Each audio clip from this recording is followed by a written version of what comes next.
Okay, good morning. We're going to convene the Committee on Finance for continue our informational briefings. Today, we have the pleasure of having the Department of Land and Natural Resources. Welcome. Very much.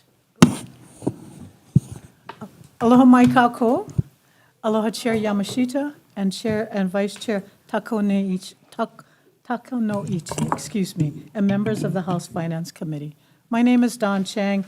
I am Chair of the Board of Land and Natural Resources and Chair of the Commission on Water Resource Management. I'd like to also introduce my First Deputy, Ryan Kanakaole, and First Deputy, Kira Kahahane of the Water Commission.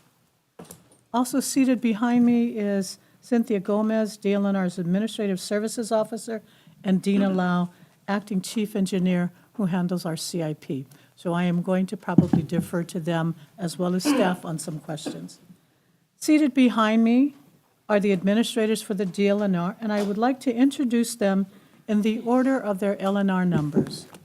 First, LNR 101, Russell Suji, Land Division. If you could stand. Thank you, Russell.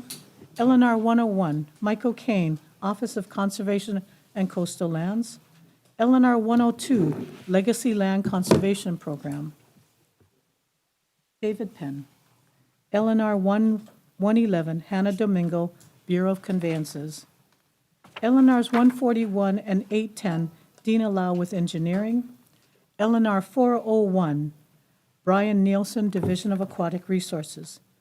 LNRs 172, 402, 407, and 804, David Smith with the Division of Forestry and Wildlife. LNR 404, Kira Kahahane of the Water Commission on Resource Management. LNR 405, Jason Radula, Division of Conservation and Resource Enforcement. LNR 801, Megan Statz, Division of Boating and Ocean Recreation. LNR 802, Jessica Puff, State Historic Preservation Division. LNR 806, State Parks. LNR 906, Alice Schutte with the Human Resources Center. LNR 906, Lila Luce with IT. LNR 906, Cynthia Gomez with the Office of Administrative Services Office. LNR 906, Pua Ayu, our Homeless Coordinator. And LNR 906, it is Dan Dennison with Communications. I don't think he's present today. Also present with us today are the administrators to several of the agencies that are administratively attached to DLNR, including LNR 908, Michael Naho'opi'i with the Kaho'olawe Island Reserve Commission, and LNR 901, John DeFries, Executive Director of the Mauna Kea Stewardship Oversight Authority. LNR 907 is Leimana Damate. She is Executive Director with the Ahamoku Council, and she notified us that she will not be attending today's hearing. Her husband passed away last week, so we are wishing her well. Mahalo for the opportunity to provide a briefing of DLNR's budget to the House Finance Committee, and welcome back. I'd like to briefly go over what my presentation will be. First, I'll do an overview of DLNR's mission, goals, and highlight our proposed budget requests for biennium FY 26-27 through the PowerPoint slides, which you should have received in advance of the hearing. Then we'd like to proceed with answering any questions the committee members may have regarding our proposed budget. After DLNR's presentation, we'd like to provide an opportunity to both Kirk and Mauna Kea to present their proposed budget and answer any questions. With that being said, I'll proceed. First, DLNR's mission is to enhance, protect, conserve, and manage Hawaii's unique and limited natural, cultural, and historic resources held in public trust for the current and future generations of the people of Hawaii and its visitors in partnership with others from the public and private sectors. LNR's fiscal year 2026-2027 budget summary. Our goal is to have sufficient capacity and financial resources to manage our 1.3 million acres of lands, 3 miles of ocean waters, and all resources in between that fall under DLNR's jurisdiction. Our budget is based upon the following strategies. 1, to address staffing capacity, We're implementing multiple strategies to address our staff vacancies, recruitment, and retention. 2, to fund backlog repair and deferred maintenance, especially at small boat harbors and state parks. 3, to provide sufficient capacity to enhance wildlife readiness, protection of endangered species, and control invasive species. 4, to increase base general operational funds to attract federal matching funds, and most importantly, to fulfill our mission. And 5, to increase special fund ceilings to allow divisions to utilize user fees to support our facilities. I'd like to briefly go over a summary of our DL&R staffing. We have 1,100 FTE, 49 part-time positions. Those are on Table 3. On Table 11 is our vacancy of 24%, which is 3% down from last year. Recruitment efforts for FY24 resulted in 200 recruitments, and we filled 208 positions. I'd like to take a little time to describe a new process our Human Resources Department has instituted to address our staffing recruitment. Last year, through this legislative support for additional staff to Human Resources, cooperation with DHERD, and buy-in from the department, we have successfully begun the process of transitioning external civil service recruits that were previously conducted by DHERD to be assumed by DL&R HR. This is known as the delegated recruitments. Through this process, we have been able to do the following. To date, the number of positions approved for delegated recruitment is 48. Combined with our exempt positions, DL&R is approved to conduct 167 total delegated recruitments, which is 14.53% of its position count. We have 14 divisions participating in delegated recruitment that include both civil service and exempt efforts, which demonstrates the department-wide impact of this initiative. Now, how has this initiative impacted recruitment efforts to date? The data from our civil service delegated recruitments thus far have found that we have reduced by half to 130 days, 4 months, or 10 days from what was previously our recruitment process time. We believe that with time and experience, our comfort level and understanding of the recruitment platform system, we will improve and decrease the time even further. To further highlight our staff's success with the transition to delegated recruitment, on average, our team was able to craft and post a position-specific announcement within 30 days of the information being provided by the division, and review applications within 13 days of the job announcement closing or application being submitted. Our job announcements are tailored towards a specific position, including position-specific job duties, position description is attached, visual aids are included, and we have a point of contact information is also included in the information regarding the position. This has yielded enough interest to a qualified pool of candidates. While this takes time and investment up front, the time is saved on the applicant's part as they only apply for jobs which fit their employment interests and skill set, and the division receives a list of qualified applicants who are truly interested in the specific job. Over time, we look forward to increasing the number of positions that will be eligible for the delegated recruitment. I'd like to now briefly just go over what our budget, our operational budget, which is on Table 2. For the year FY25, we received approximately $326,632,854. FY26, our proposed budget is $320,586,079. For FY27, our proposed budget is $293,757,356. With respect to CIP budget, which is on Table 15, our FY26 CIP budget is $34,500,000, and for FY27, it's $9 million. So thank you. I'd now like to proceed and highlight our proposed budget additions for the various L&Rs for biennium FY 2026-2027, which is found on Table 6, and CIPs for the respective LNRs. I'd like to first go through LNR 101, which is our land division. So in FY '25, we received $6.1 million appropriation to complete Phase 2 of the Uncle Billy's demolition and removal of underground structures and utilities. We do have a design-build contract that we just went out for a notice to proceed, and they will be proceeding on to complete that demolition. We received 5 positions, and Land Division has not yet established them as they are awaiting the completion of office renovations.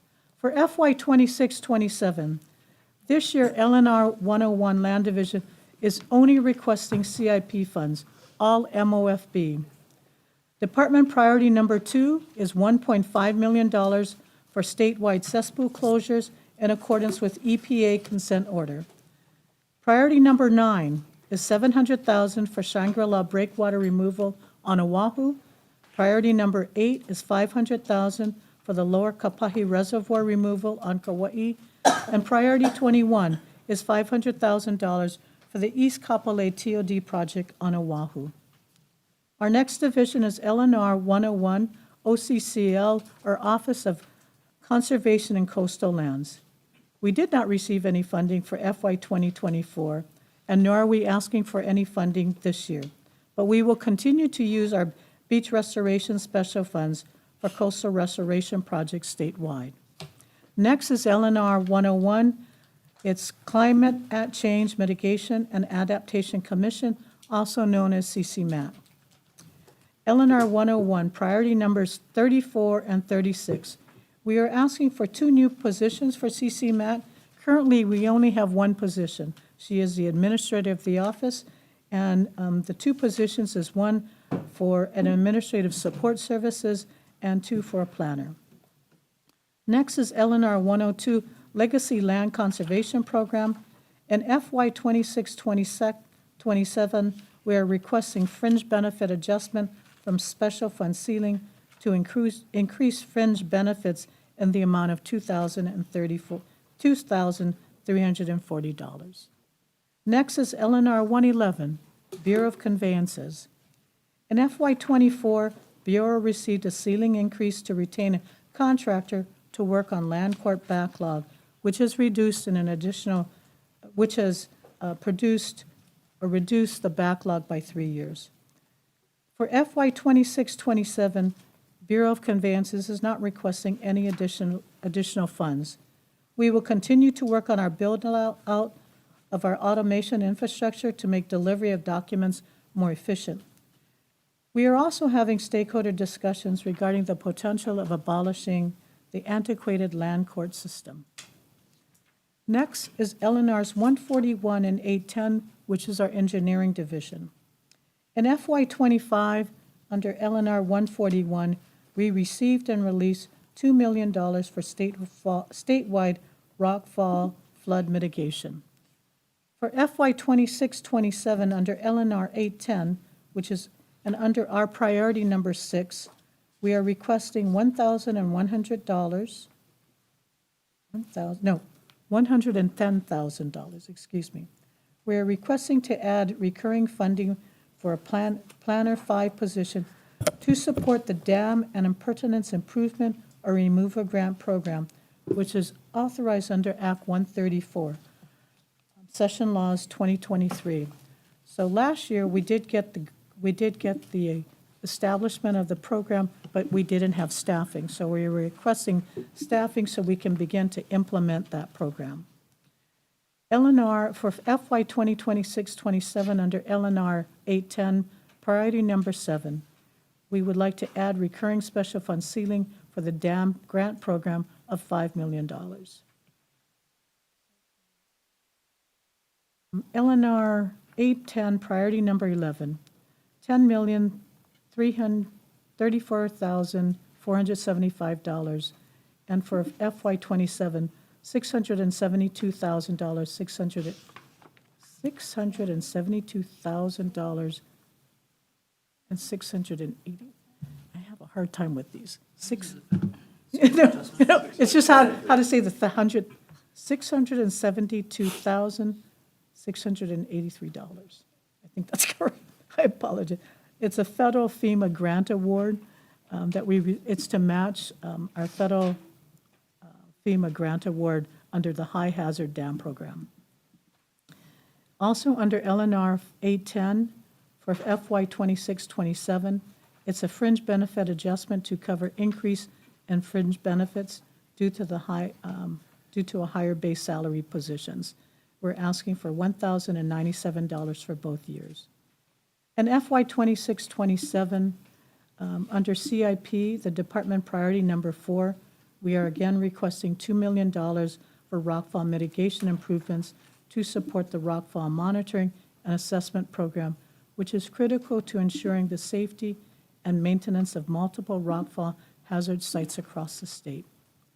Next is LNR 401, the Division of Aquatic Resources. Last year, FY 2025, the Division of Aquatic Resources began implementing the Ocean Stewardship Fee, also known as Aloha Kekai program, to support ocean stewardship. This is through the assessment of $1 for each commercial vessel passenger. This year, FY 2026-27, we are not requesting any additional funds for operations. However, we are requesting a CIP, which is Department Priority Number 36, a request for $400,000 for the Wahiawa fishing access improvements on Oahu. Next is LNRs 172, 401, 402, 407, and 804, all associated with the Division of Forestry and Wildlife. Let me first cover LNR 172, our resource management and development. For FY 26-27, we originally requested $25 million, and the governor approved of $5 million under MOFA. And this is to manage our 700,000 acres of statewide forest reserve systems for purposes of fencing to exclude invasive species, protection of priority watersheds, and wildfire prevention measures. Specifically, this is for equipment for pre-suppression, suppression, and post-fire suppression restoration. By increasing pre-suppression, fuel breaks, fuel reductions, and resilient landscapes, we are taking a more preventive and proactive measure to prevent fires. And then let me move on to LNR 401, which is our Legacy Land Fund.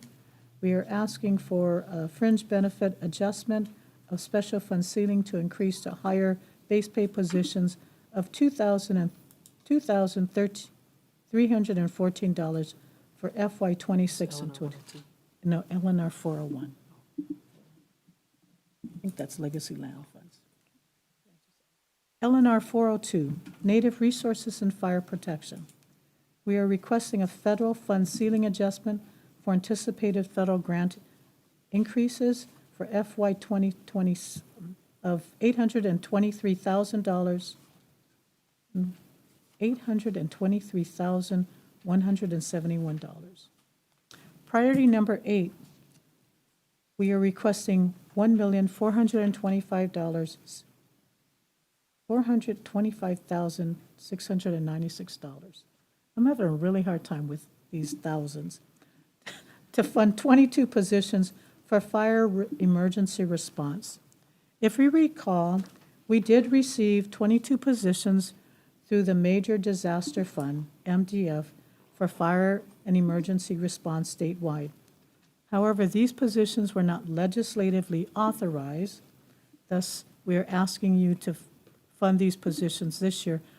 We do have prepared all the position descriptions, but we were not able to move forward with them last year. So that's where we're coming in this year.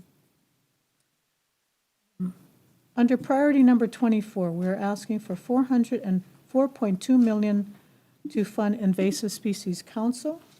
HIS supports the interagency coordination for statewide biosecurity to prevent and manage invasive species, which is primarily done on an island-based network.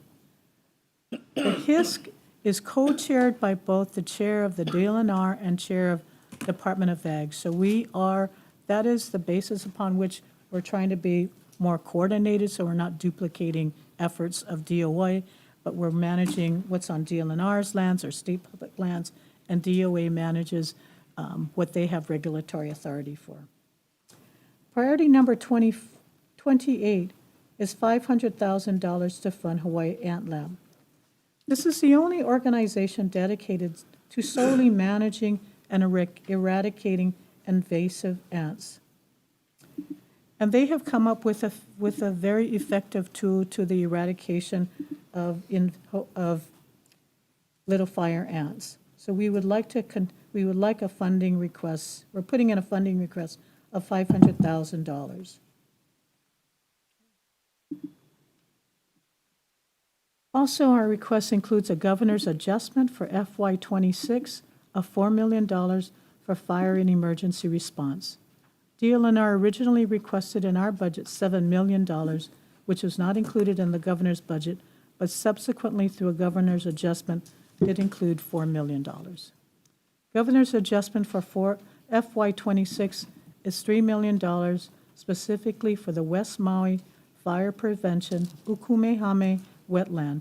Funds are necessary to create green fire breaks for the fire-prone West Maui. Finally, under CIP priority number 13, $2 million for Pohakea fire prevention and suppression on Maui, and we are requesting $1.75 million for FY 26-27 to purchase and install fencing, irrigation systems, and landscaping to reduce fires and reduce erosion that impacts our coral reefs. Under LNR 407, Natural Area Reserves and Watershed Management, for FY 26-27, we are requesting $5 million CIP for statewide watershed protection. We're also requesting for FY 26-27 a $900,000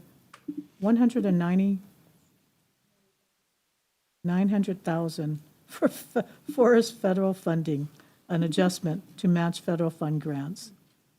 LNR 804, Forest and Outdoor Recreation. We are requesting a wildlife biologist position change from MOFA to N grant funding in the amount of $46,897. Next is LNR 404, our Commission on Water Resource Management, also known as CWRM.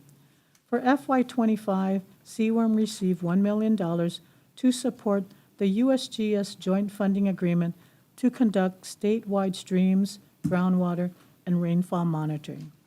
For FY 26-27, under priority number 25, we are requesting $400,000 to continue the joint funding agreement to monitor 16 Maui streams.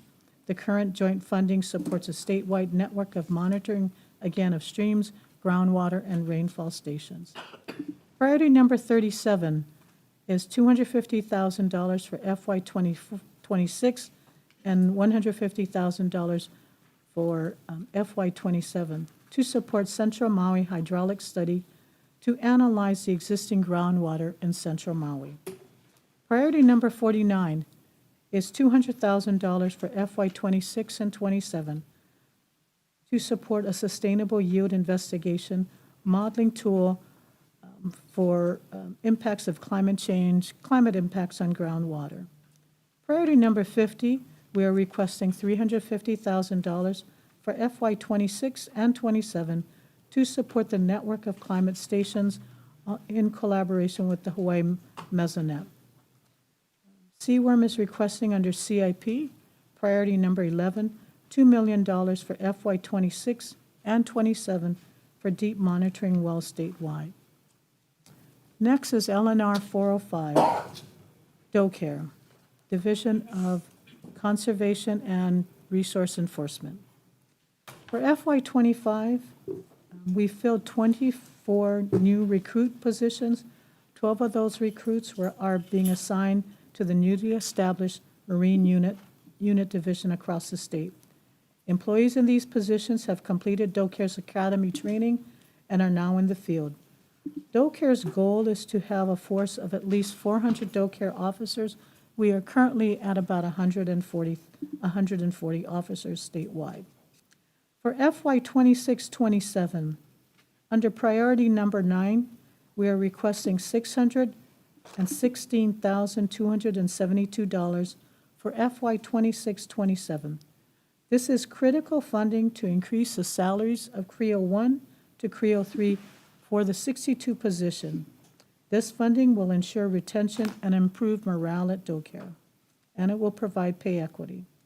Priority number 10, we are requesting $500,000 for each for FY 26-27 to support increase in staffing, equipment to support DoCare operations. Priority number 12, we are requesting $1.5 million in FY 26 and 27. This funding includes overtime pay for statewide disaster emergency response, which included Maui wildfires, and our full-time monitoring currently at Waianae Small Boat Harbor. But whenever there are emergency responses, our DoCare officers, this is to pay them overtime. DoCare is requesting CIP, our priority number 5. It's $3 million for the Hawaii branch critical renovations and $800,000 for the Maui office renovations. Next is LNR 801. This is our Division of Boating and Ocean Recreation. In FY 24, DOBAR was able to dredge Wailoa, Small Boat Harbor in November of 2024 for $4.8 million. Funding was provided by the legislature and DOBAR Special Fund. We will start the Pohoiki dredging project in FY 2025 for a total cost of $9.2 million. In FY 26-27, we are requesting the change of MOF of 3 boating positions from A to B. FY 26, we are requesting CIP, our priority number 6 and 7. While the estimated cost of Lahaina Harbor is $29 million, the governor's approved $5 million for Lahaina dredging and $8 million for Lahaina reconstruction. That will permit us to get started. Next is LNR 802, State Historic Preservation Division. SHPD is requesting federal fund ceiling increase for match anticipated federal funds for FY 26 and 27 in the amount of $104,767. We are requesting a CIP, Department's priority number 4, $700,000 to renovate the Hilo office to address employee health and safety concerns. Next is LNR 806, State Parks. In FY 2025, State Parks used funds to support the following: replace aging vehicles and equipment, increase repair and maintenance projects, began a preferred contractor contracting model to streamline procurement services for R&M, and covered the increasing salary costs of 5 county lifeguard statewide contracts in highly populated beaches. In FY 26-27, priority numbers 16 and 17, we are requesting $1 million in non-recurring funds to increase our ceiling to purchase motor vehicles and equipment. We are also requesting under CIP, priority number 9, $3 million for infrastructure and park improvements statewide to better position them for parking reservation system. Finally, in LNR 906, this is the administration's or the chair's office. In FY 25,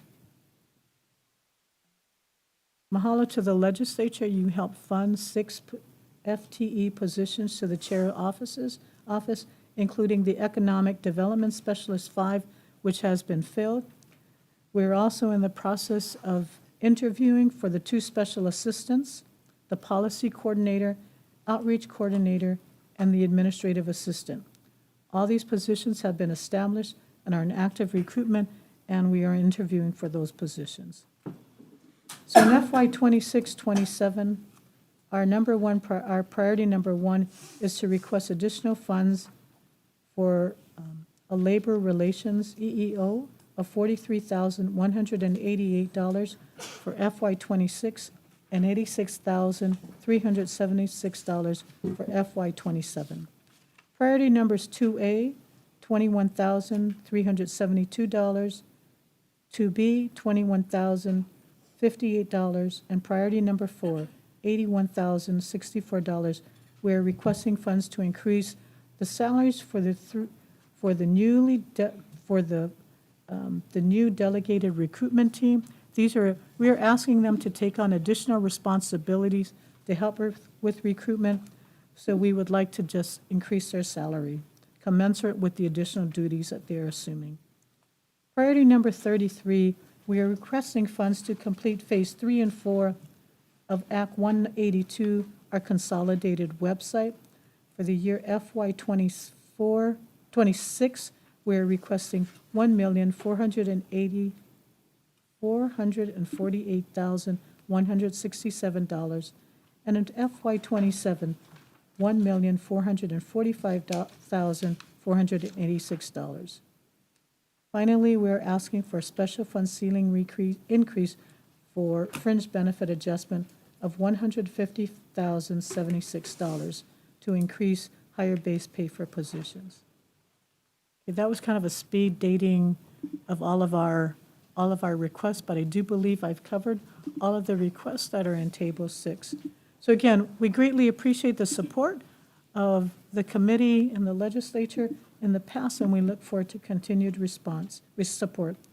This provides you an overview of our budget requests, and I am now, and my staff are available to answer any questions you may have. Thank you. The others are going to go after you. Yes, and so we'd like to reserve some time to ensure that Kirk and Monica have a time to present their budget. Okay, members, we'll open up the questions at this point. Okay, Representative Morcal. Thank you, Chair. Thank you for being here. Thank you. My question is simple. For the cesspool closures, what happens after you close the cesspool? Does that funding include putting in another system? Russell, I'm going to ask Land Division. Okay, we'll put it.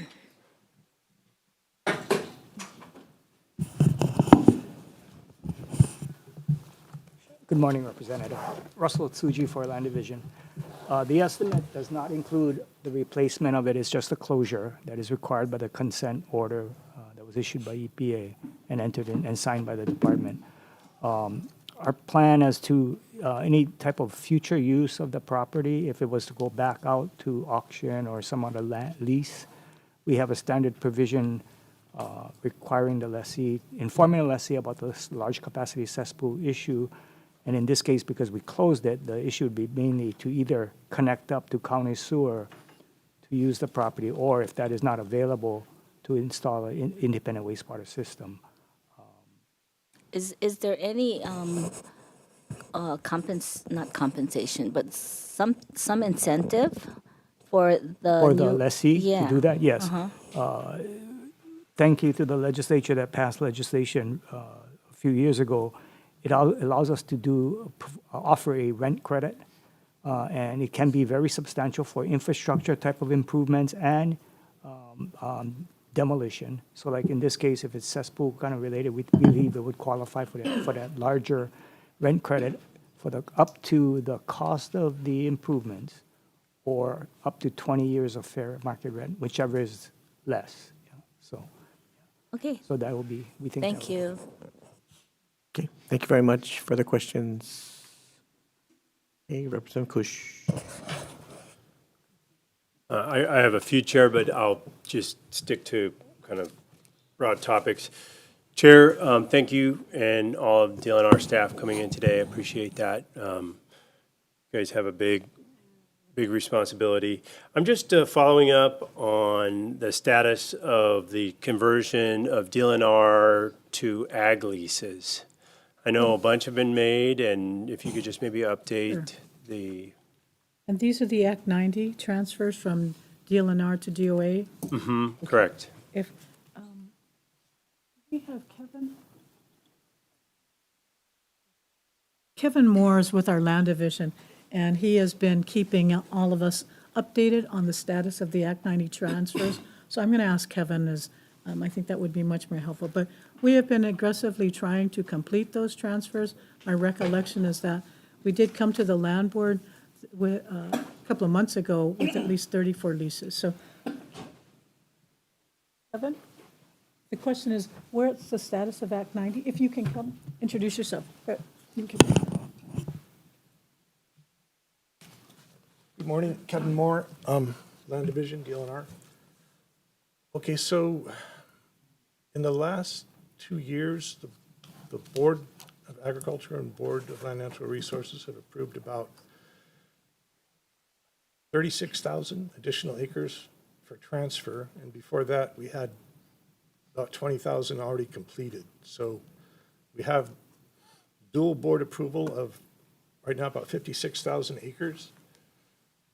And about 24,000 of those have been documented through an executive order.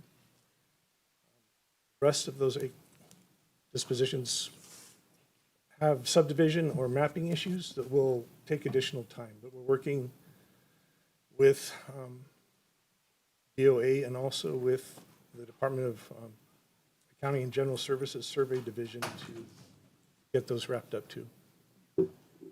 Okay, so you're referring to the 56,000 acres, 32,000 still remain to be mapped, and so the transfer is kind of way in, or just in process. And how many remaining acres, I guess we'll just stick with acres as that denominator, remain to transfer?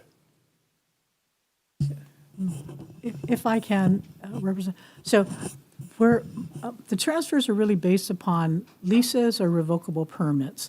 So the process is both DLNR and DOA agree. So I think there were a total of, is there a total of about, I want to say 100? Might be about 100 leases. So we have transferred, I'd like to say of about 60, and we're in the process of transferring others. There have been some that we have not agreed to transfer because DLNR wants to use those for co-afforestation, watershed management, but those that we have agreed to, we're in the process. One of the challenges that we've been having is it's doing a survey. So for example, Kapapala Ranch, that was about a total of about 20,000 acres. And it is costing us $250,000 to survey that property.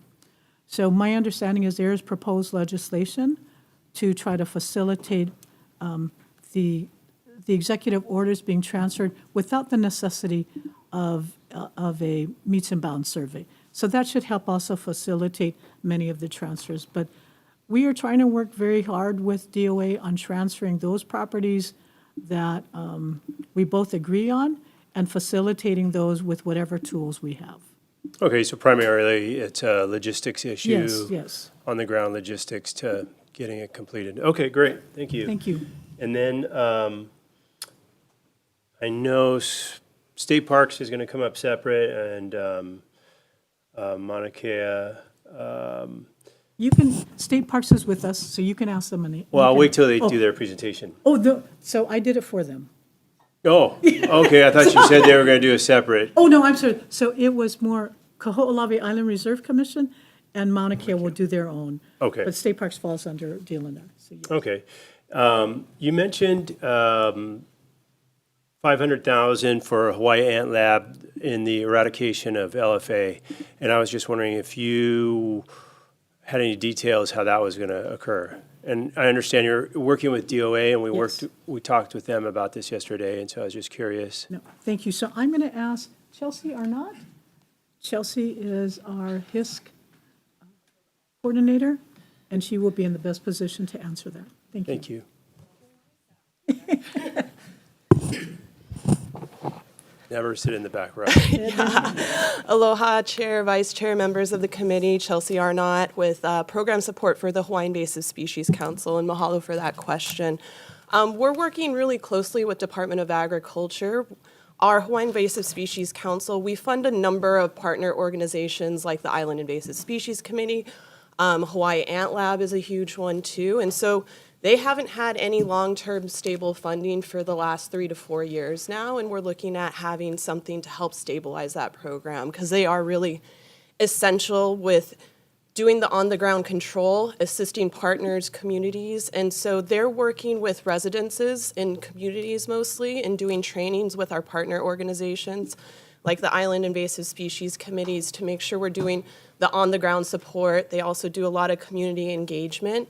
The Hawaii Department of Agriculture, we work with them closely too on the ground for little fire ant control, and they got the $10 million last year for biosecurity. That included over $1 million to support little fire ant response that they put out for RFPs to contract private pest control companies. So they're working really closely with communicating on where those pest control companies are going to be working, and then where's Hawaii Ant Lab and the Island Invasive Species going to be working, so we're not duplicating efforts. But they really are our research and extension services for not just little fire ant, but other invasive ants. They survey for all invasive ants, and if we got something like red imported fire ant, which we really don't want, and we do constant surveys through the Hawaii Ant Lab for that pest, they would be the ones that would help us get rid of that.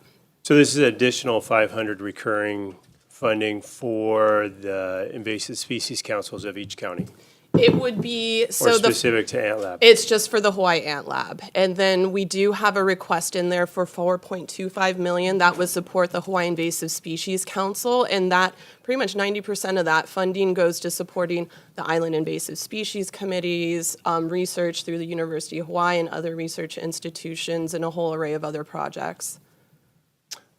Okay, I appreciate that, thank you. Chair, I don't want to hog up all the time. I do have one more question, and we can ask later. We'll see if it comes You up. can go ahead. Sure. Yeah.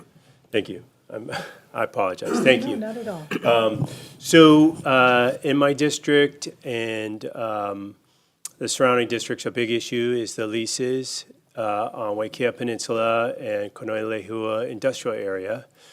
And are you going to ask? I want to. Yeah, so I don't want to step on your toes either. A senior team member there. And so, and correct me if I'm wrong, I've heard some statistics about the time it takes to turn over DLNR leases, industrial leases and such, say here in Oahu compared to Hawaii Island and specifically KIA. And, you know, Waikea Peninsula has been a long simmering issue. And I'm glad for the governor's emergency proclamation to finally get something going with Uncle Billy's. And Representative Leloy was key in that. So I just, maybe if you could provide some insight and what energy is going to go towards kind of turning the corner and some statistics to that. Thank you. I'm going to ask Russell Tsuji from our land division, Sure. who manages those leases, to come up.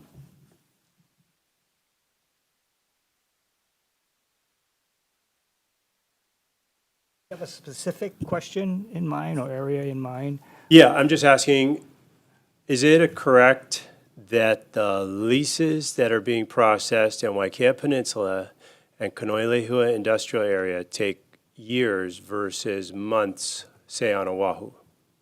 Well, first off, on the on both sides, they are on land dispositions, whether it's a lease or some permit. Waikea Peninsula, if you mean Banyan Drive, there's long-term leases and there are a few permits. When I say permits, 30-day shorter-term permits, up until last year, in fact.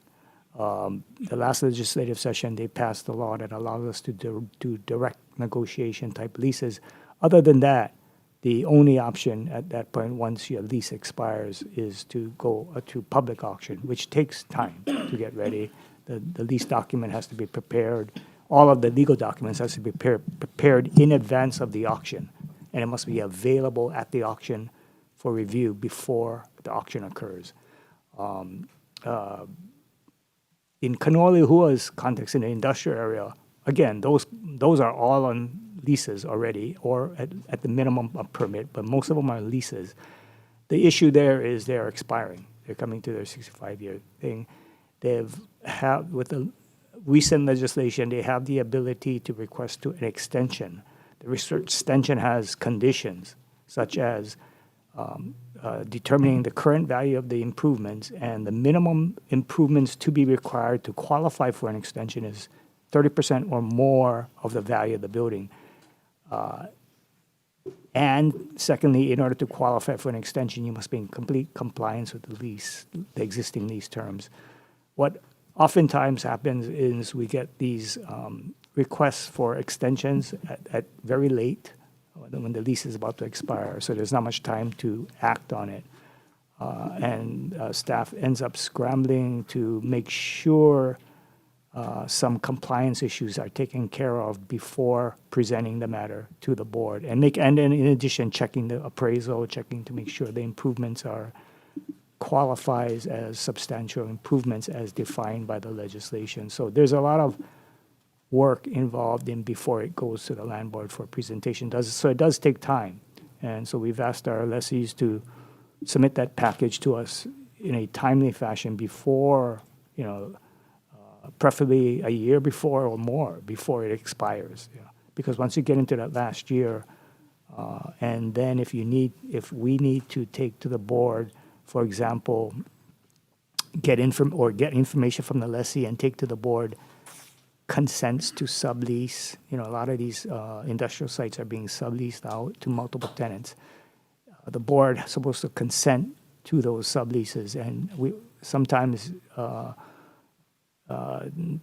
through oversight it's not consented to, and so we need to correct that before presenting the lease extension request to the board. So there's a lot of steps to get to that final approval by the board.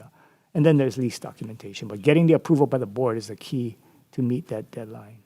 So those issues are unique to Hilo and don't occur at other industrial lease sites? It's unique to Hilo in a way because we have a lot of industrial leases there, number one, and they all are coming due, like right about now. Yeah, 65 years after. Many of our other areas are not as much, one or two, and they come due or either not due yet. So that's why we have a lot of work out there in Hilo, yes. Okay, I'll defer to Representative Leloy. Thank you, Chair. Okay, thank you. Further questions? Representative Leloy. Thank you, Chair. Thank you, Chair, Deputy, for being here. I think building off of my colleague's question, we're trying to understand and or measure the efficacy of Act 149. And we can take that conversation offline because I understand the complexities, but what we're trying to drive home is that is our economic district. And it's challenging for our small businesses or our businesses to make good business decisions if there's a lot of uncertainty about the timeliness of the lease extension, or how they pencil out their economic business plans because of the uncertainty. So if we could have an offline conversation with my colleague on that, because we hear a lot in Hilo. Coconut Wireless is alive and well over there. And in addition to the efficacy of Act 149, and I do want to publicly thank you, Chair Chang, for the work that we've done together for Uncle Billy's. It was a magnet for a lot of unlawful and really dipped into our county budget by ways of calls for service because of the unlawful activity that was happening there. And we've seen improvement with the demolition of Uncle Billy's, but we also recognize that there's some other properties. I would also love to understand, with the emergency proclamation, we were able to reduce a lot of the bureaucracy in the permitting and the lease extension processes. And I would love for us to understand that so that we can do better. And when we write future leases, especially as it relates to economic development, how we have places to have a off-ramp or a check-in point so that our economic leases actually keep pace with the economic ups and downs of business. I actually wanted to lean in a little bit about your native resources and fire protection. And, you're one of the departments that's coming towards the tail end of our finance info briefing, so we've heard a lot. And so we also heard a lot from DOT, how they've been great partners.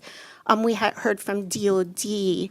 And I just want to understand, because we see a lot of money going into fire mitigation, FireWise programs, but also stewardship, which your department handles. I was just wondering what the sustainability looks like, because we're putting a lot of money in these areas through various departments, and I'll just say it, like, it just feels like it's going to always be outgoing, and how we get to a place where maybe we can invite other community partners or stewardship programs who can help after you guys do all the fire mitigation and FireWise programs, to then invite others into that to continue the management, so it's not borne, the cost is not borne by the Department of Land and Natural Resources. And Representative Leela, I really appreciate that comment. I have both, I have Michael Walker, I have David Smith with DOFA. I also have our Division of Aquatic Research. I mean, I will take so when we came on board, I am trying really hard to do Maukatumakai, to do Ahupua'a land management. Because I know that DLNR, we don't have the capacity or but nor should it just be DLNR's responsibility, right? We need to have partnerships with our land base, our INA base. So, I mean, people like our state parks have been very successful, like with Hyanna. And that's been a really great example of co-stewardship, co-management. So we are expanding that, because when you talk about sustainability, who can best sustain these resources other than those communities who have a sense of kuleana to that place? We can try to provide the tools. But likewise, with fire mitigation, and maybe Michael can talk about our watershed partnerships. That, to me, has been a really good example of the collaboration where we are empowering these partners, these landowners, because fires and invasive species and ungulates, they see no boundaries. They cross over. So unless we're working in collaboration with all of our landowners, public and private, and I think the watershed partnership is a really good example of that. I don't know, Michael, if you want to add anything more? Sure. Aloha, Chair, Vice Chair, members of the committee. My name is Michael Walker. I'm the statewide fire protection forester for the division. So historically, our budget has really only covered the suppression side of things. And when I started the job in 2017, our annual suppression budget was $600,000. You could spend that in a matter of hours in California. So we've increased the suppression budget over the years to cover our costs for suppression. But what we're really looking for going forward is to complete the prevention, post-suppression, and restoration side of the budget, which we've been lacking for a long time. So the prevention side of things, we rely heavily on Hawaii Wildfire Management Organization, and we budgeted $1.5 million to go to them. They cover a lot of the outreach work, the FireWise community program, which is a National Fire Prevention Association program that the DOFA is the signature for the state. And then pre-suppression work is all of that brush clearing and fire breaks and shaded fuel breaks and things like that. That also includes water resource development, putting water tanks in places where there's a lack of water for not only for fire suppression, but also to do a lot of the pre-suppression work, which we use grazing animals a lot with contractors and so forth.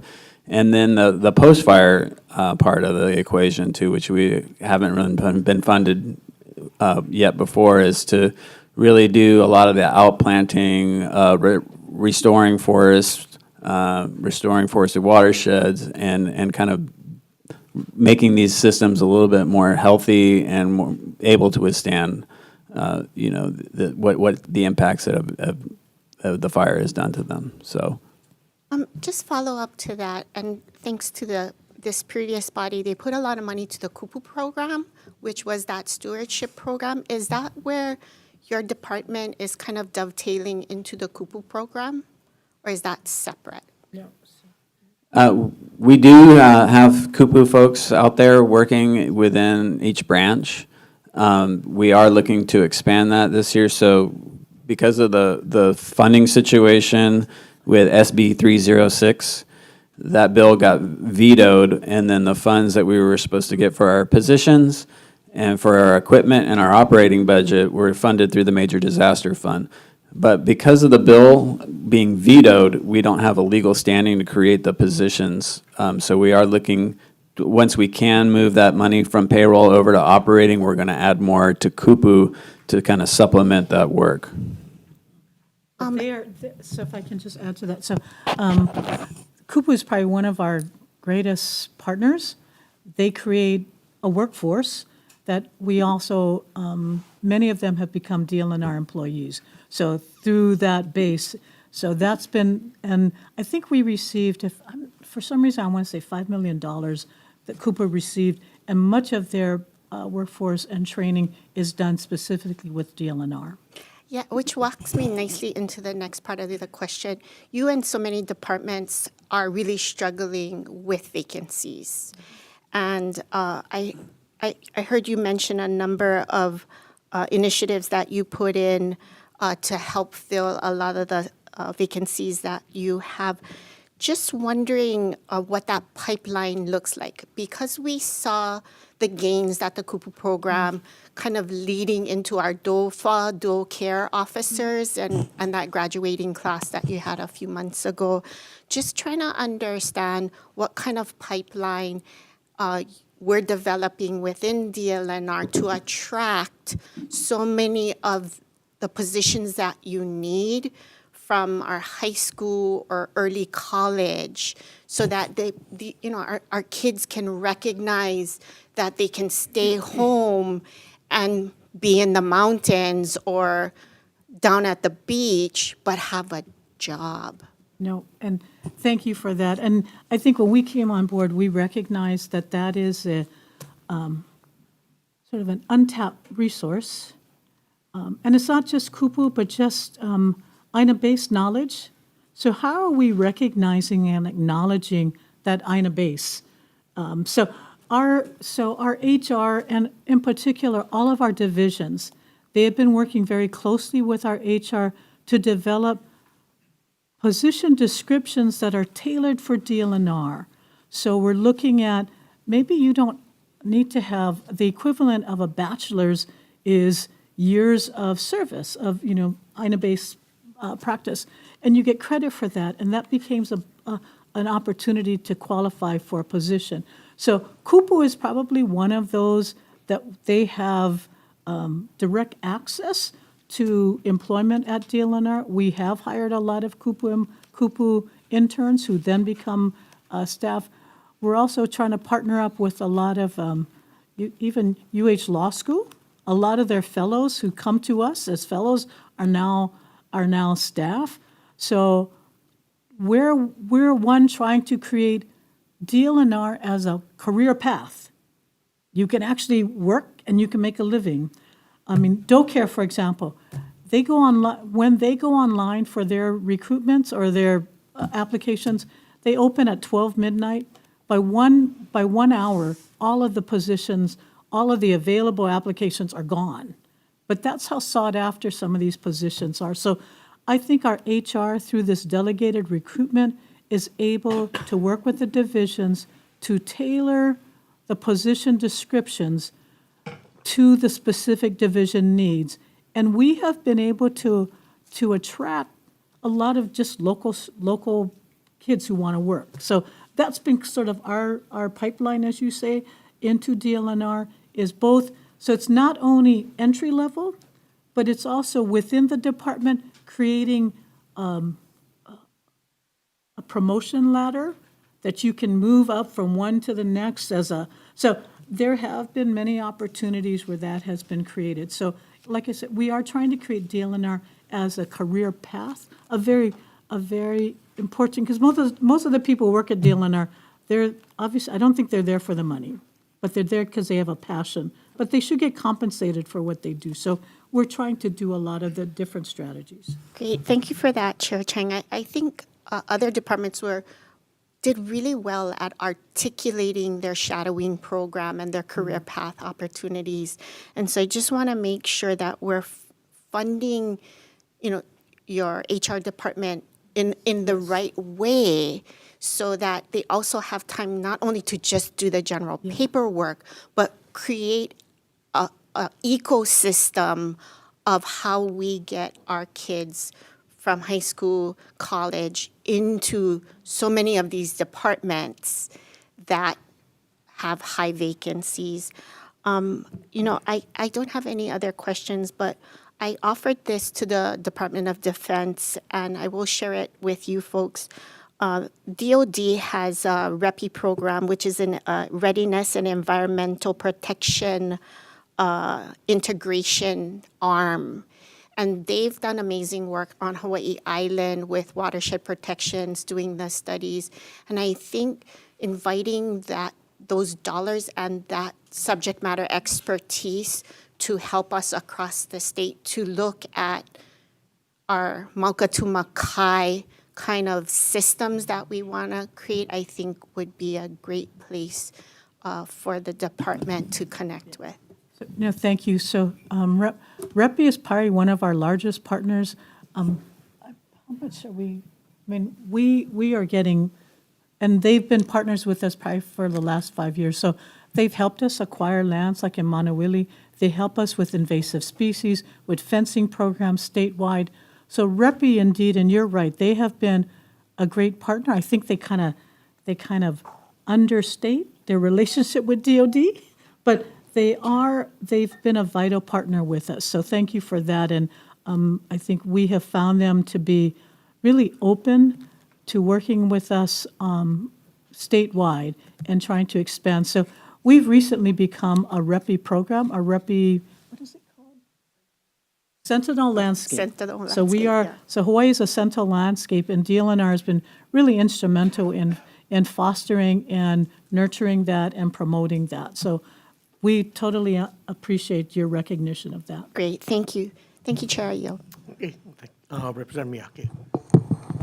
Thank you, Chair. Thank you.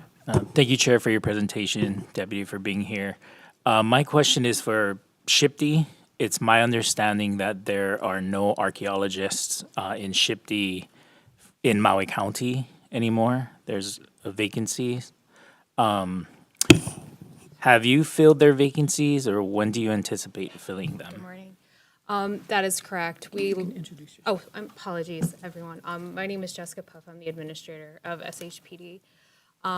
Yes, we lost we have two positions potentially for Maui County for archaeologists. We lost an archaeologist, the only one we had for Maui County this summer.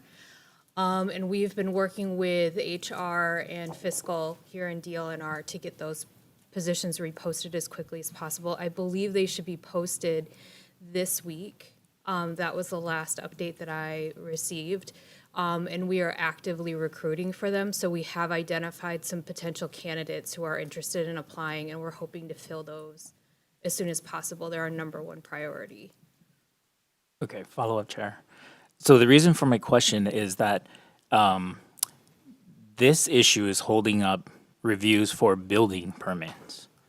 So how can we help expedite that building permit challenges? Well, currently, the load for the Maui County, and in particular Lahaina wildfire recovery, both in Lahaina and in the Kula area, but mostly in the Lahaina area, all of those building permits have been prioritized in our office and are being reviewed by the other archaeologists on SHPD staff. So we have spread the load across our other archaeologists so that we get those out first. And I think it's a tricky part because we could ask for more positions, but you've already given us positions previously that we're still working to fill.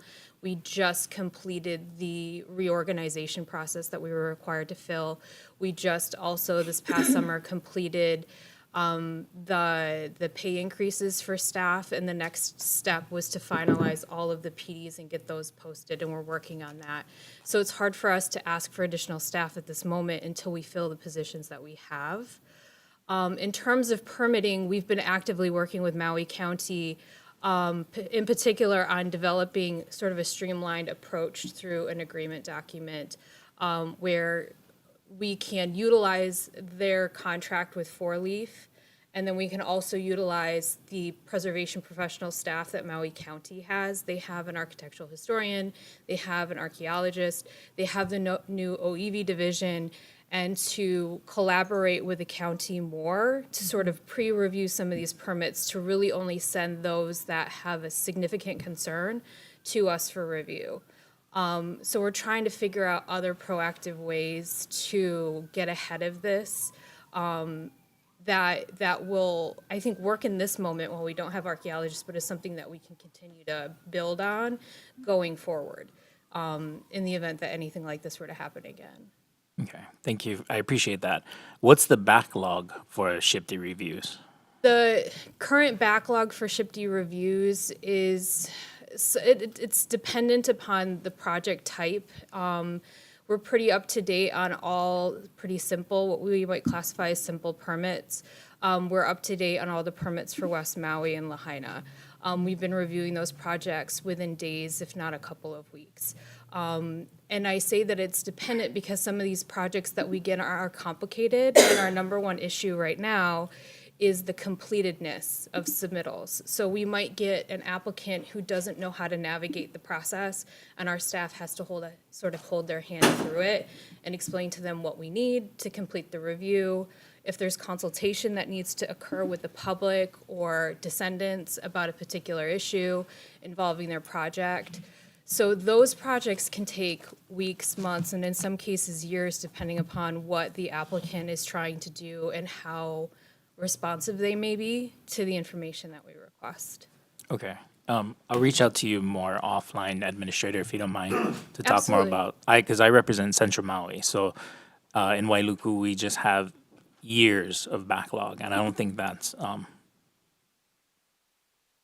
appropriate, for Yeah. especially for housing and the shortage that we have right now. So I think it's very important. Thank you. Absolutely. And if there's any additional follow-up that we can do with individual property or project proponents to give them support that they need, I'm happy to do that. Our staff's happy. That'd be great. I appreciate it. Thank you. Thank you, Chair. Representative, I would urge you, Jessica's been really responsive.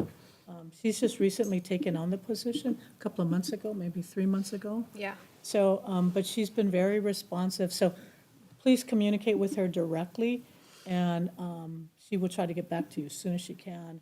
And we are trying to institutionalize different strategies as well. So where we are working, like Jessica said, with the county, entering into a memorandum of agreement to help facilitate some of that, even with, other agencies, government agencies, just streamlining the process through having an upfront agreement on how we're going to proceed. So we recognize the frustration by many that things are taking long.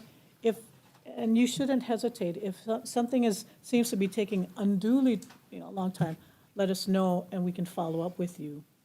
I appreciate that, Chair. Thank you. Thank you, Jessica. Thank you, Chair. Okay, thank you for the question.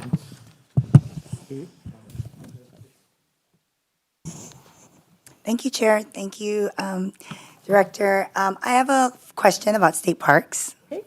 So I was just wondering if you could provide Kurt a update on where we are with state parks and the plans to generate more revenue. I know we've been having this conversation for a couple of years now, and just wondering, have you looked at, I think last year we talked about increased funds and about dynamic pricing, and how do we make sure that our visitors are paying the maximum amount so that the state gets back as much revenue as we can? So if you can kind of give an update on where we're at and just how State Parks has been generating revenue. Sure, you guys have a couple hours. Good morning, Kirk Cottrell, Administrator, Division of State Parks. I had a feeling you were going to ask me this, so if I may, I'll just give you a quick snapshot of where we started to where we are. So over the past 15 years, starting in 2010, our general and special fund budget was $11.4 million. As of this fiscal year, we're at $45.9 million of general and special funds. The big jump, as you guys know that have been tracking us, is our special fund income. In 2010, it was 6.7, and this year it's $33 million of special fund income. Our general fund has been increasing with your guys' support, but on a slower level. Our general fund budget has increased roughly from 4.6, which was abysmal in 2010. We were struggling to pay salaries and whatnot. You guys gave us a huge bump in 2024 up to a $36 million budget, but now it's at a stable base of 12.8 mil. And the 12.8 mil, which we really appreciate, you guys converted our special funded positions during COVID to G funds, so we didn't have to lay them off. And our policy and our promise to the legislature as we move forward is, as we generate additional funds in our special funds, that 12.8 is really stable and we don't need to ask for more G funds. You've covered our salaries and you're covering our basic reoccurring utilities. So God forbid if another pandemic hits and our revenue drops, at least we can keep the positions funded, keep the lights on, keep the trucks going. But now to the juicy part, which I know you're interested in.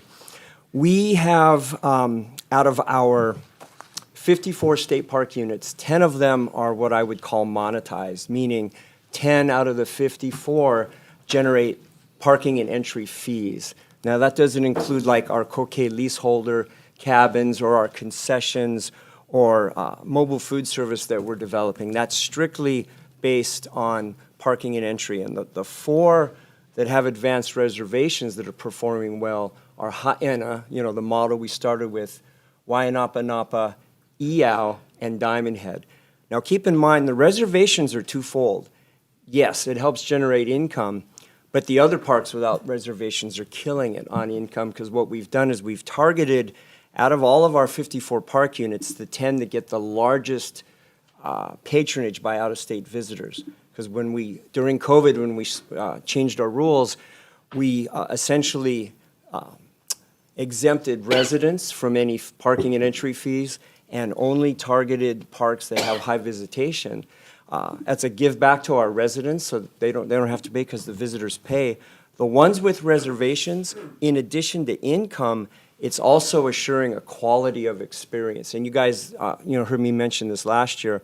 Like Diamond Head used to get 6,000 people a day during the holidays, and that's not a quality experience for anybody. With reservations, we've brought that down to top out at 3, and it sometimes doesn't fill. The takeaway is what we're doing is what HTA is trying to do globally for the state is less people, more income, which will get us to where we're at with our fees.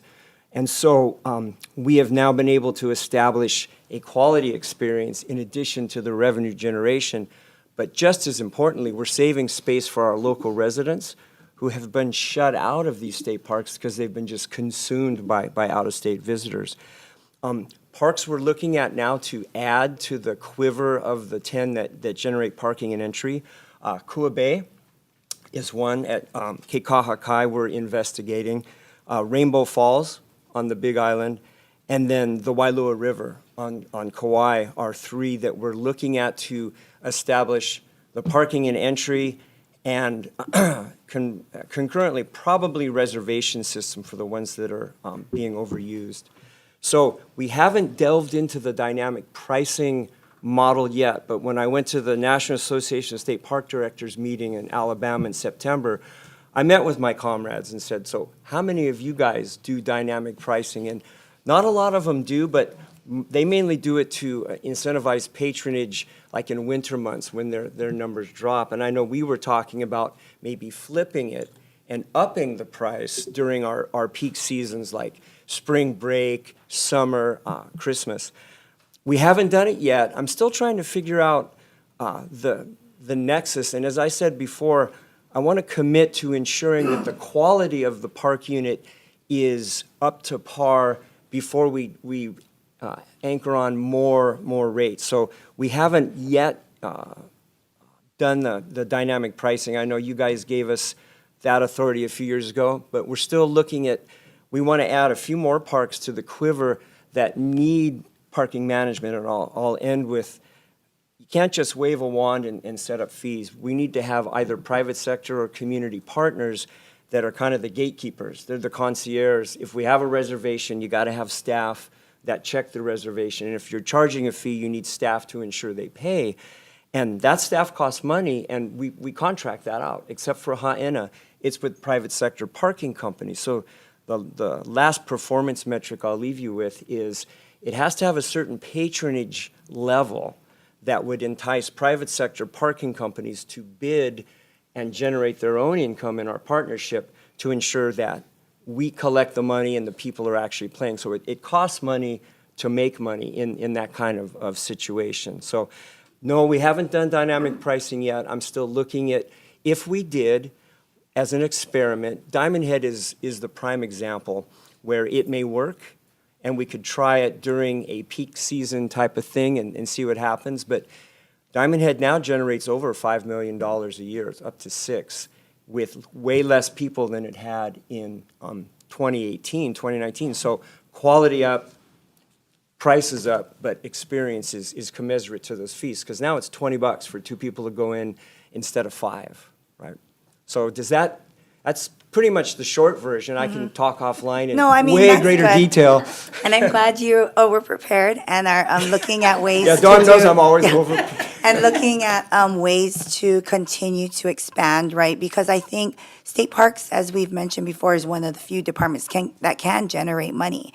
And we want to figure out, how do we help the state so that we don't have to continue to, like you said, put general funds, right? You can create your own funding source, and that we can be making sure that our visitors are paying their fair share for what they come here to enjoy. So I'm glad that you're working on it, and I encourage you to continue looking at dynamic pricing, expanding the parks that we do charge a fee for.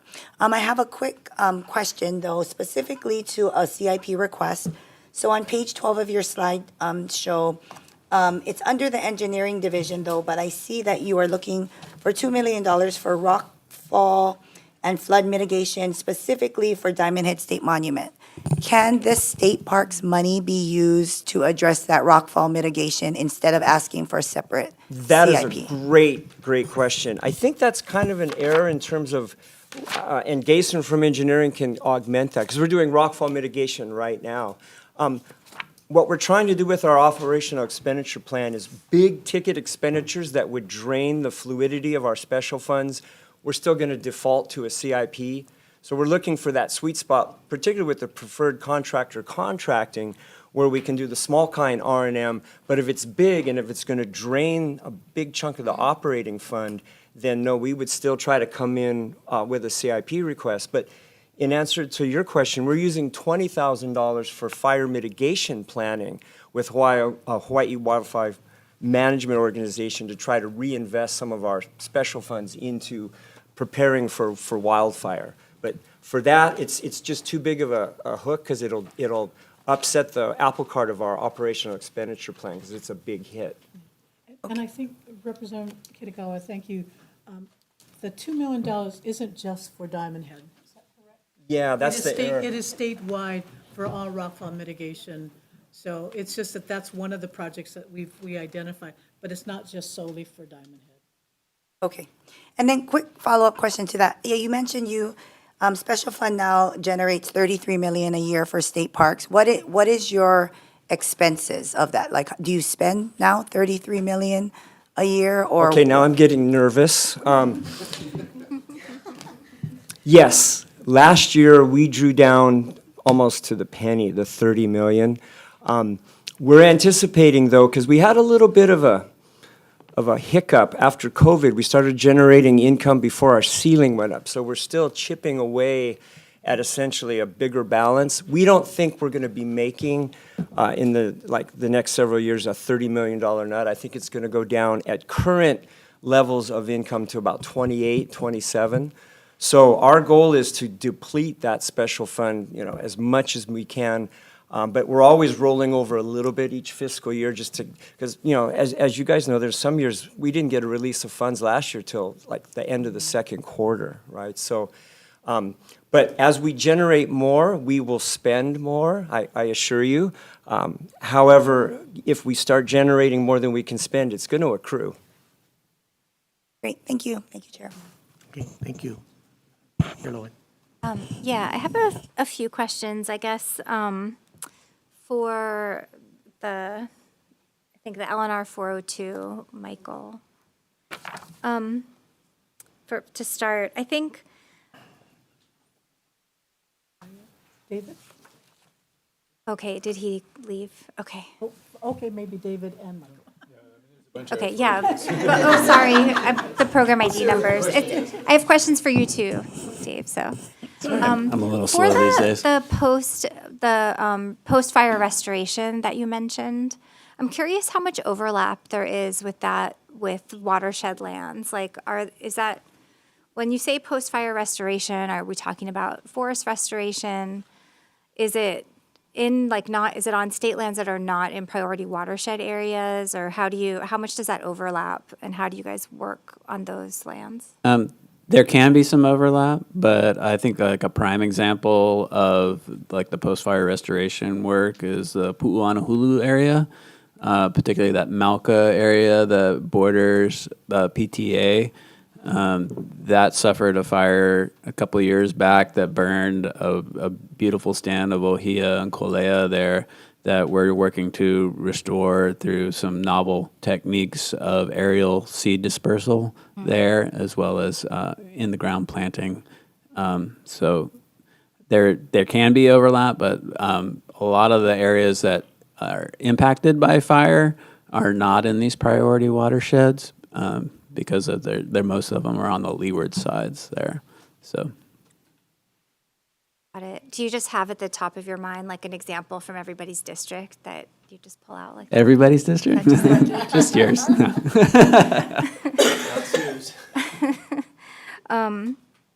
And then I guess on the invasive species front, and it's kind of interesting to me that those two are under the same program ID, the Invasive Species Council and the fire mitigation. So I guess for Chelsea, but also, sorry, I guess first, which invasive species, in terms of fire prevention, which ones cause the most problems? Is it ungulates? Is it other things? Because we've heard a lot of talk about little fire ants and CRB and the ones that interact with people and that they, coqui frogs that people have unpleasant experience with day to day, get a lot of focus. But what is the most problematic in terms of fire prevention? The fire ones that we're dealing with right now have been long established. Those are mostly fountain grass, which is predominant on Hawaii Island, as well as guinea grass, which is pretty much statewide. They've been established for a long period of time here, and what we're really nervous about is any kind of novel introduction of any kind of new fire-adapted species that may colonize other areas that could potentially provide more fuel in areas that just don't need it. So, how much do ungulates contribute to sort of helping the proliferation of the sort of dry grassland? I mean, it really started back in the 19th century with the introduction of ungulates on the landscape. There was a lot of forested areas that are now grasslands that the introduction of ungulates contributed to, particularly on Hawaii Island, that nearly the entire leeward side of the island was somewhat forested or a shrubland all the way down to the coastline. But when the ungulates were introduced and the kapu was placed upon them, they spread across the landscape. and that kind of coincided also with the sandalwood trade that fire was used to open up these forested areas to make it easier to harvest the sandalwood, and you could also sniff it out. And so the fire and the ungulates kind of worked hand in hand to convert a lot of these forested areas into grasslands. So it's been going on for a long time. You can look back at a lot of the records of the territorial foresters and say that ungulates and fire are two major issues that we're dealing with back at the turn of the 20th century, and we're still dealing with them now. And then in terms of efforts to control ungulates now, would it be productive like for fire prevention, or is it also heavily integrated? That's kind of hard to say, or you would have to manage it very carefully. Yeah, it's currently now it's a bit of a system that's going on, and a disruption in that system can be catastrophic in ways if you do it too quickly. So on one side these ungulates are damaging these forested watersheds, and we need to exclude them. But also you need to be able to utilize these animals in a positive way. Feral ungulates don't really contribute to a whole lot of targeted fuel reduction because they're going to move around wherever they want, eat whatever they want, and you can, whenever you're driving on below Parker Ranch, you can see that certain areas are grazed more heavily, and then certain grasses are not, and so they're going after the more palatable grasses in those areas, and they're chewing those down, and they're leaving the fountain grass.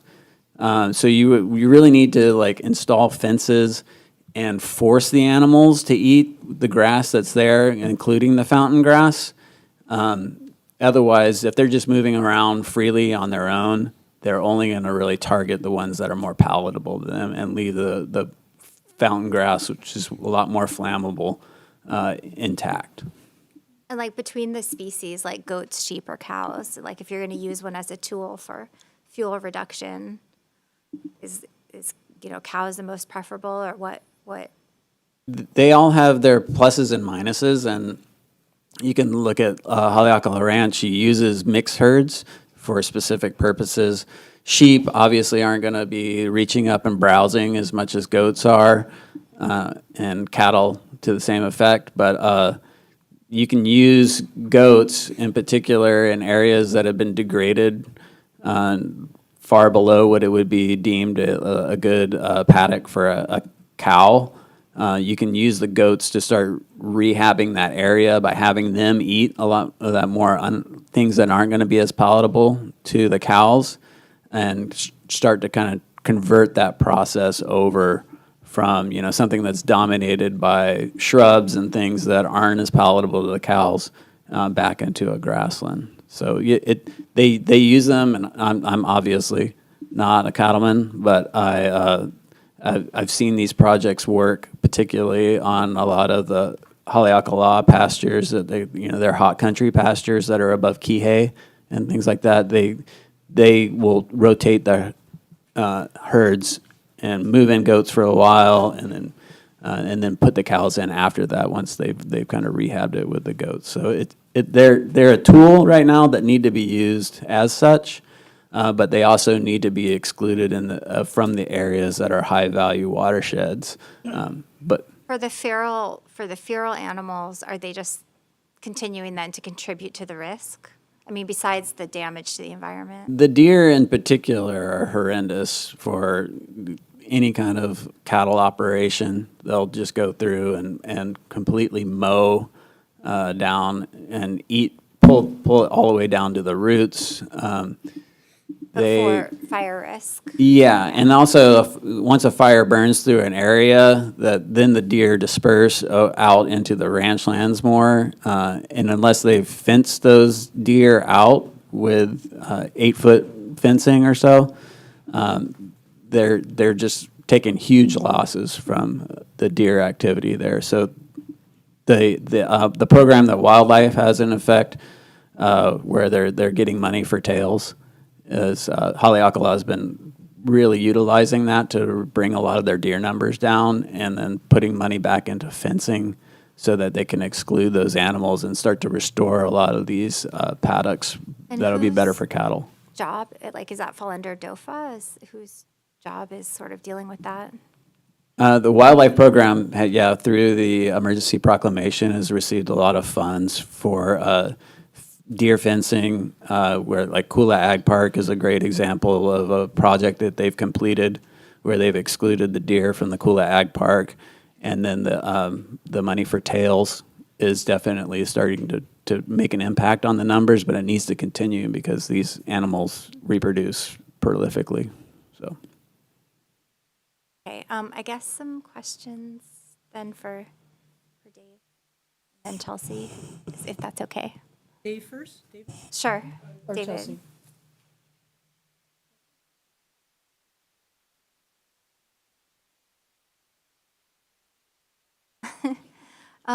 Well, okay, one question I had regarding the HISC, and it's been a while since I've been on the council, is it always seemed like the process by which the money was put out was sort of in response to people putting in applications and then grants were given out, as opposed to like a more proactive approach of identifying what are the highest needs, you know, from the standpoint of what's causing the most harm, what are, you know, people most concerned about. Has that changed? I think it's been a few years since I've been on the council. Yeah, mahalo for the question. Chelsea Arnott, Program Support with the Hawaiian Invasive Species Council. And yes, you're very aware of the process we use.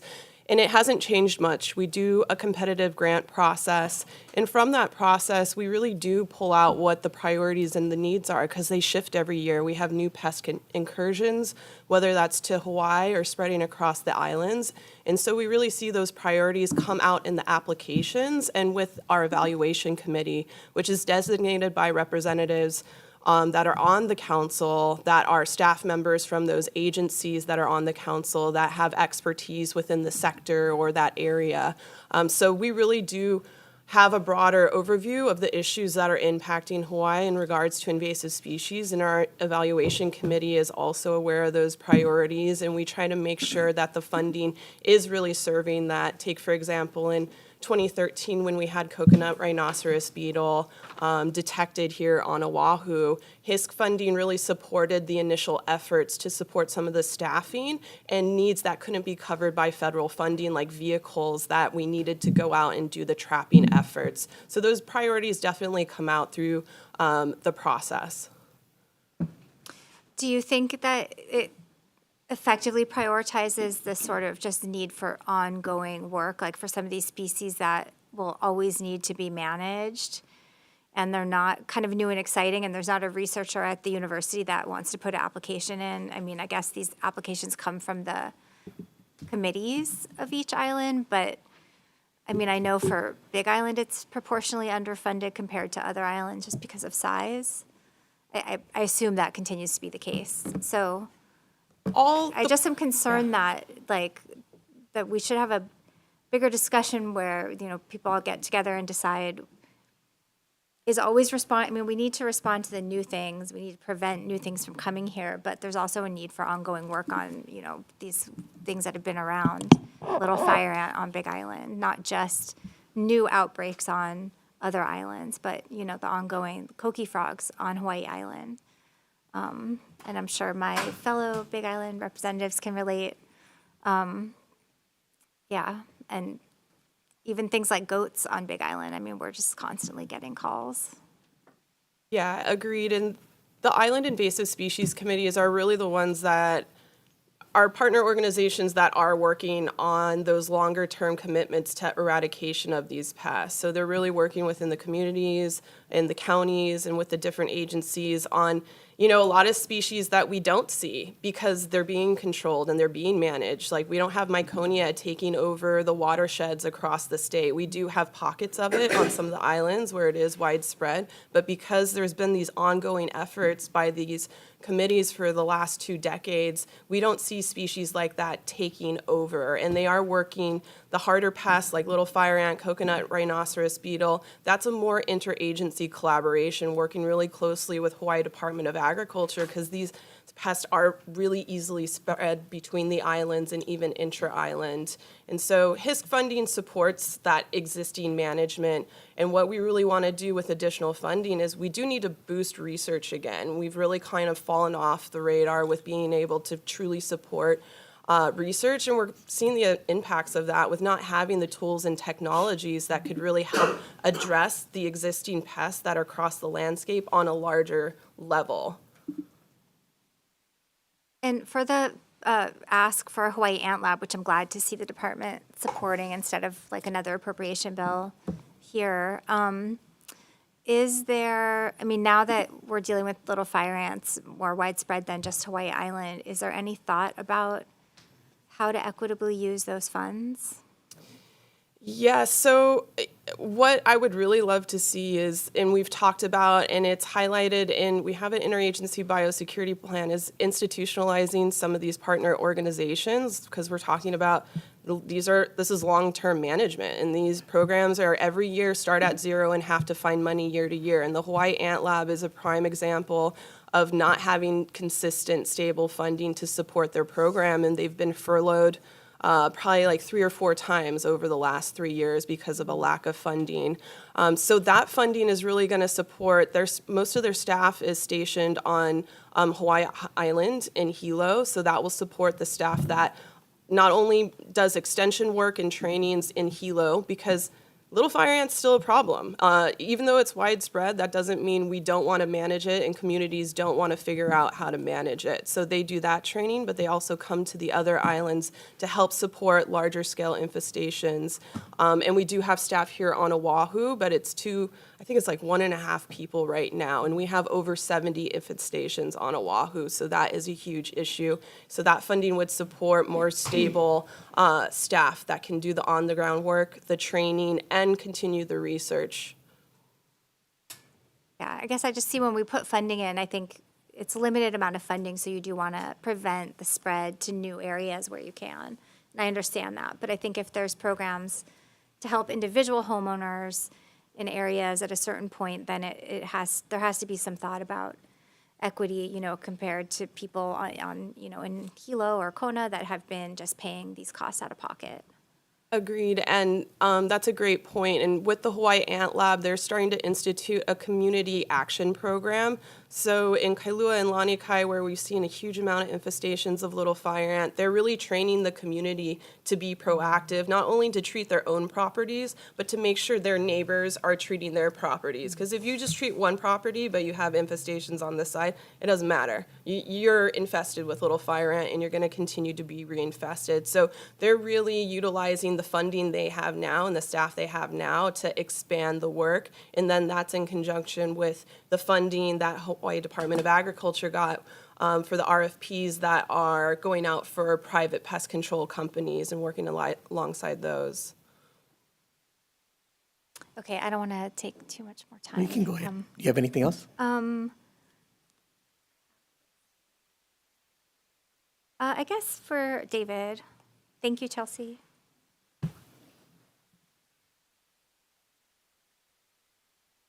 Just, I guess, for a quick update, there was the 30 by 30 initiative like many years ago, and we've given funding to for watershed fencing, year over year. Like, how far along? How is that coming along? It's coming along well. In some islands, say for instance on Maui, we're over our 30%. So the goal, was 30 by 30, right? 30% of the priority watersheds by 2030. Maui's already hit that target and is above it.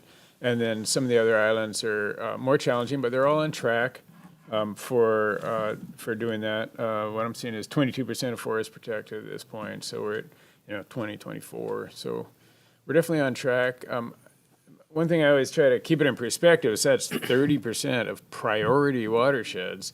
It's not a lot, and it's not all the watersheds. So, it's something that we need to be doing for a long time, and water's our most important resource, probably. Yeah, and the more fences you build, the more infrastructure you have to maintain. So how much of the budget that you're asking for, how does that get divided between fencing new areas and maintaining existing fences? Yeah, that goes into some of that LNR 172 type of funding where we need ongoing, operational funding. So right now we got the CIP funding to build fences. But like you say, as our infrastructure increases, our maintenance costs increase, and so having some ongoing operational funds to be able to manage those fences. There's managing fences, trees fall on them and whatnot, people cut them, or, things happen, and then there's also removal of ungulates and keeping up with that. So it's an ongoing process to keep the areas animal-free. So for the lump sum amounts in the budget, that's all towards new fencing projects, just about. Say again? The lump sum amounts in the budget for watersheds is for fencing projects primarily, new fencing. It's in operating? Oh, is it, what is that? Is that the fourth? CIP? For 407. CIP. Is that an operating? CIP. No, it's CIP, right? That's mostly for fencing and equipment. That's the 5 million, right? Yeah, 5 that's million, the 5 5 million, yeah. That's all CIP. And so with CIP, we can do the initial removal, so we can fence and remove, but we can't do the ongoing. When it gets into maintenance or, ongoing operations, then we need operational funds. And then I guess I'll just give you a chance, because I know there was a comment earlier, I think, well taken, well intended, about the sustainability of the department. But I guess in my view, and I'll phrase it as a question, so I guess, do you agree? But in my view, it's like there aren't revenues coming back financially for protecting watersheds, but the revenues are, in terms of maintaining a drinking water supply and all the ecosystem benefits that come from the watershed protection work. So I think it is going to be an ongoing need for the state to continue to fund it year over year, and any other kind of expectation just wouldn't really be realistic. Well, so for instance, the House passed, or, helped push through, a number of you helped push through that funding a couple of years ago for the LNR 172 funding, which was the forest and resource management. That funding, that was $25 million a couple of years ago. Last year it went down to 5. But that $25 million, we had like over $50 million in requests from the division when I put it out. So we have there's a huge need and so we applied that money to a number of different projects, and a lot of those projects could take that money every year. We could spend that money every single year. And so a lot of these things that we're seeing, we've just been under-resourced. We're seeing the issues with invasive species. We're seeing the issues with degradation of some of our watershed areas. And, for instance, in invasive species, I think it's a lot more cost-effective to put some money up front to control these things and make sure they don't spread than to have the economic impacts of what's going to happen if these things spread. And CRB is a good example of that. What if we have no palm trees on Waikiki Beach? What's the economics of that? And so I think beyond just looking at agricultural impacts or natural resource impacts, we need to look at larger scale economic impacts and look at a lot of it's like changing the oil in your car, easier to change the oil in your car than wait for the engine to blow up and fix it. So a lot of these things, we just need to invest in things. And so when we're investing in watershed management, we're investing in water. We have, probably some of the best water, if not the best water in the world here in Hawaii.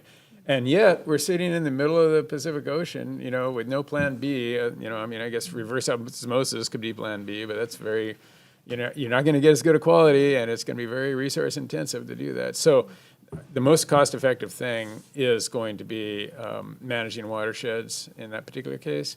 But there is going to be an ongoing investment. I do appreciate your point, Owen, about sustainability. People don't see the benefits, immediate benefits of watershed protection.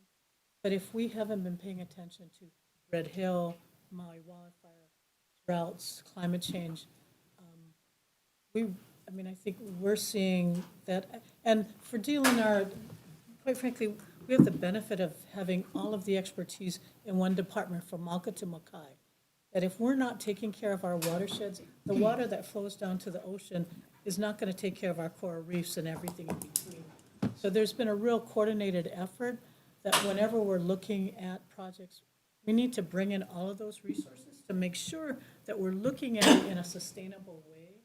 But it is hard to effectively convey to the community sort of this notion of, you need to invest in this. We need to grow trees, we need to put up fences, but it's difficult for people who, you don't see the tangible benefits today, but it is, as David said, in an investment in our ability to continue to live here and drink water here. So I do appreciate your comment. And very last question, if you'll indulge me. Goats. This is like a bit, yeah, a bit personal, but whose job is it when there's just booming overpopulation to come help out? And I mean, it impacts, they move around, so it impacts state lands and private lands. But I mean, it impacts state lands, forests, but it's on roads. They're destroying cultural resources. You know, down at Kiholo, for example, I've heard complaints. It's just, it has to be somebody's job, I think, to occasionally come in and cull, just like they do on the mainland for deer or, you know, what things that's going on in Maui. I'm not saying eradicate, you know, I don't want to pick a fight with hunters or anything like that, but it's just been ongoing for a while, and doesn't seem to be anyone who considers it their kuleana. Yeah, so our authority is mostly to manage our own land and not the private lands. And so we try to work with private landowners, we try to assist, but we have a significant amount of land in Hawaii and in Kona, but there's also significant amounts of other agency and private land. So trying to get everybody on the same page in terms of both being concerned about it and being willing to invest in the issue. So back in the day, the ranchers would just do a roundup and run 10,000 goats into the ocean. We can't do that anymore. But that was more, you had more of a contiguous type of landscape, ranching, and they understood the impacts. Now, some of the private landowners, some of those lands, the issues with fire and whatnot, some of them are kind of fallow, not as actively used, not as actively managed. They don't see the impacts from the goats directly, so they don't feel like investing in it. So it's a very good question. It's an ongoing issue. We have that goat task force. We've got a number of recommendations we're working on, but you're right. I mean, we haven't seen much from that task force, and I think they had a report that was due that never came in on time, so might be good to follow up on that. The task force got a report, right? That was. I think we keep being told we're waiting for the final one. I thought Rep. Tyrnus got that done, but I think that, okay, I'll check on that to see. But I agree with you, we should double down on how do we get the goat situation under control. Our biggest issues in terms of resources. It's also public health and safety impact, right? Animals getting hit on the highway. Thank you. Okay, thank you very much. Members, further questions? Madam Chair doesn't have anything, no? Okay. Representative Hussey. Thank you. While we're talking about goats, I wanted to just share that in Hawaiian, the word for goat is cow. Seriously, did you know that? It's to me, it's the funniest thing. It was like a historical anomaly where at some point the word got mistranslated, and so, yeah, it makes speaking Hawaiian a lot of fun. I wanted to ask a couple of questions about, actually, building on what Chair Lowen is discussing about the economics of Aina, and which is, Chair Chang, I understand that you just hired an economic development specialist, and I was curious if the department has thought about kind of attempts to quantify and to do some essentially ecosystem services accounting. Is that something that you've explored at all? We haven't, because that is a really good question about the quantification of especially impacts, like when we're talking about climate change, ecosystem.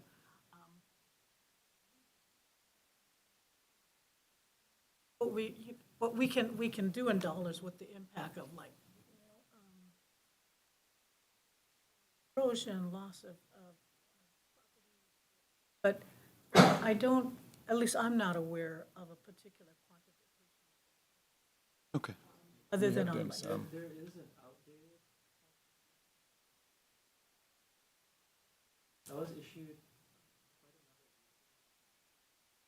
quite a number of years ago. Mm-hmm. The value of Sure. natural environment. Yeah, and there's so much new thinking, at the United Nations level and at organizations like CI about what ecosystem services, the incredible value that they provide. I mean, we have a $115 billion economy that rests on our ability to have drinking water. And so anyways, I just want to kind of show my hand a little bit that in terms of policy for the legislature, I'm interested in encouraging the department to apply that sort of approach, especially for conversations around things like the military leases. We're currently leasing out these incredibly valuable lands for $1, and I'm really interested in how we can, sort of adjust our economic thinking about the value of those lands and also the cost of things like cleanup. The cleanup of those lands, which we know we're going to have to do at some point, whenever the leases are POW, that's going to be incredibly expensive. And for Mr. Nahoa from Kirk, we don't have to talk about it today, but this is certainly something that the department has thought about, right? Is like if we had the right amount of resources years ago when Kaho'olawe was turned over to Hawaii, to the state. We might be in a very different position now, right? If there had been enough investment in the cleanup. But continuing on the economic piece, can I ask Ms. Aronot, am I saying that right? Chelsea to come back up for a second? Species? Thank you.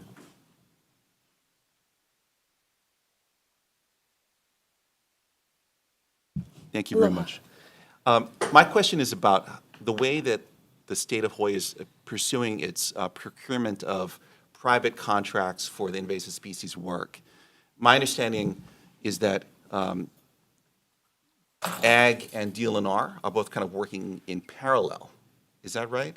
And my question is, are we leveraging the ability for the state of Hawaii to be the monopsony buyer, the single largest buyer of services for invasive species management?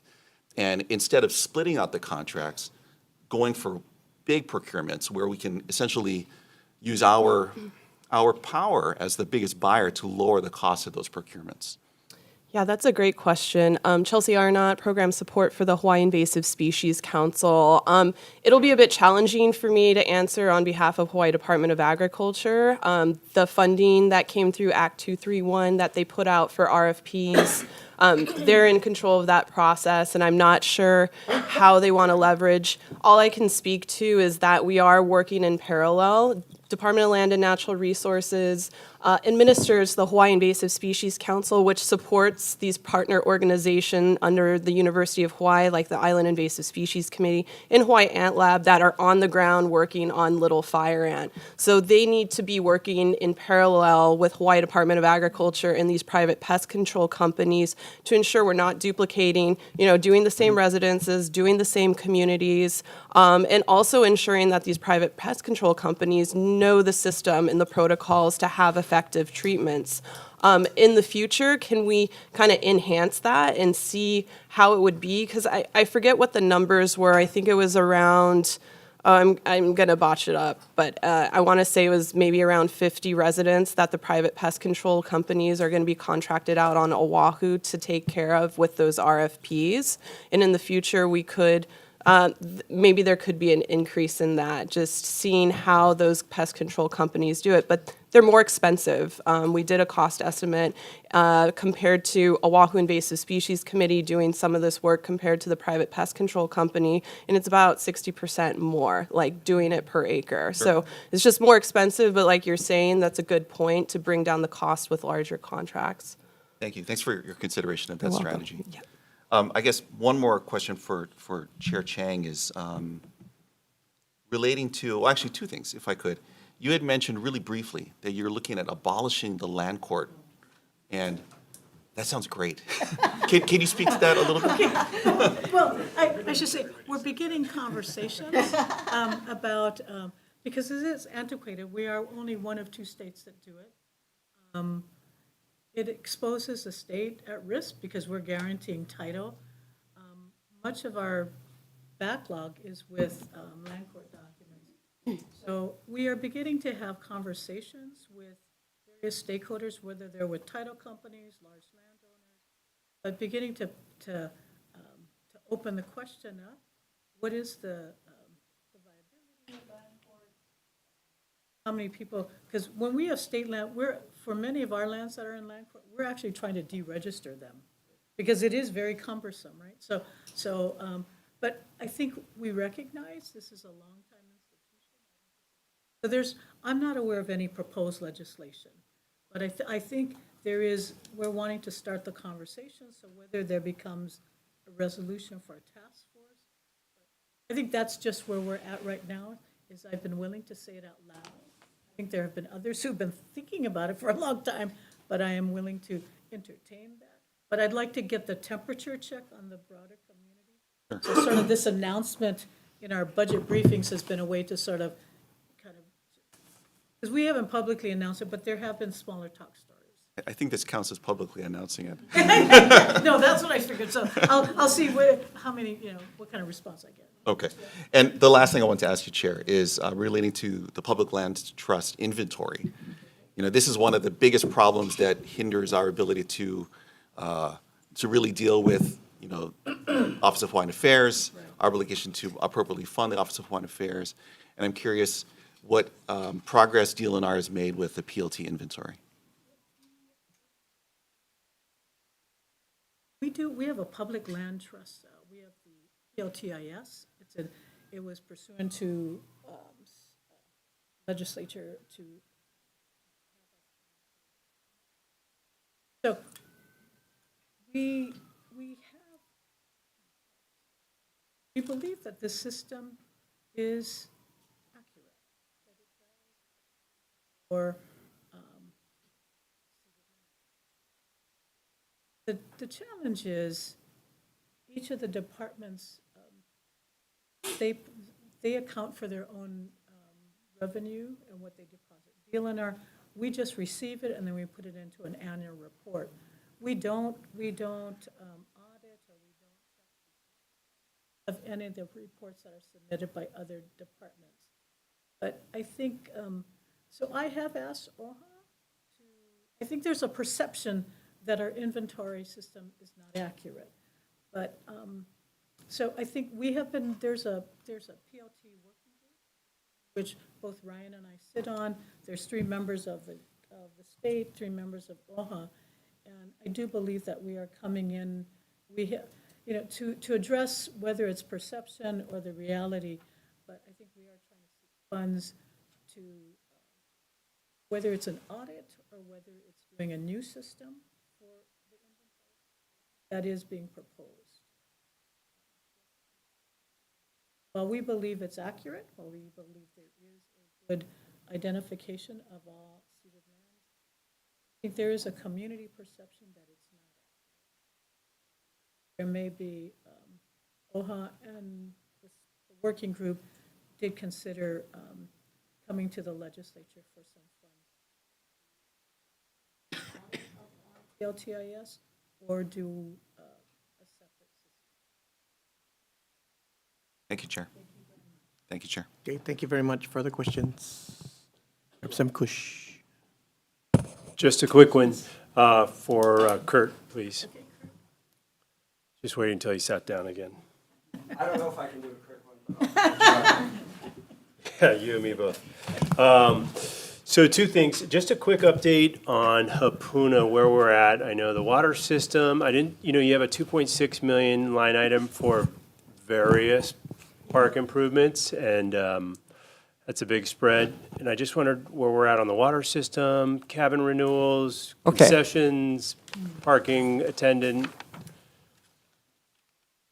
Okay, I'll break it down the water system, which, as you know, was a huge debacle for us. I think we had over 300 breaks in the water system the past couple of years, and we were able to, with the help of the administration, got a real quick contractor to come in way underpriced to put in the temporary. So we restored service to that water system.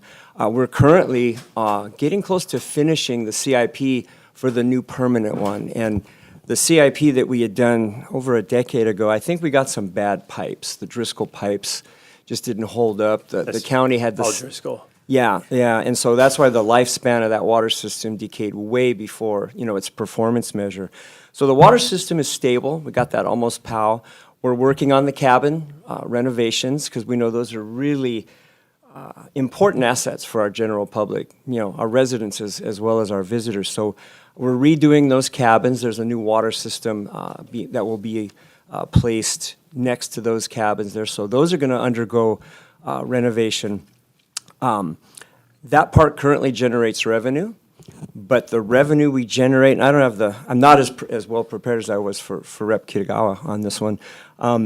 The lifeguard contract costs more, I think, than the revenue we generate. The lifeguard contract that we have with Hawaii County, I want to say it's like over $1 million for Hapuna.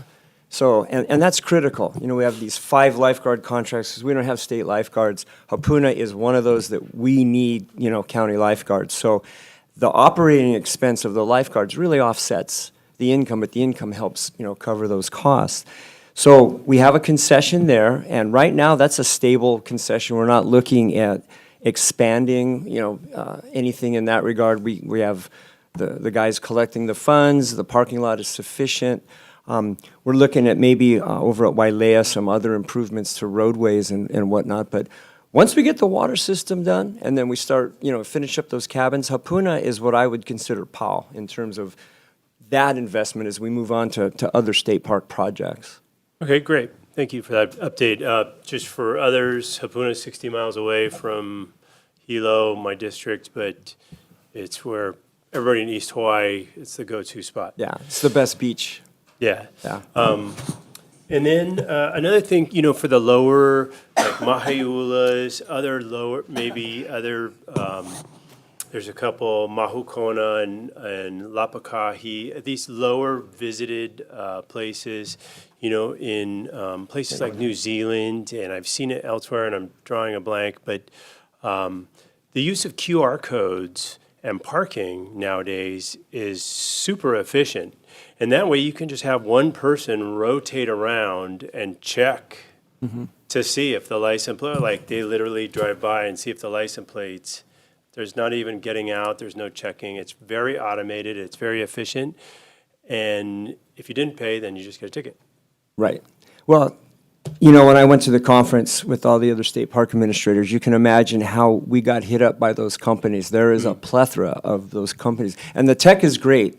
As a matter of fact, we're looking at transitioning our Kaena Point State Park permit from a sticker on a bumper to a license reading technology for our law enforcement to determine if somebody has, the permit or not.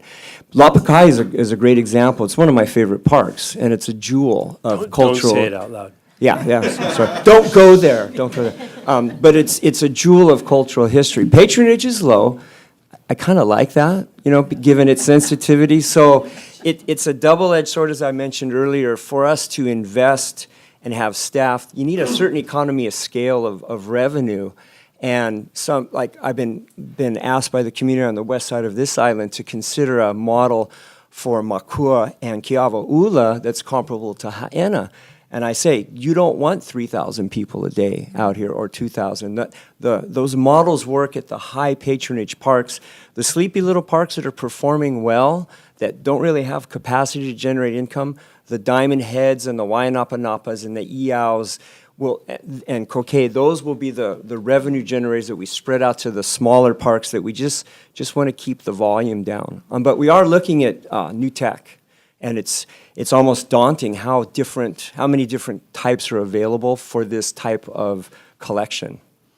Okay, yeah, that was just my point. It's just the slower places. That way you have a way to not have staff there. Yeah. It could just be an audit. It could be, voluntary, I guess. I mean, I've found out not to throw aspersions on the visitor industry, but the visitors can be real sneaky. Sure. In terms of, paying or not paying. But we're evolving. We're getting there one park at a time. But Okay. we are looking at new tech that will make it all easier because the cell phones have changed everything. Sure. And if I can just add to that, we also have this consolidated website that we're hoping to utilize that website. So on this website, you can access all of our permits, licenses, and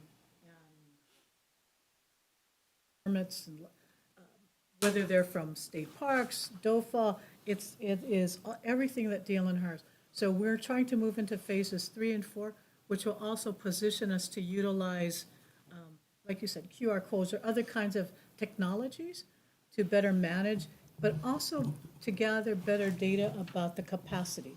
So I think through that system, we're going to be able to better manage our resources by knowing what's the, who's going there, if they're, if they can't get a parking or they can't get a reservation at Diamond Head, are they overflowing to other places and where are they going? So I think we're hoping to use that website for multiple purposes, but it's also a way to donate too. So we're looking at putting a donate button on every single page that you can donate to. Nobody here knows about that. Yes. Okay, well, thank you. I appreciate that. You've been doing a great job at State Parks. I'm super grateful as they've really improved in the last 15 years. So, my other question was regarding invasive species. We were talking about that, and I know that, and it may not be. It might be this gentleman here from the Department of Forestry is regarding the Walchovia mosquito infected, and then the pua'a, the pig contraceptive. And I know there's this friction between public input and invasive species. And I know, were you thwarted in Maui from releasing the Walchovia, or however you pronounce that? Wolbachia. Wolbachia, thank you. Mosquito because of public input? No, so sorry I didn't introduce myself earlier. David Smith, I'm the administrator with the Division of Forestry and Wildlife. No, Wolbachia, we've gone through all the compliance and all the public review. We got really strong support from the public for doing that. There was a small group that was suing us about, that was what made the news, But yeah. no, we're releasing it on Maui. Oh, far out. Yeah, and we're trying to ramp that up to both Maui and Kauai. Oh, good. We've got several species of birds. The kiwikiu, or Maui parrotbill, is, on the verge of extinction over there, so we're really racing to do that. But no, that program is currently underway. Okay, good. and And then operational. the pig contraceptive, on Hawaii Island, pigs, goats, and sheep are just wreck and shop.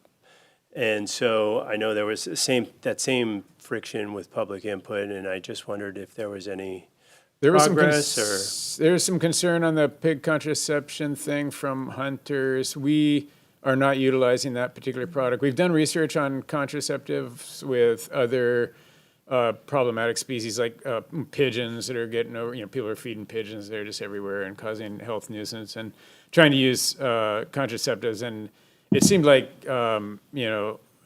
animals were outbreeding the contraceptive, basically. Like, it's really hard because you got ingress into your population, right? So there's a population with ingress, but you have some contraceptive thing going on in there, but your ingress was, swamping the efficacy.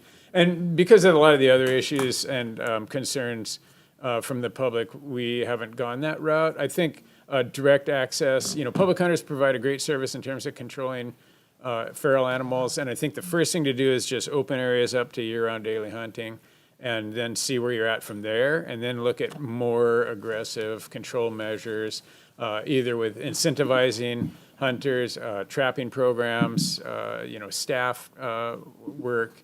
We go all the way to aerial shooting if we have to, in certain really high sensitive areas. Sure. But for the most part, our first line of defense is year-round daily public hunting, and then after that, then we reassess to see what else needs to be done to protect whatever resources are at risk from the animals. We do understand there's it's kind of a two-edged sword. They're popular hunting animals. They're also very destructive in a lot of areas, and so, both for residential and for agricultural, and so we try to balance that.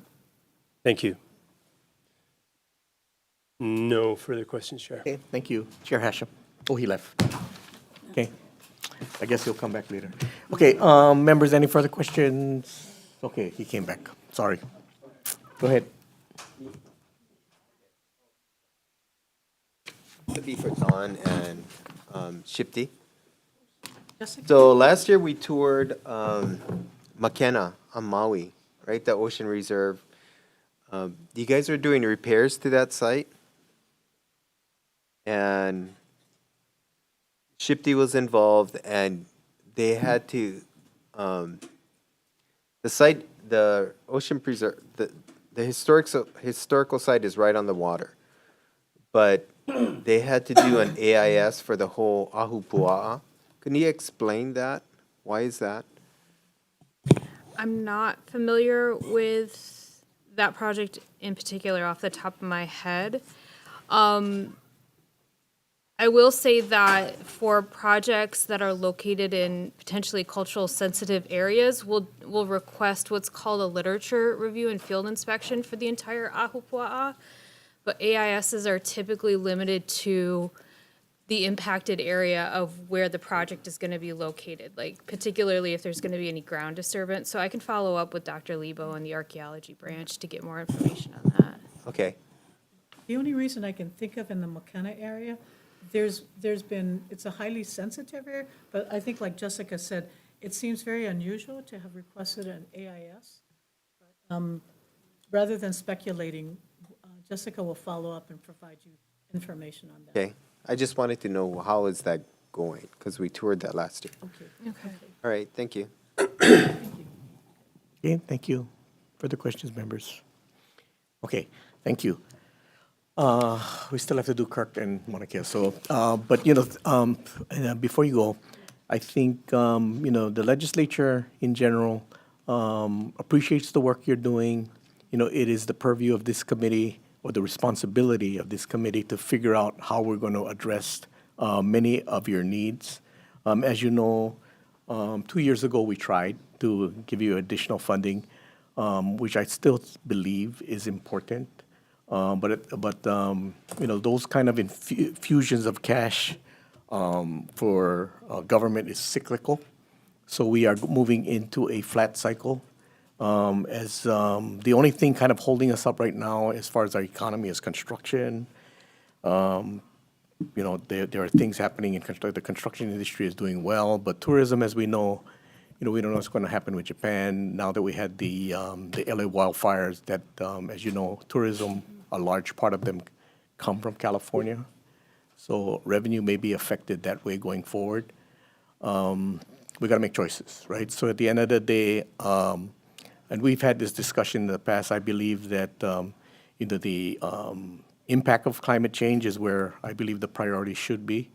And what we should be putting to the prevention, I think that's where the choices come, right? Where we're going to put resources and how we're going to do things like that, and then how we finance, right? So, for example, the discussion earlier with parks and the $2 million rock mitigation and, those kind of different things, that it be cash. It could be, it could be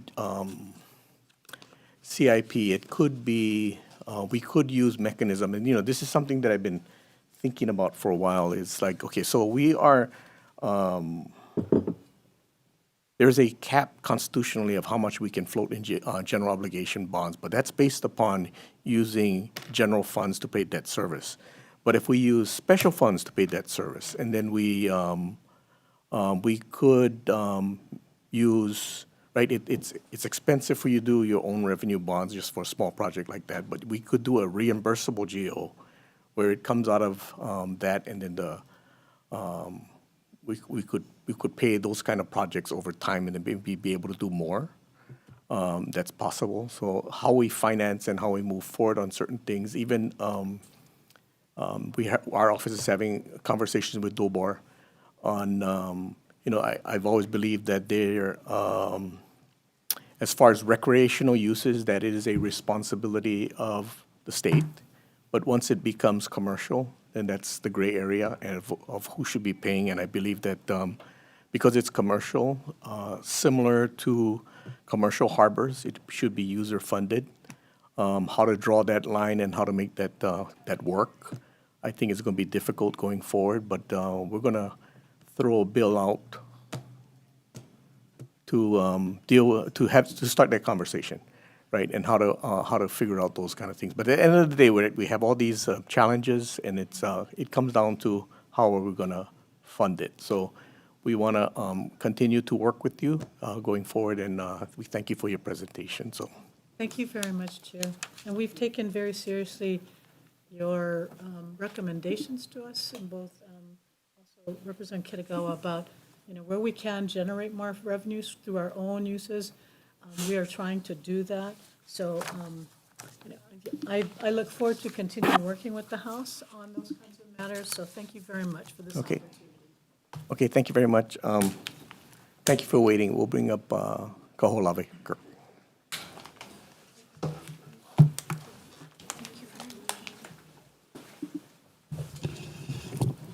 Okay, thank you very much, Chair and members of the Finance Committee. My name is Mike Nahopi. I'm the Executive Director for the Kaho'olawe Island Reserve Commission. And for for a quick summary of our history, 10 years ago, we were operating with no state funding. We were living off the residual trust fund that was established from the Navy cleanup on the island. But working with this committee and the rest of the legislature for the past decade, we were able to establish not only our own program ID, but to have core baseline funding for our operations. And those 2 years ago, we were able to increase that. So that's why I'm not asking for any operating money this year. And to establish 16 full-time personnel for Kaho'olawe. Right now, we use the manpower and the funding to focus on the core efforts of Kaho'olawe and the infrastructure. So our boat operation, we run the boats going back and forth. We maintain the infrastructure on the island. We have a base camp. We generate electricity. We generate our own water on the island. We have our own infrastructure and road repair. We utilize the state funding for that, and then we seek grants and federal funding to do the actual program restoration, buy plants, buy soil amendments, buy equipment. We're running about $300,000 to maybe $500,000 in grant money, not all one time, but we're kind of managing that under our belts. So this year, the only thing that we're really focusing on is we want to be able to make our own money. We are statutorily prohibited from any commercial activities on Kaho'olawe, but we have an 8-acre property, oceanfront, next to Kihei, that we use as our base yard on one corner of it. And for years, we've been asking for funding to build our education community center, restoration, learning center there.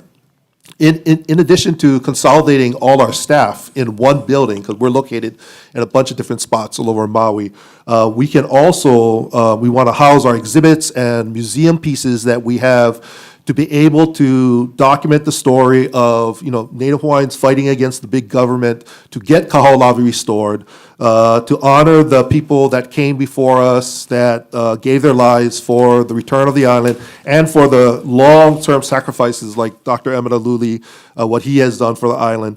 And then also to create this hub where indigenous resource management can be, we can collaborate, we can feature, we can promote, and also to generate money. Right next door is the Kihei Small Boat Harbor. We did a head count. Over 200 to 300 people come off those dive cruises to Molokini at 10 o'clock in the morning, cold, wet, and hungry.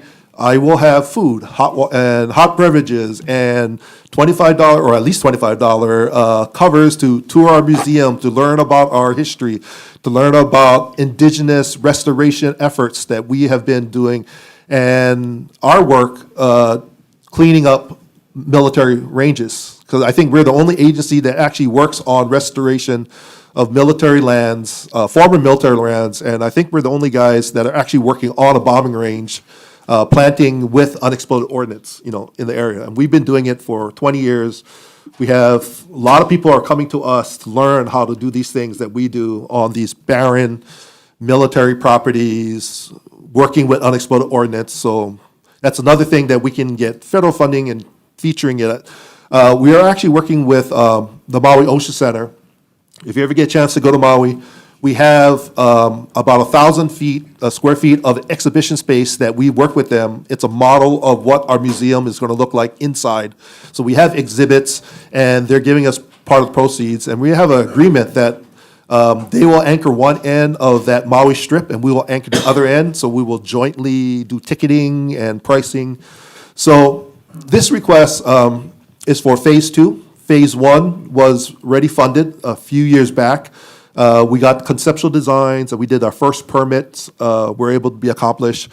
Phase 2 looks at completing the permit process, to do construction drawings, and to do some construction work right now to expand our boathouse, to put a pavilion and comfort station. We have no bathrooms at the site, so put some infrastructure.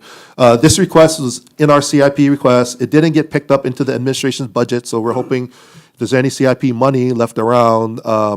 We were surprised last year when WHAM added the funding in when we didn't ask for it. So this year, we're actually asking for it. So hopefully there's anything left over. We can get some money, and then our goal is to continue working on this project so that we can start generating our own revenue.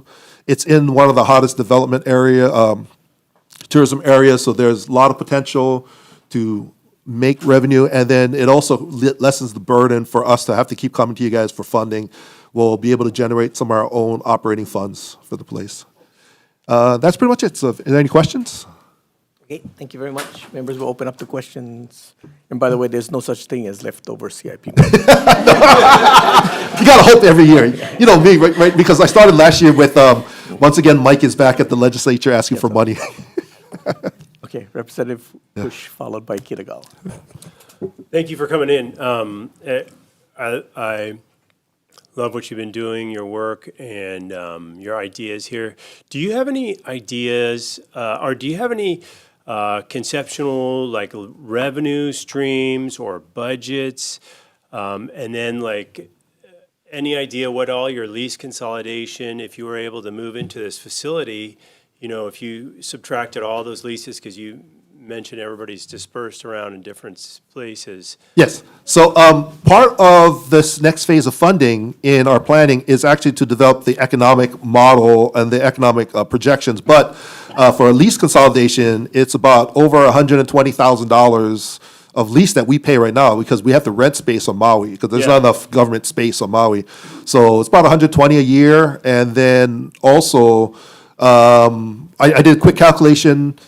200 to 300 people a day are coming off those boats. If we can keep them there in the Kihei area instead of dispersing back to somewhere else, actually there's nowhere else to go nowadays, at maybe say $25 a head, we're doing just 52 weeks, 5 days a week, count the holidays, probably 1.2 mil, somewhere in that neighborhood, you know, that revenue generation, not including, let's say, our cafe, art museum, gallery stuff. Right now, we try to, we have a target of like about $50,000 a year that we raise from donors, and and people are donating money to us with very little benefits. Right now, with the museum and having that facility available, having discount rates, just like Bishop Museum has for members, giving them some benefit, we can increase that membership quality. So that's also another area.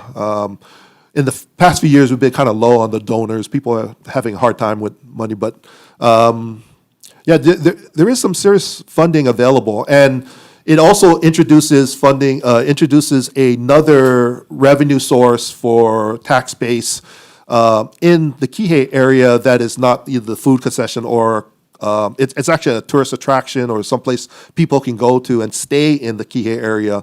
And offset, since Lahaina right now is not generating revenue, we can be generating some revenue to help Maui County with their tax base and stuff. Okay, so about 1.2 plus another 120K, so 1.3. Somewhere in that neighborhood, hopefully, yeah. And I couldn't find your ask. What was the total? We didn't get it. It's not in the budget. Oh, okay. So we asked for it, but it's in that column not approved. Okay. Yeah. And what was it? 4.25 million. 4.25. Yeah, that's next phase. Yeah. Okay. Thank you so much. Yeah. Yeah. Representative Kitagal. Oh, that was your question? Okay. For any further questions? Okay, Representative. Just real quick, just to make sure, Michael, so Yeah. the way that Kirk is statutorily constructed, you can absorb those additional funds coming in from tourists, et cetera? Yes. We can't generate them on Kaho'olawe because we're prevented, but I can Kihei. do whatever I want. I can generate as much money I can make at Kihei. Okay. And I have a trust fund, so I can just directly take those funds in. Yeah. Thank you. Yep. Okay, thank you. Further questions, members? Okay, thank you. Okay, thank you very much. Thank you. Okay, next is Mauna Kea. Oh, two of you coming, okay.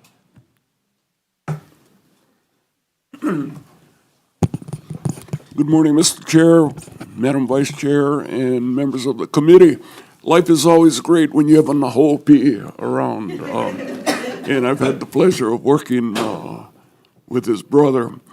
In the way of history, back in July of 2022, Act 255 was signed into law. Mr. DeFries, Which- maybe just introduce yourselves to the committee then. which created the, oh,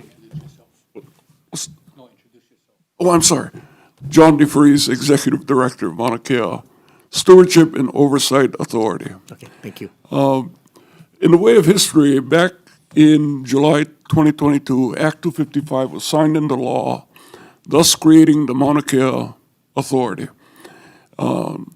That started in July 1 of 2023, which triggered a 60-month or 5-year clock in which the authority would build capacity and incrementally start to assume total management control over the summit of the mountain and the mid-level Halepohaku campus.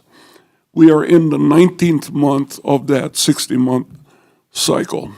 When the authority was established, and with the support of the legislature, $14 million annually was embedded and serves as a recurring fund.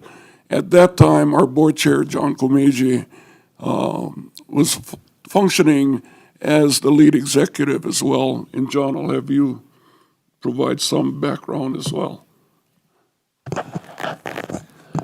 Good morning, John Komeiji, Chair of the Mauna Kea Authority.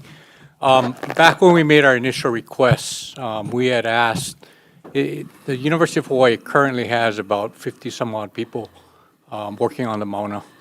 We figured that it costs them annually between $7 and $8 million to fund that operation currently. So what we did is that we then also assumed that we needed to hire certain types of consultants to help us with the master plan, attorneys, et cetera. And we asked for the $14 million, knowing that we may or may not transfer those 55 people over in any particular year.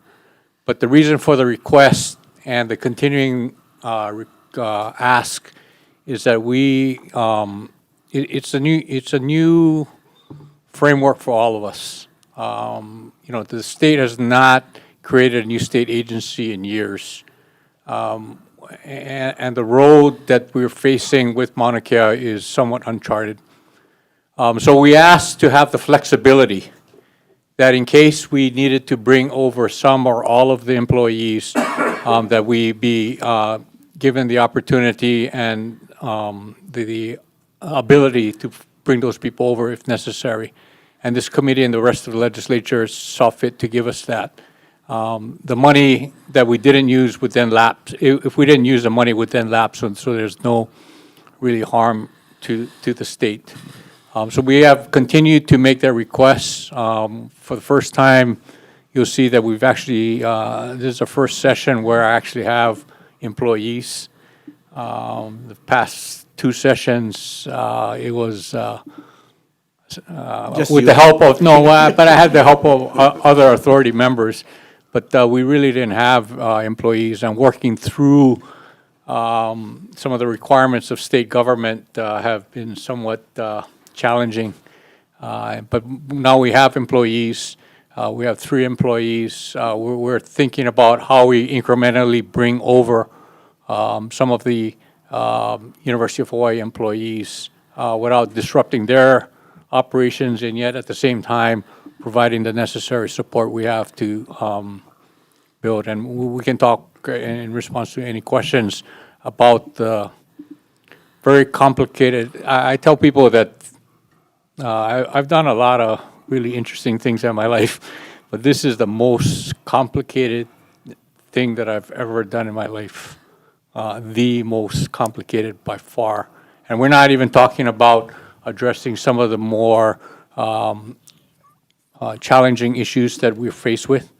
but just standing up a new state agency and trying to understand how that is, and actually not only standing up the agency, but transferring people over from another agency is very, very challenging. But we appreciate the support that all of you have given us. We know that we did a tour for some of you, the Finance Committee, a few years back. We welcome, renewed interest and tour and give you more information.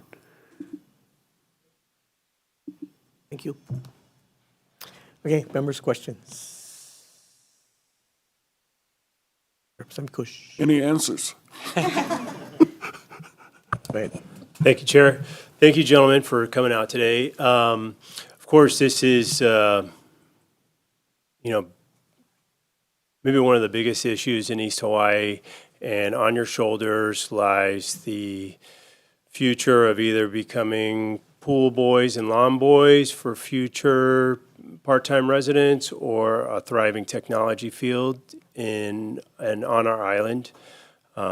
There's a big base, and there's a lot of concern that in the next 41 months, if it's not brought together, that if just one of the big telescopes leaves, decides there's not a future, that then the smaller telescopes will be shouldered with all those costs, and they won't be able to afford it, and there's just so many headwinds. I don't need to tell you guys, you're living it.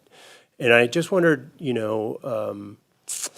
with 3 employees on after 19 months, and I don't know all the headwinds you're facing, but I know a lot of them.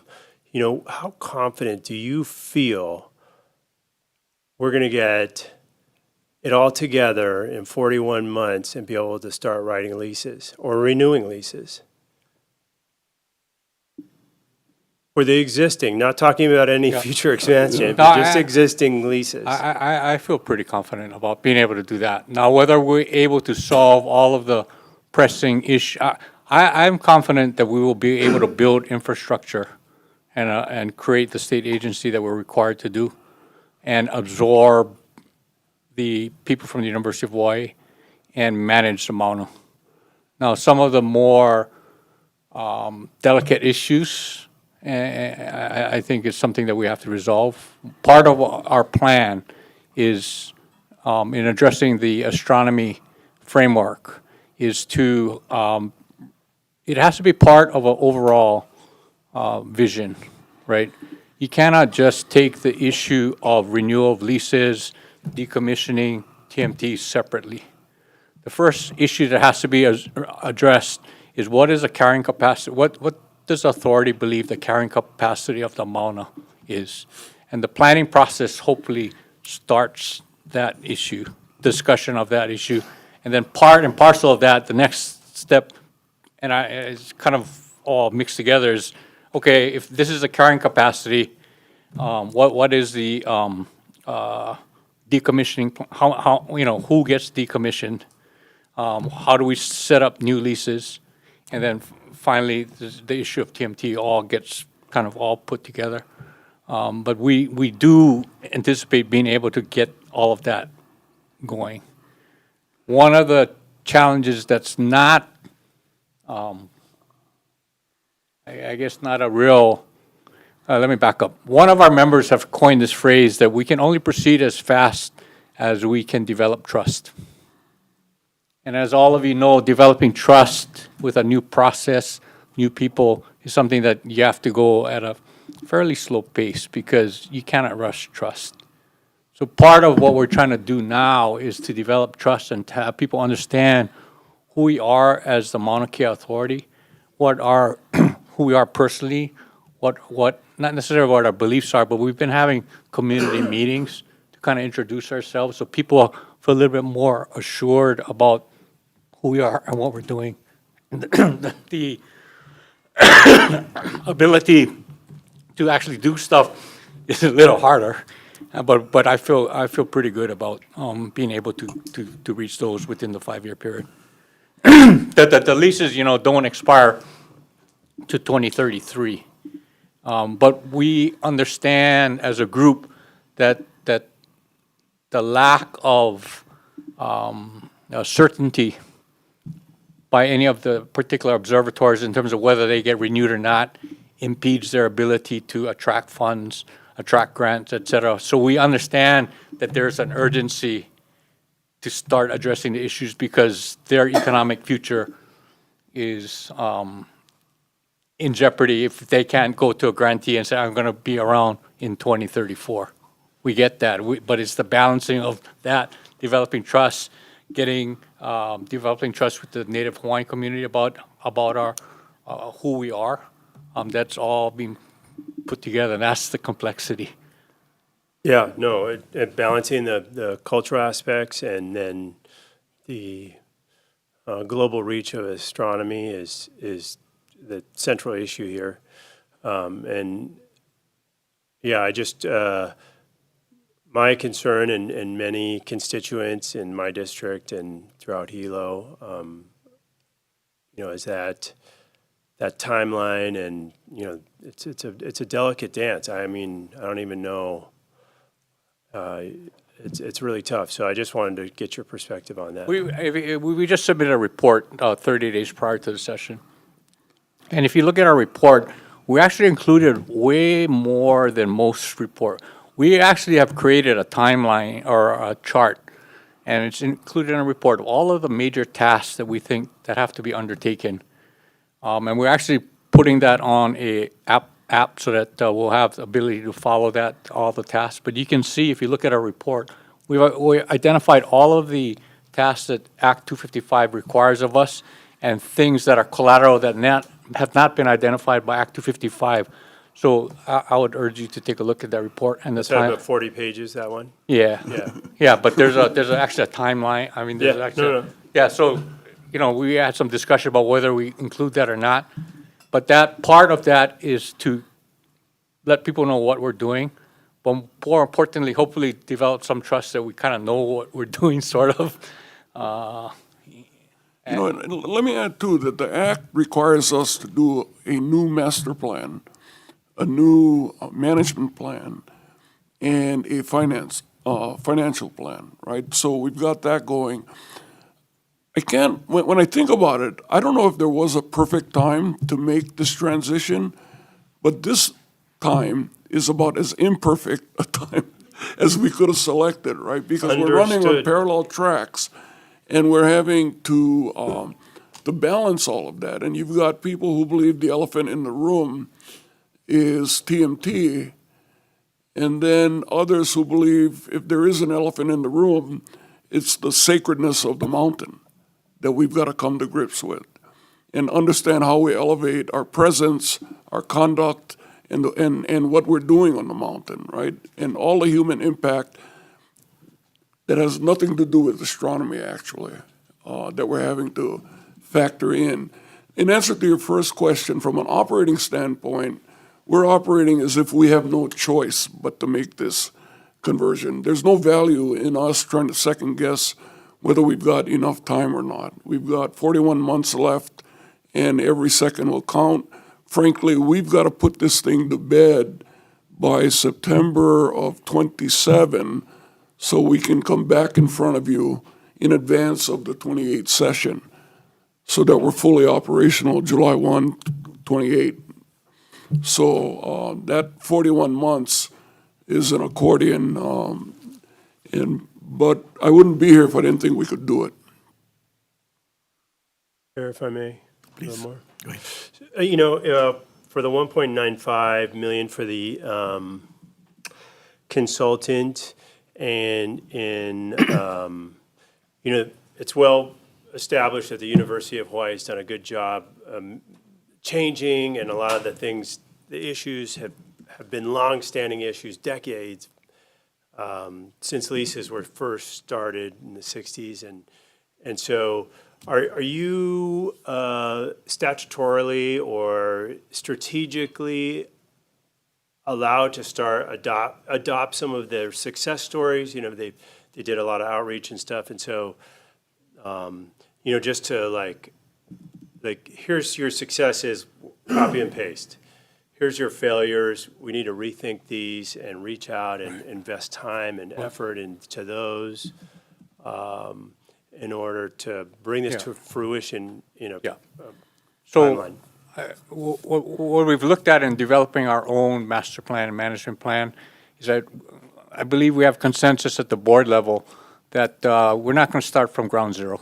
We're going to look at the good work and the hard work that the University of Hawaii put into developing their master plan and see what we can agree on that should be incorporated. So start with that. And then those more issues that where people want to tweak, redo, completely gut, we'll identify those issues, but we'll have hopefully a base of things that people can already agree upon, and use that as a base to build, so that, you know, from a time standpoint, we're not starting from ground zero. Hopefully, we start from 30%, 40%, whatever it is that people can agree to. So we've talked about that, and I think we have agreement that we'll go through that process to identify those areas where people feel comfortable with what already exists. Okay.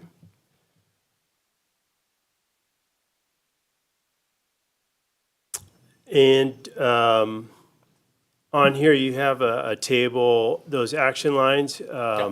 Are they also on a timeline? Do you have them as short-term, you know, like whatever the step may be? I forget what it's called when you have, help me, critical path, but no, what was this, where you have the diagram, where you have the lines going Gantt, sideways? like a Gantt chart. Yeah. Gantt, Not Venn. Gantt, not a Gantt chart. Gantt chart, yes, thank you. Yeah. Do you have like a Gantt chart on there No. that lays out some of your goals and the timeline so that they can be, you know, so we can objectively kind of follow along and see if we're hitting our mileposts and if more attention needs to be focused? And what I mean by that is maybe. Yeah, you know, what you have in the report was where we were that day when the report was submitted. And so since then, we are now doing exactly that, where the tasks are, everyone's committing to a time, a person. Ultimately, you will be able to get dashboard reports or a more comprehensive, in-depth understanding of that. And we're in that process right now. Frankly, we're meeting tomorrow to get back into it as well. Okay. Yeah, it's a train station. Okay, I yield, thank you. Okay, thank you very much. Further questions? Okay, thank you very much for being before us, and do you have any closing remarks or anything? No, thank you. We appreciate everyone's support. And like I said, this is really complicated. We appreciate your support, and hopefully can, by way of explaining what we're doing, gain your further support as we move forward. Yeah, and thank you for taking on this task. We appreciate it. Okay, members, we're going to be in recess, and we'll bring up the next one.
Okay, we're going to reconvene the Committee on Finance to continue our informational briefings. Next, we have DeHert. Welcome. Hi, good morning. Chair Yamashita, Vice Chair Takanouchi, thank you for the opportunity to talk about our biennium budget requests. Before I get started, I'm Brenna Hashimoto, Director of the Department of Human Resources Development. I have here with me our DHERD leadership team, starting with Deputy Director Brian Ferruto. Super happy that he's joined our DHERD team. Former Deputy Director Ryan Yamani's moved on to bigger and better things, so we're super happy that Brian has joined our team. I also have our leadership team here. I'm going to just go through them real quick so you can put some faces with the names. I also have Eric Nita, head of our Labor Relations Division, Jennifer Mori-Kilby, the head of our Claims Division, Raynell Yi, Employee Relations Division, Heather Ching Manzano, who's our Staffing Administrator. I have Kevin Uehara from our Examination Branch, Patty Takeda, who's our Lead Recruiter in our ARPA team, Mark Togashi, who is our Administrative Services Officer. I also have Joy Inouye, who's a Compensation Manager, Doreen Kuroda, a Benefits Manager, Patty McDonald, who's head of our Training Office, Kylie Hisashima with the Classification Branch, Derek Tanigawa with our Transactions and Records. Got them all, hopefully. Signy. Can't forget Signy Nakayama. Zura, she is our EEO officer for the state of Hawaii. Before I get to our budget requests themselves, I'd like to just take a moment to quickly talk about some of our accomplishments this year. I'll keep it very brief. The good news is that overall state vacancies for civil service positions have come down, which is a credit to the investment that you folks have given DHERD over the last 2 years. We have gone from a high of 27% vacancies to this past year, we saw a reduction down to 24%. And that's a combination of many things. We saw a substantial increase in the number of applications that we received. So last year we received over 30,000 job applications. So it's our staffing team who is looking at each and every one of those and determining whether individuals meet our minimum qualification requirements.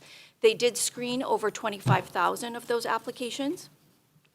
And we also have made a significant increase in our presence both at individual job fairs as well as out in the community promoting the state as an employer of choice. So with that, I just wanted to briefly share with the committee, for those of you who may not be familiar with DHERD's operations, our mission is really to help to attract and develop a high-performing, qualified workforce within our fiscal and operational constraints. We do primarily what we refer to as open competitive recruitment. Those are recruitments for the general public, whereas the departments handle internal recruitments of promotional opportunities within their own departments. We also manage all of the state's workers' compensation claims. That is centralized within DHERD's operations.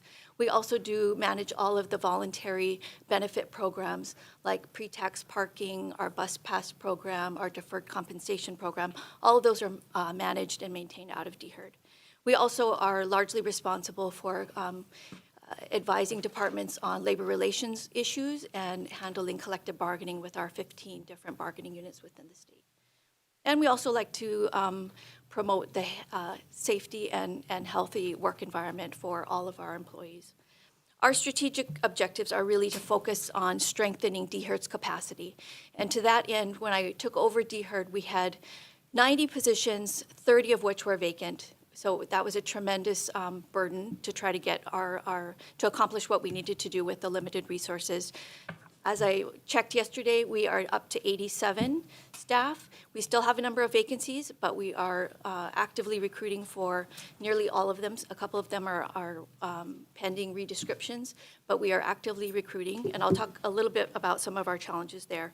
So despite these efforts, the state continues to face challenges in our labor market. I think it's no secret to this committee and many others that we have a very tight labor market in Hawaii, and that's been historical. It's not anything that's terribly new, although it was compounded the difficulties with COVID and the state's hiring freezes periodically. So I'm going to go into, we have actually 10 budget requests and a couple of transfers. So I'd like to just highlight some of the issues that we're facing and some of the requests that we're hoping to get your support so that we can address. The first one is with HRD 102.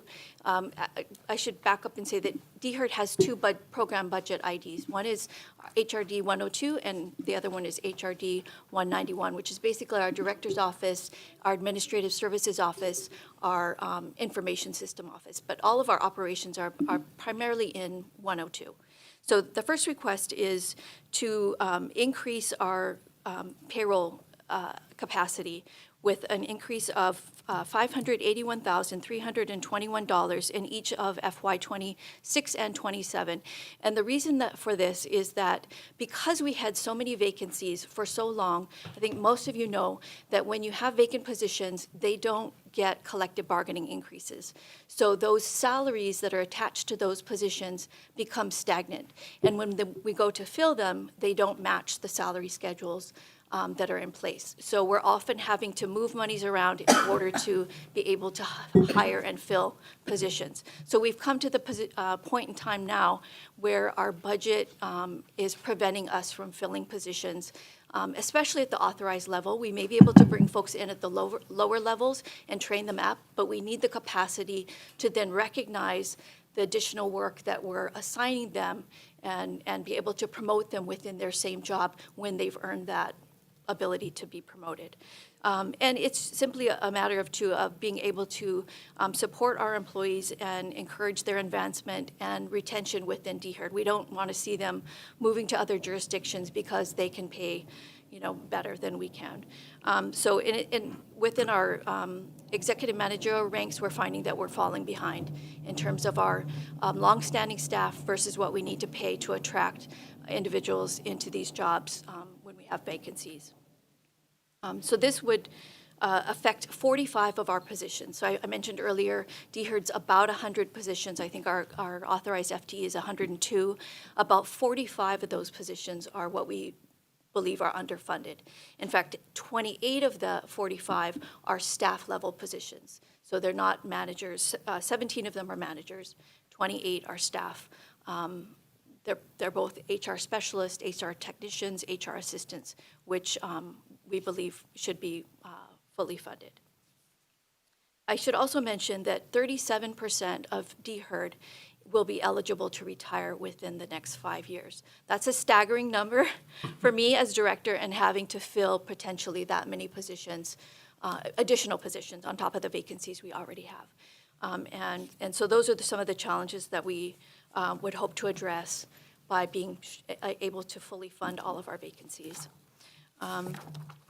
Our second request is to fully fund our software as a service costs. So many of you know that DHERD does centralized recruiting. We manage our NeoGov application, which does the recruiting and onboarding for state employees. We also oversee and contract for our human resources management system, our HRMS. We use PeopleSoft, which is an Oracle product. We have 2 contracts with them. One is for our overall HR electronic personnel record, which then that data feeds into payroll. It informs budget, it informs DAGs, and we also have a separate contract to give each and every state employee access to the HIP system, which is what they use for time and leave, for payroll. So those are 2 contracts that DHERD manages.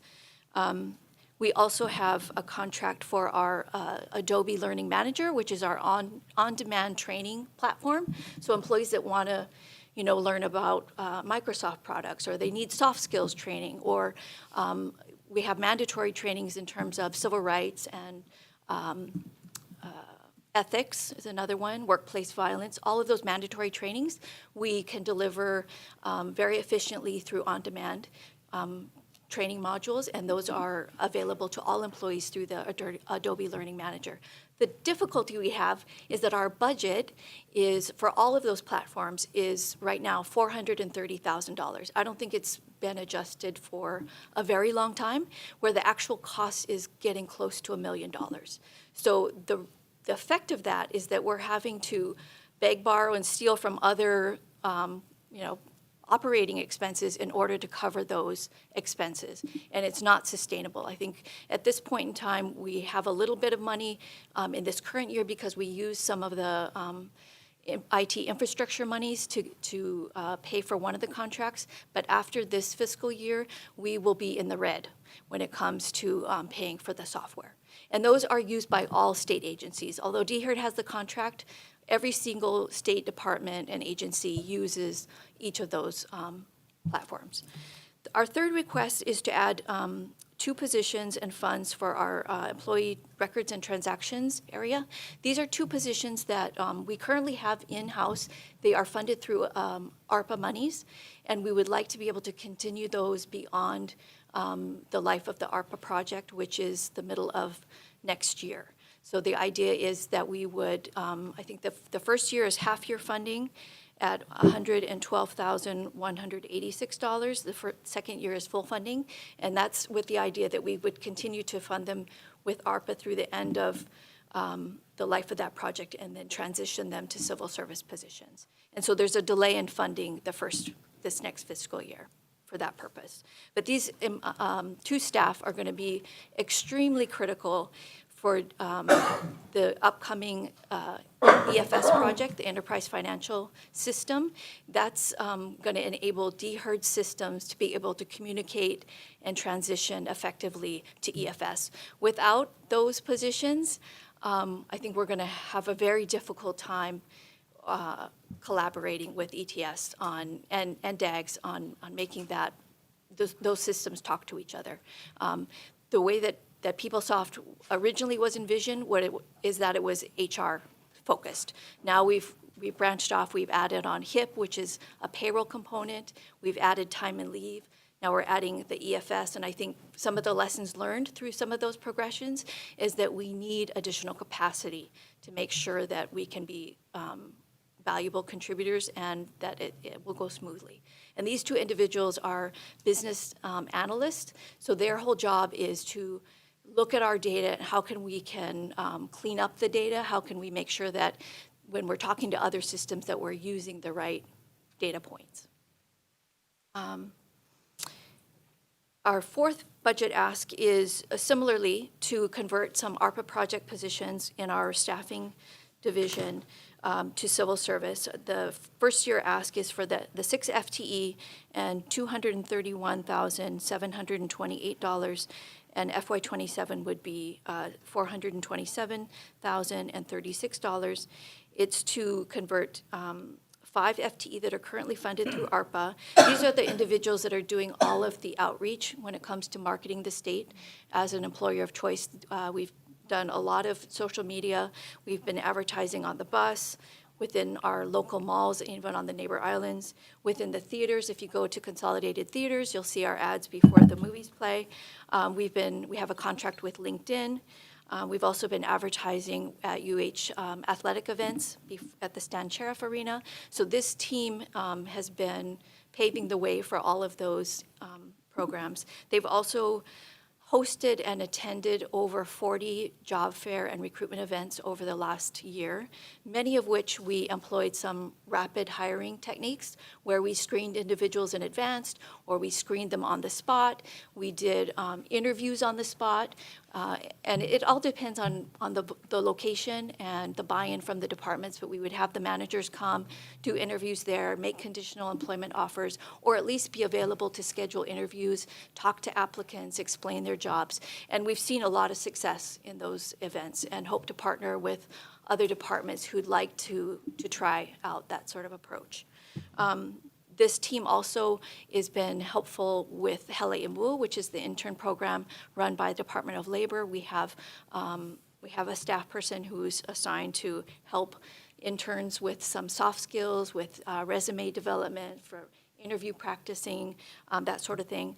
They are also the team who is paving the way for our Skill Bridge agreement with the Federal Department of Defense. So what that program is military members who are in their last 3 to 6 months of military service, they can basically intern with a State Department.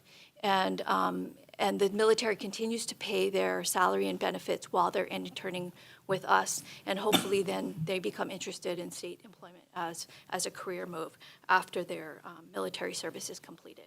So that's the benefit of having this dedicated team to focus on some of these projects, and it allows our regular staffing team to focus on speeding up the review of applications and getting the lists out quicker. Next one is our fifth priority, which is for funds to support salary surveys and compensation analytics.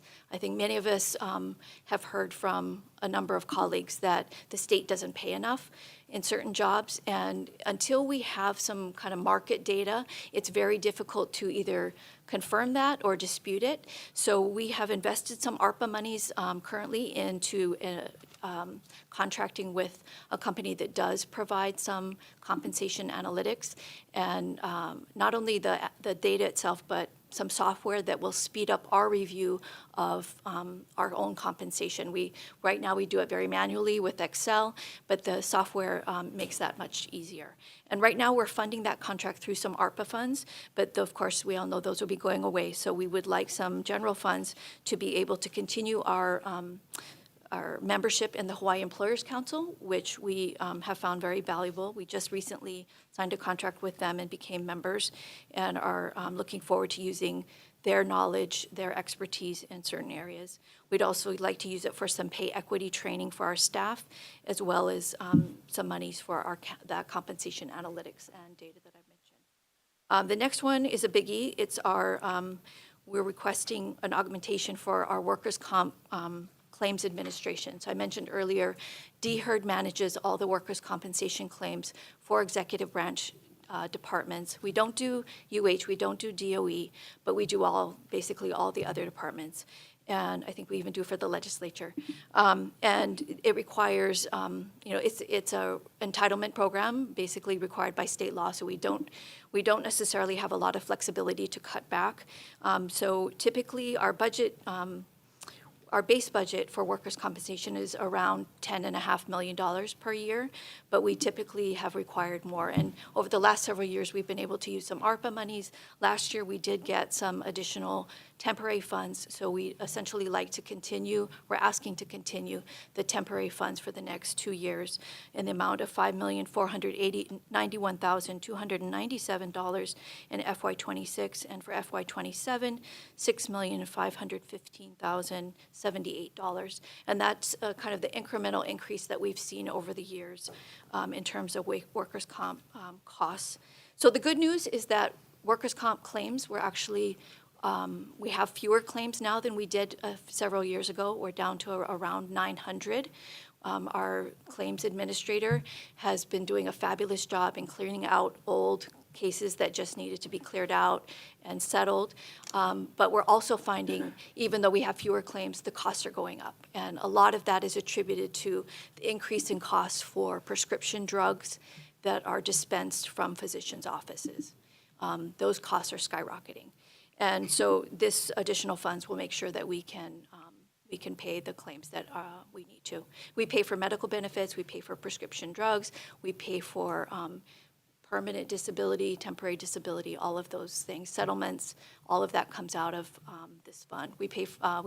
Do have a couple of attorneys that we use externally for cases where we need additional help. The next one is our seventh priority. We're asking for $250,000 in each of the fiscal years to allow us to do a furniture replacement. DHERD, we're in the State Office Tower. We occupy 5 floors. We're the primary tenant of the State Office Tower. It's where the legislature was decades ago when the Capitol was being renovated. And the furniture is still the same vintage from, I think, when the legislature was there. So in many cases, it's just, it needs some refreshing, things. I think when you look at it at first blush, it looks okay. It's modular. We've moved away for the most part from the metal desks and things, but it's starting to show its age. It's not configured well for our operations. It's not configured well for the staffing levels that we have now. And so, it's a morale issue too. When we've got, folks that are sort of wedged into small cubicles that weren't really intended to be a workstation, that sort of thing. Some of the functionality is not current. And ergonomic as well. You know, we would like to have a more ergonomic workspace. So we plan to do it in phases, like I said, over the course of several years. So this will allow us to do the first and second phase of that project. The next request is for to add one position and funds to provide an administrative assistant for our labor relations division. And this is important because we have two divisions that used to be combined that have since separated, but they still share one administrative assistant. And that's what used to be called secretaries. We've changed the title to something more modern. I think the private sector calls them administrative assistants. So we've done that statewide in all of our departments. And the other important responsibility for this position is that it does also support the Office of Collective Bargaining and our chief negotiator. So I think many of you know right now we're in the midst of bargaining for 14 of the 15 collective bargaining units. And so to have the additional clerical support, it's the only clerical support within our labor relations division. Two more. Second to the last is we'd like a little bit of money, $30,000 in each of the 2 fiscal years, in order to provide opportunities for training and professional development for our staff. DHERD is looked upon not only within the executive branch, but statewide. I could cite many, many instances, but I don't want to stand between you and your lunch too long. But I could point to many instances where other jurisdictions rely on our staff to provide expertise in many areas. It's from transactions to compensation to labor relations and collective bargaining. And we need to invest in their professional development and their expertise so that not only the state can rely and depend on their expertise, but it does service the entire state. And last but not least, we're asking for some funds to conduct a classification and compensation study. I've heard from many of the legislators that we've interacted with. You know, we've tried to do a lot of work on the recruitment side over the last 2 years, speeding things up, putting additional resources, doing the marketing. But the foundational elements of civil service have not been touched in many, many decades. And that is our classification and compensation system. And a lot of that is grounded in civil service and the challenges around meeting the statutory and constitutional requirements of civil service. It also is tied to having us operate as one system between the state and the counties. We do, although some of those ties were cut in around 2000 with Act 253, we still do try to maintain parity between the state and the counties. And frankly, we need to be looking at and making some changes. Unfortunately, we do not have the capacity within DHERD to do that. Right now, I have one person, Kylie, bless her heart, who in our classification branch. We have 6 vacancies, including our branch chief. And so we do not have the capacity to take on a study of this scope and level. So our plan is to, if we are able to get the funds, to contract with an outside vendor who can help us navigate what a re-envisioned civil service system might look like. I'm not saying we were going to throw everything out, but we don't know what's out there. We want to look at best practices. We want to look at where we can have efficiencies. The example I routinely use is that we have probably 7 different levels of accountants, everything from a trainee, advanced trainee, like journey worker, advanced journey worker, a working supervisor, all the way up to a manager. And maybe we don't need 7. Maybe that's too complicated, right? But we don't know what we don't know at this point in terms of what we could do better. And so we'd like some funds to be able to at least get started on a review of our classification system. And tied along with that is, of course, compensation, right? We want to make sure that our compensation plan is responsive to departments, that we're able to attract and retain a workforce. So we do have a couple of transfer requests, which I won't necessarily cover here. I did also, I think you folks are aware, because it's on the agenda, we do have a newly proposed program ID within DHERD, which is DHERD 200, which is the Office of Wellness and Resilience. It's being proposed that it be transferred from the Office of the Governor to DHERD. And so I'd like to give Tia Hartsock an opportunity to explain her budget request and perhaps some of the rationale behind why DHERD is a good fit.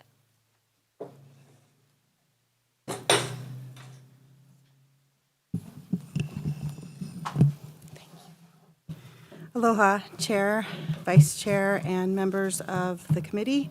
Thank you for allowing me the opportunity to share.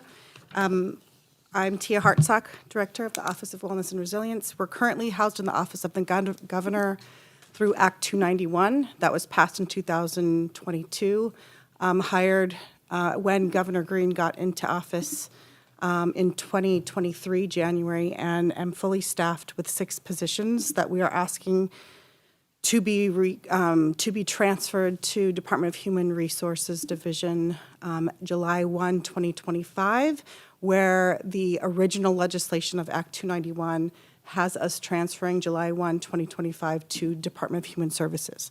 The rationale behind that request to transfer from Department of Human Services to DHERD is specifically around the workforce wellness content that we've been working on very vigorously through a couple of really key initiatives in our office. We have our office in basically working in 4 different areas: training and technical assistance, and this is all around mental health, wellness, trauma-informed care, and looking at creating a trauma-informed state.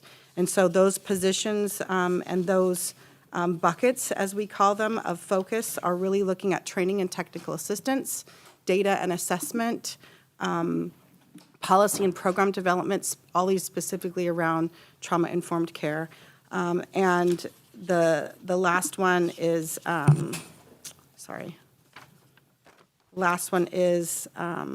workforce development and wellness. And so the workforce development piece is really looking at improving a healthy, engaged workforce through strategies that promote workforce wellness, enhance self-care and resilience in the employees, and help prevent secondary traumatic stress across all departments.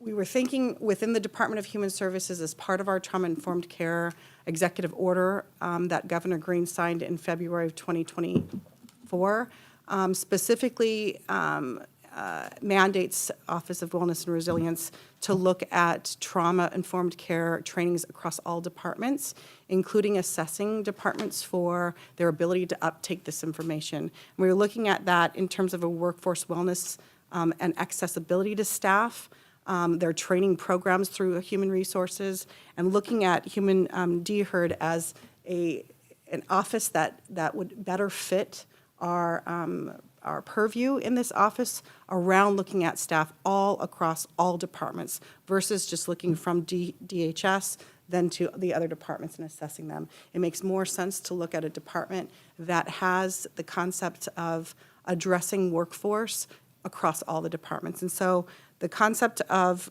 specifically in our key work areas of workforce wellness and workforce development, especially with our major initiative around the social determinants of health survey that we've established and gotten results and analytics from, is really looking at how do we utilize data to inform the way in which we recruit and retain employees. And it really had a lot of, we have a lot of data around what employees in the state departments are saying they need in order to want to stay in positions, in order to want to stay in the state, what they prioritize in terms of benefits, and what they find important in terms of mental health supports in the workplace.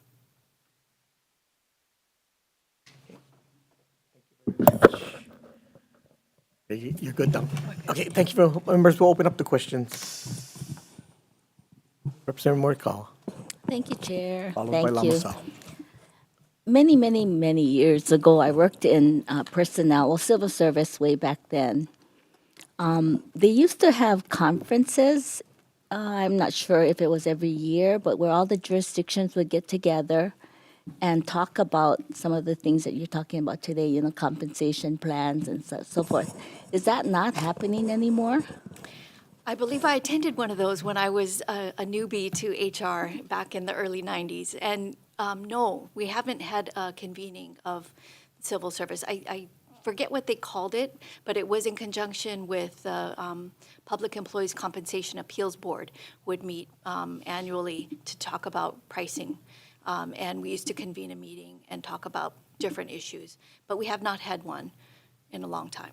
Yeah, and I also remember that jurisdictions used to concur or not concur with redescriptions or reclassification of positions just to make sure that the whole state was kind of in line with each other. So don't you think something like that might help?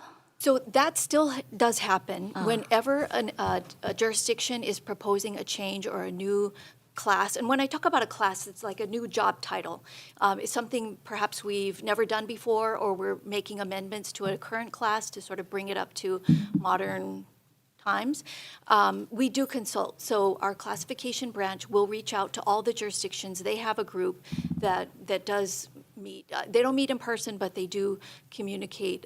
Actually, they might meet in person occasionally or virtually. Right now, everything is virtual, right? So they do talk story, and they do compare notes, and we do try to make sure that we are consistent because we don't want to be undermining the other jurisdictions, right, when it comes to classification and compensation. Well, thank you. Okay, thank you. Representative Lamsa. Thank you. I have a question for Tia, for the Office of Wellness and Resilience. I see in table 6 that you're transferring 6 FTEs, but you're asking for another 6. Can you clarify why you need 6 more positions, or is that something that's like the 876,000 is for the 6 that you currently have? That's my first question. So yes, thank you for that clarification, because I think it looks a little confusing on paper. So we have 6 positions in our office from the legislation of Act 291, and that is what our Office of Wellness and Resilience was originally funded. Last year, we received a piece of legislation that is called the State of Wellbeing Project. And that State of Wellbeing Project came with its own funding, and that has 6 positions in it as well that we just got released in January 1, or that got signed into Act January 1 by Governor. We hired into all 6 of those positions across the state, 1 on Maui, 1 on Kauai, and 4 on Oahu. And those positions are in this State of Wellbeing Project. So that's for the $470, right? Or is that the $876? That is for the $470,000. The $876,000 is separate. Correct. Yeah. So you're asking for another 6 positions then? No, that is a already funded legislative project right now. The 6 positions in the State of Wellbeing Project is in legislation assigned to our office. Okay. So We're asking for the transfer of the 470, the 6 positions for 470 to DHERD, from Gov 100 to DHERD. okay, can you explain then the difference in the because you're asking, this is for another line item in your request of 424,000 for other current expenses and cost of consultants. And then, so there's that, and that's mentioned in that line item and in your state of well-being request for another, costs for other current expenses and for cost of consultants. So Correct. Are you guys going to be sharing your other current expenses? They're separate from each other? Correct. They're separate. Yes. Why is that? Are Because you in the same office? I'm sorry? You're in the same office, right? Correct. So in our originating legislation, we have been tasked with 6 different functions of our office. Of those 6 functions, we have staff that are now implementing, including my position, implementing those broad functions of the office. The state of, and we have $424,000 in terms of other current expenses in that original Act 291 budget. The State of Wellbeing Project has brought on 6 new positions with a very specific mandate, looking to expand across the state, looking at key stakeholder communities to look at how we assess and enhance and create, if non-existing, wellness supports and mental health supports for very specific populations within those communities, like fire departments, police officers, hospital health systems, and some schools that are identified through different mechanisms in order to, again, assess, enhance, and establish if non-existing. And so that whole project has those 6 positions and other current expenses that will be associated with those 6 employees and that project mandate as a whole. Does that make sense? Yeah, I was just trying to, I understand that they are tasked to do something specific, but I'm just having a hard time trying to justify why you need like over $1 million and some dollars for your office to do what you're doing. Oh, you mean in total? So for our originating legislation, that is, again, we have those 6 functions that are trying to implement statewide. This additional project is doing something above and beyond what we're doing. So in total, yeah, it is an over, as we stand now, it is over $1 million office with 12 positions. You. Chair Sayama. Thank you, Chair. First, I do want to acknowledge DHERD's efforts and success in putting a dent into the statewide vacancy rate. I think we look forward to continued trend of reducing that rate, though easier said than done, I realize. My question relates to, I think, one of the initiatives that you cite in your vacancy report. This is the on-site application acceptance or the rapid recruitment process. In it, you describe 66 individuals were hired by participating departments as of October 9th, 2024. I'm curious how many departments are participating in this program, how many departments are not? And are you able to identify them? Probably my staff could do a better job than I. It's not a specific program, so when we look, we've done some outreach. We did a couple of events specifically to help the Department of Health, Department of Human Services, where we focused on, we did a job fair event at Leeward Community College, and we had managers from both of those departments and from DCR, from Corrections and Rehabilitation. So they came and they did presentations about their jobs, and it was really compelling listening to them explain what their mission is, why it's so critical, and how they can help their community by becoming a member of our staff. Patty, do you want to share about how that works? So what we've done is different target groups. We've tried geographic, so we did one at Pro City Library, where we looked at vacancies that was in that community. Tried that outreach. We did, like Brenda said, we tried to do a Health and Human Services fair where we looked at Department of Health vacancies, Department of Human Services vacancies, as well as Department of Corrections and Rehabilitation. So we focused on social worker, human services, registered nurses, social service aides, and assistants that were vacancies within those categories, within those departments. We've participated in the HTDC technology fair. We've done it twice so far. We did it in 23 and we did 24. So this past event that we did IT. We recruited for IT positions, and we also did engineers. So when we do these categories and we do these specific occupations, we invite the various departments, telling them that this is our efforts that we're going to do. If you have vacancies in this particular area, and you have managers who are willing to come out and partner with us, then please let us know and partner with us. So HTDC's fair we just had with engineering, we had DAGs that participated. We had transportation, land and natural resources. Key departments that came out and joined us. We also did one for the state capitol last year in April, where we did more generic kind of recruitment, where we looked at office assistant and professional trainee one.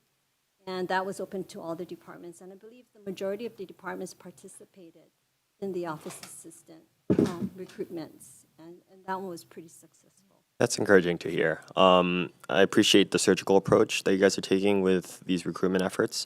I'm curious if you consider the vacancy rates within each department when identifying which department to partner with. For example, I believe Department of Labor is the highest vacancy rate with 37%. Next is DOTAX with 33%. I realize some of these positions are highly specialized and maybe difficult to recruit or impossible to recruit in a, on-site application process, but is there some consideration there as well? I think we kind of try to look at maybe not specific departments in the vacancy rate they have, but more globally at the occupations. And I believe for Department of Labor and Department of Tax, a lot of their vacancies are delegated recruitments.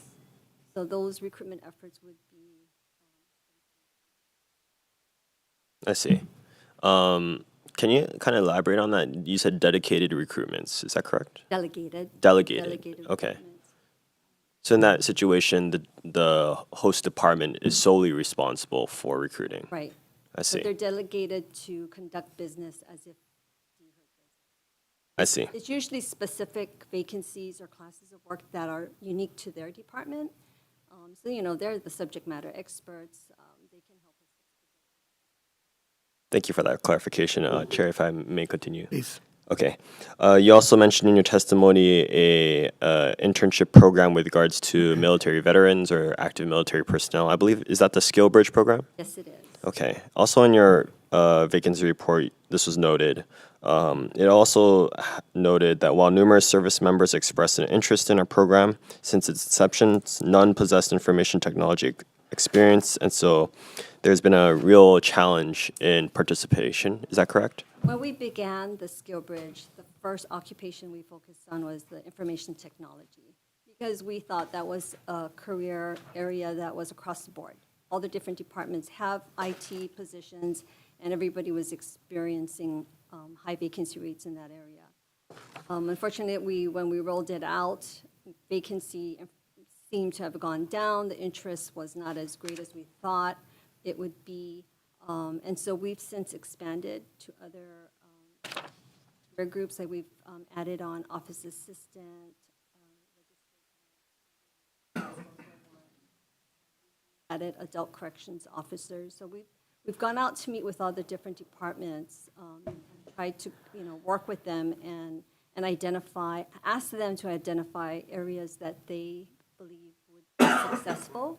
Mm-hmm. Based on the occupations in the military and the kind of work experience they have, and their vacancies and their high vacancy areas where they think bringing in a service member who's exiting service would be beneficial to the member as well as to the state.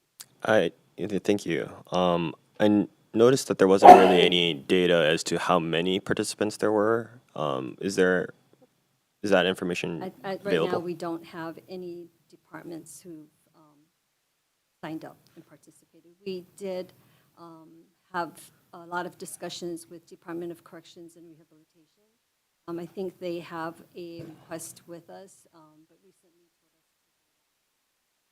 told us on adding their adult corrections officer. I see. Thank you. And my final question for the vacancy report refers to the civil service positions that you've identified that have been vacant for 4 years or more. I believe in the most recent report, you identified 419 positions across all departments. I'm curious what the DHER's position is regards to these vacant positions. And again, I realize there's some challenges with recruiting for specialized positions, but if these civil service positions have been vacant for 4 years or more, right, some 10 years, is the department's position that recommendation that these positions should be eliminated? So historically, with the Act 57 report, DHERD has made a recommendation for abolishing positions where there's been no activity. So even though a position may be vacant for a number of years, as long as the department was in active recruitment, they were perhaps doing a reorg or redescribing the job, then we did not recommend that it be abolished. But our recommendation has not been adopted much by the legislature. So, and this year, I know you folks are all aware that Governor Green, as well as Budget and Finance Director Luis Salaveria, took a particular interest in our vacancies. And simply because if there's funds being allocated and there's no real attempt to fill them, then we should be looking at those. But that exercise was handled through Budget and Finance this year, through the budget review. So DHER did not make a recommendation on abolishing any positions. We simply provided the statistics. I think there's an attachment to the report, which we included basically where the status is. So the department would indicate whether the position was funded. Some of them are not funded. So I don't know how they plan to fill it if there's no funding. Some of them, there's a column where it indicates whether there's any recruitment activity happening. And I find, just myself looking at it, there's a lot of, I think it's NR, not recruiting. So to me, that's a concern, because I know you folks are expecting us to fill all the vacancies, right? And to have so many positions which are not in active recruitment is concerning, because it's a bad reflection on us when I don't believe it's warranted. I think based on one of the earlier tables in this Act 57 report, you can see that only about 40% of the vacancies are referred to DHERD for recruitment. So I think I've shared with this committee before, typically when a position is either new or becomes vacant, the department tries to fill it internally first, especially if it's a promotional opportunity for their own staff. So they do their internal recruitment. And if they're unsuccessful in filling it internally, then they come to DHERD to fill it. So out of all the state vacancies, which is around 4,000, only about 40% of those ever reach DHERD in any given year. And so that leaves a lot of positions that are still within the department to determine, what to do with. I'm sure this committee will take a look into that, but I appreciate your responses, Director. Thank you. Okay, any other questions, members? Okay, thank you very much. We will be looking at all your requests as well as your transfer requests. As I'm listening to the mission of your department and moving the Office of Wellness and Resiliency to your department, they're on, I think it's under the Department of Health. There's a division or an office called the Office of Random Moments that sounds like would fit you. But and basically, I remember looking into this years ago, because it was like such an odd name, right? And I think it's under the Department of Health, where they kind of just randomly go through and assess different areas, kind of like what you do. So it might fit that we kind of just put them all together. But anyway. Oh, and they're coming up next, so we'll talk. Okay, well, thank you very much for being before us, and then, members, we're going to take a short recess. We'll take a 10-minute recess if you want to go grab something or whatever. So we're in recess. Thank you very much. Thank you for being.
Okay, reconvening the Committee on Finance to continue with the Department of Health. Thank you very much for your patience, and we appreciate just powering through this today. So please proceed. Aloha, Chair Yamashita, Vice Chair Takanuchi, committee members, Chair Takayama, I'm Kenny from the Department of Health. Oops, thank you. Accompanied here with deputy directors behind me, Debbie Morikawa, Val Kato, Marion Suji, and Kathy Ho. I also appreciate all the other staff that are here today to support me and you should there be any questions that they can assist with. Okay, so we'll just jump right in. So the mission for the Department of Health is to protect and promote the physical, psychological, and environmental health for the people of Hawaii. And we do that through assessment, policy development, insurance, which is based on the CDC 10 Essential Public Health Services Framework. Our vision is that all Hawaii residents have a fair and just opportunity to achieve their optimal state of health and well-being. And this is our why. How we do this is now through a strategic framework that I'm trying to advance. And on the left side are our values. But the foundation is really how we optimize operations with three key pillars of trust, capability, and effectiveness to achieve our vision. Across the top are some particularly cross-cutting concepts that are themes throughout the department that have synergy and for which we intend to focus for the next few years. Each of these is being incubated throughout the department thanks to the resources that the legislature has provided. What we do, this is our org chart. There's over 70 boxes. We're a large department. And if we follow the why and the how, I leave it to the programs to come up with the what. They have the expertise, and within kind of those guardrails, I encourage them to come up with their ideas for how to improve our service to the public. Who does all this work? Well, in addition to the people in this room and all the staff that we have, it's also the people that we don't have, which I want to bring attention to. So we currently have a 30% vacancy rate, which significantly impacts our ability to do more. So we are meeting our requirements and meeting the needs to address the health of the public, but this does limit us from trying new things, being more innovative, more timely. This is a challenge. As I dive deeper into our vacancy rates, these are a couple of classes where you can see a pattern that the lower level positions have a higher vacancy rate than the higher level positions. If this is our pipeline, then this is a concern about succession planning and development. In red in the bottom right is just to note the high vacancy rate for our mental health providers. This is the survey that was done by the Office of Wellness and Resilience.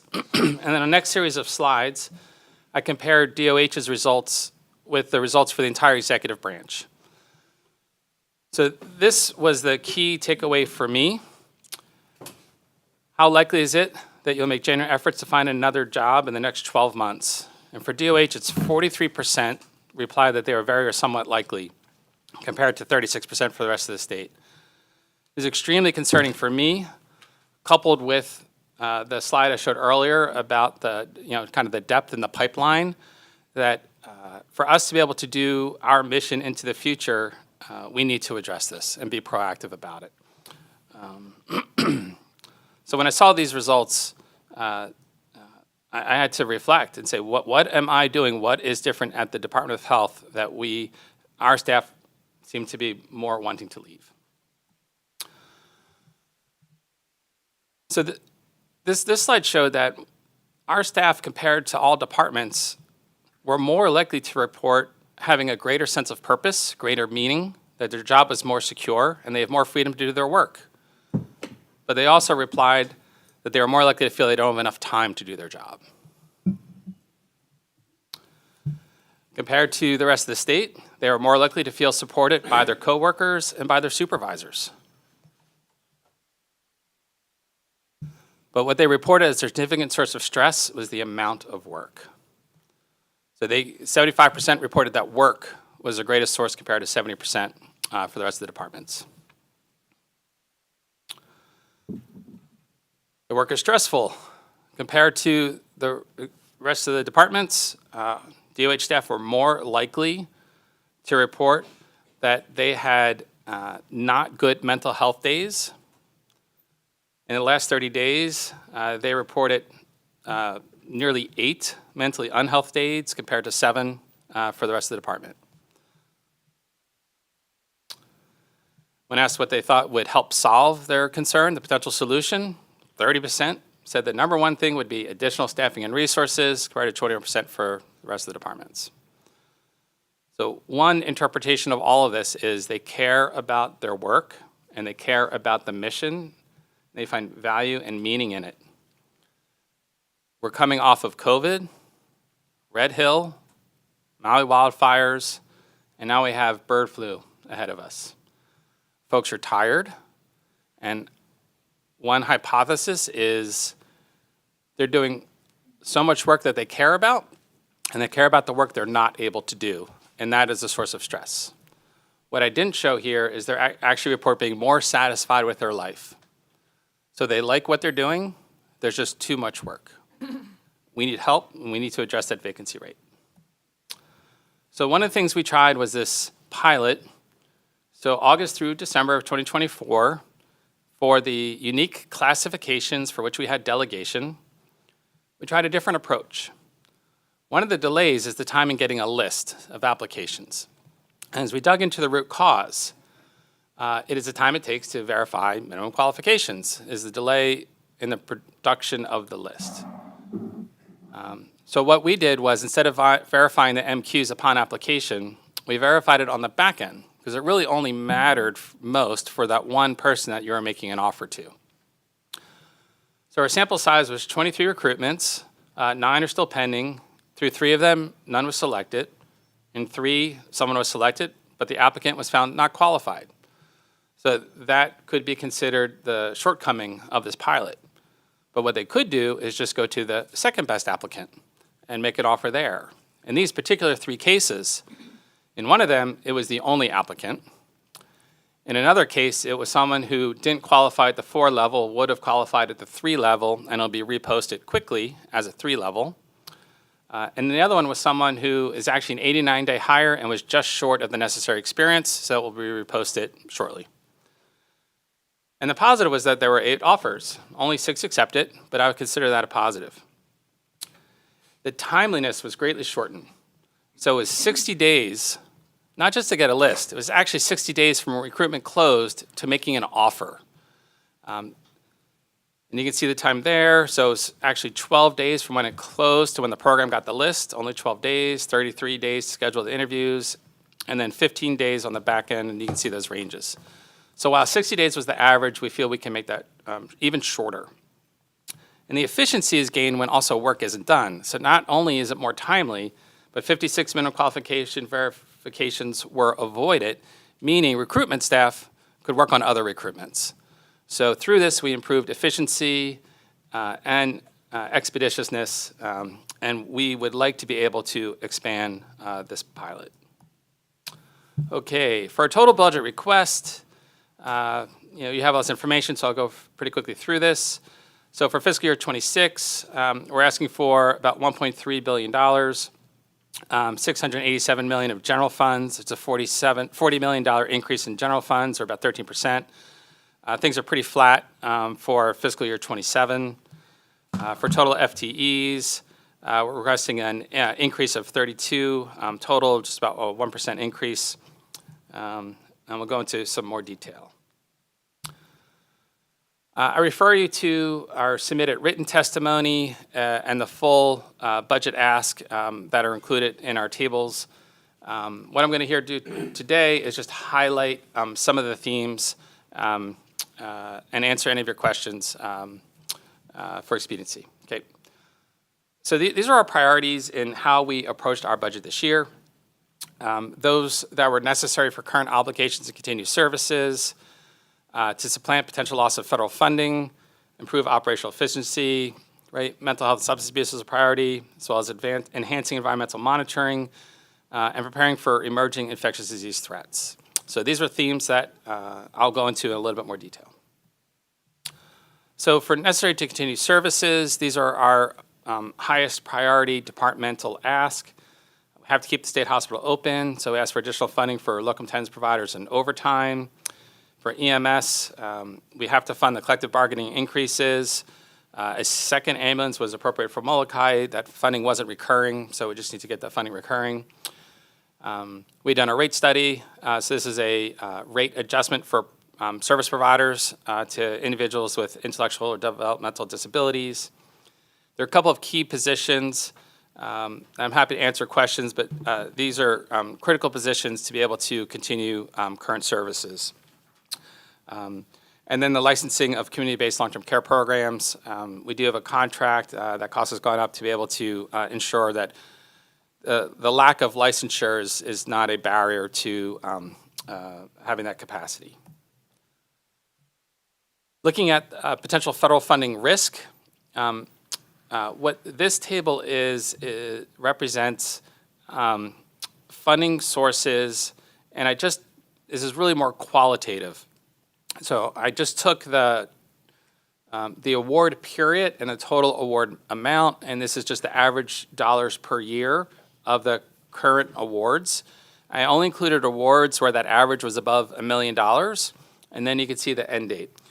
So this is our potential exposure if at the federal level, they were to stop, all federal funding, that we received. The second one from the top, that immunization cooperative agreement, is the one that I think is most at risk. We did receive a one-year extension, but the NOVO for the next funding source has yet to be announced. So this is the one I think, due to the nature of where it is in its cycle, and also the subject matter is most at risk. I appreciate that DOH staff and our federal partners worked very, very hard to get all the federal funding that could be received for this current federal fiscal year, but these are looking at out years, that just because it was awarded and we only receive the funds every federal fiscal year, that it's all potentially at risk. Okay, so this is our potential liability. With that uncertainty, that total amount is about 12% of our budget annually, but in aggregate, through the period from when the awards go through, it's about over $430 million of federal funds that have been awarded yet not obligated. But on an annual basis, that 12% of our budget funds about 438 positions. I mentioned based on what's previously been communicated by some in the new administration, we have concerns about the risk of things related to immigrants and immunizations. So we are specifically asking for certain positions that are federally funded to be able to keep the critical aspects of those programs going. In addition, we're asking for funding to convert 16 WIC positions from federally funded to state funded. Should there be a shutdown or disruption, we want to ensure that we're able to administer these benefits to the people who need them. Another priority for us is data and analytics modernization. We recognize the need to improve our cybersecurity, data standards, really consolidate, get things on an enterprise data warehouse, through business intelligence, also enhance data visualization to inform policymakers and the public. And we do have a couple of key projects in place that include those listed. These are all federally funded. So again, if there's a disruption to that funding midstream, there may be need to ask for supplemental state funds to be able to complete these projects. We're hopeful that these are of sufficient importance that we will continue to receive the federal funding to complete these projects. Okay, moving to efficiency improvements. So we know, I know I won't fill all of our vacant positions. I know I'll fill some of them. I don't know which ones. I know that with administrative burden, I have subject matter experts who are spending some of their time on administrative work. To the extent we can reduce administrative work, it becomes a force multiplier because then the subject matter experts can focus on that subject matter. So we've been working very hard to see what can we eliminate and while with a 30% vacancy rate, everybody's been doing more with less, we also need to actively see how we can do less with less. So these are some of those examples. And it may not seem much, but every time someone can avoid having to process one additional form or send it through, it will add up. So together, hopefully it's improved some of the quality of life and productivity of our staff. So we've eliminated notarization page from contracts. We've gone to electronic signatures. We've eliminated the ETS T205 when we were requiring it, but it was not otherwise required. Streamlining workflow, pushing through decision-making for inter-island travel, simplifying the package for reorganizations, and now we're working on creating an HR portal, also for a little bit of self-service and more transparency. People can look things up instead of asking questions. So we're hoping all of this investment, and we'll keep working on this, will improve efficiency. For our building where I and the deputy directors are located in Kinohali across the street, we are grateful to the legislature for appropriating funding to pursue the opportunity of the former Hawaii Loa College campus. Unfortunately, due to deed restrictions, it would not allow for us to utilize it as fully intended. Subsequently, we understand that DLNR is pursuing this opportunity, and we strongly support their pursuit. It means that we now need to find an alternative location. We're working with DAGS to locate space for leasing and to develop a plan for redevelopment of the current Kinohali location. So here are requests regarding improving efficiency. And most of these are investing in systems so we can reduce some of the manual work. I want to credit our Vital Records staff. They have really worked hard to decrease the backlog and time to issuing documents. Sometimes they are still lengthy. This is still a very manual process. We feel the need to upgrade our Vital Records system and just to modernize it. This integration between Kronos and HIP was not designed for a 24/7 operation. And like the HHSC has done, they actually developed the integration between Kronos and HIP. So we're looking to leverage that for the state hospital. We're coordinating closely with DAGS and understanding their work to find a FAMUS replacement. In addition to that, we and some other departments have a need for a grants and contracts fiscal management module that would work with anything DAGS will proceed. We're having conversations with DLIR and DHS to pursue this. An early intervention data system, and then human resources positions. Again, I mentioned that concept of a force multiplier. If we can get more HR staff, they can help us bring on more staff. So the HR staff is a key piece for us to be able to go where we need to go. Moving on to behavioral health, we had received a SAMHSA emergency response grant, or SURGE, of $17 million. That is good through September 2025. Services available that are funded through that grant, including the talk story, clinical case management, traditional hearing practices, and those other services. I saw the typo. And just to give you a ballpark of the services that have been delivered during this period, 20,000 individuals are served. You can see the numbers. So we've been quite active, continue to be quite active during this calendar year, and going through the life of the grant to provide services to those on Maui. We're very sensitive to those who may be triggered with the Los Angeles fires. So we're continuing to really ensure that there's awareness and access to behavioral health supports. On Oahu, we opened the Behavioral Health Crisis Center this year. On your left are data that are complete through December. And what you can see is the bars, the columns get higher. So each month there's a trend to more people being served through the crisis center and being connected to supports. On the right side is the disposition. And the latest data show that about 64% that go there are being connected with services. We consider this a strong success that this program is working. For the state hospital, each column there on the top left is a census for the month. The red line is what the hospital is licensed at. It is licensed at 292 beds. And you can see that the columns go higher than that. At its peak, we reached nearly 400, or about a 30% above the initial licensure.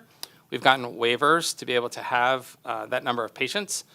But this is higher than what we are really structured to care for.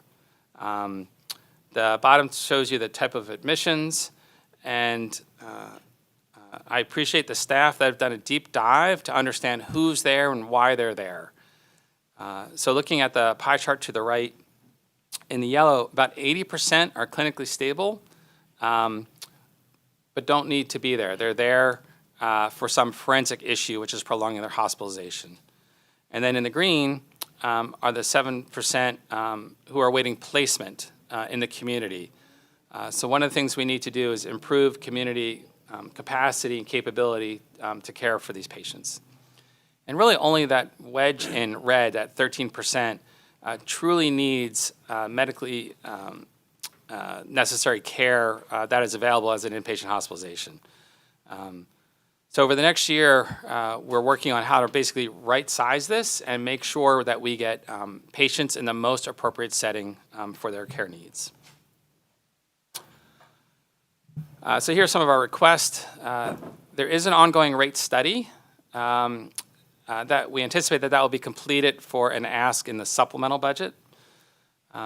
We do ask for funding for the 10 psychologist positions that were appropriated last year. So this is to continue and fully fund those positions.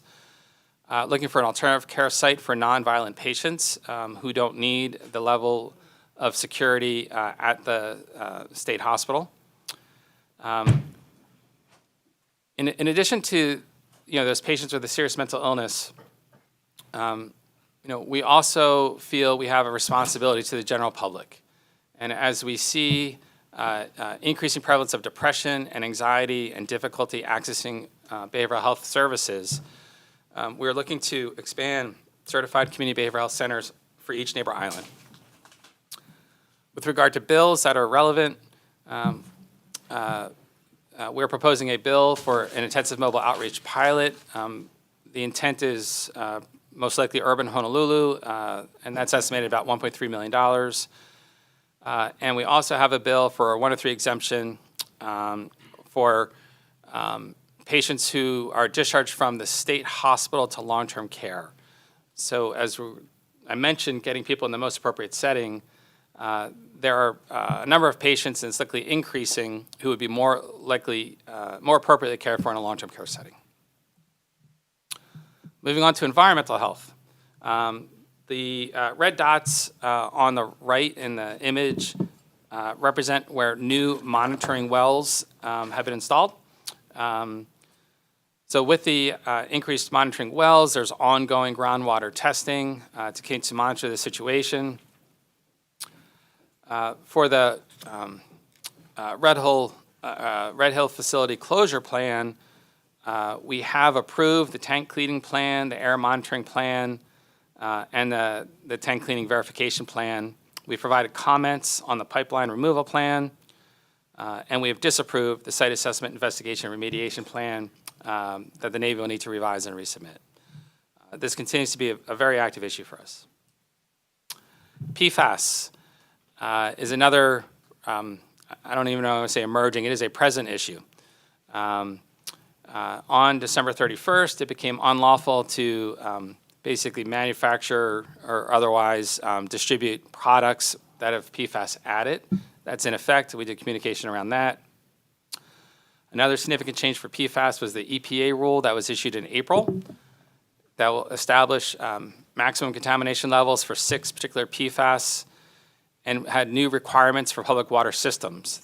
They'll be required to start doing PFAS testing, publicly report those test results, and then by 2029, ensure that they're complying with those new MCLs.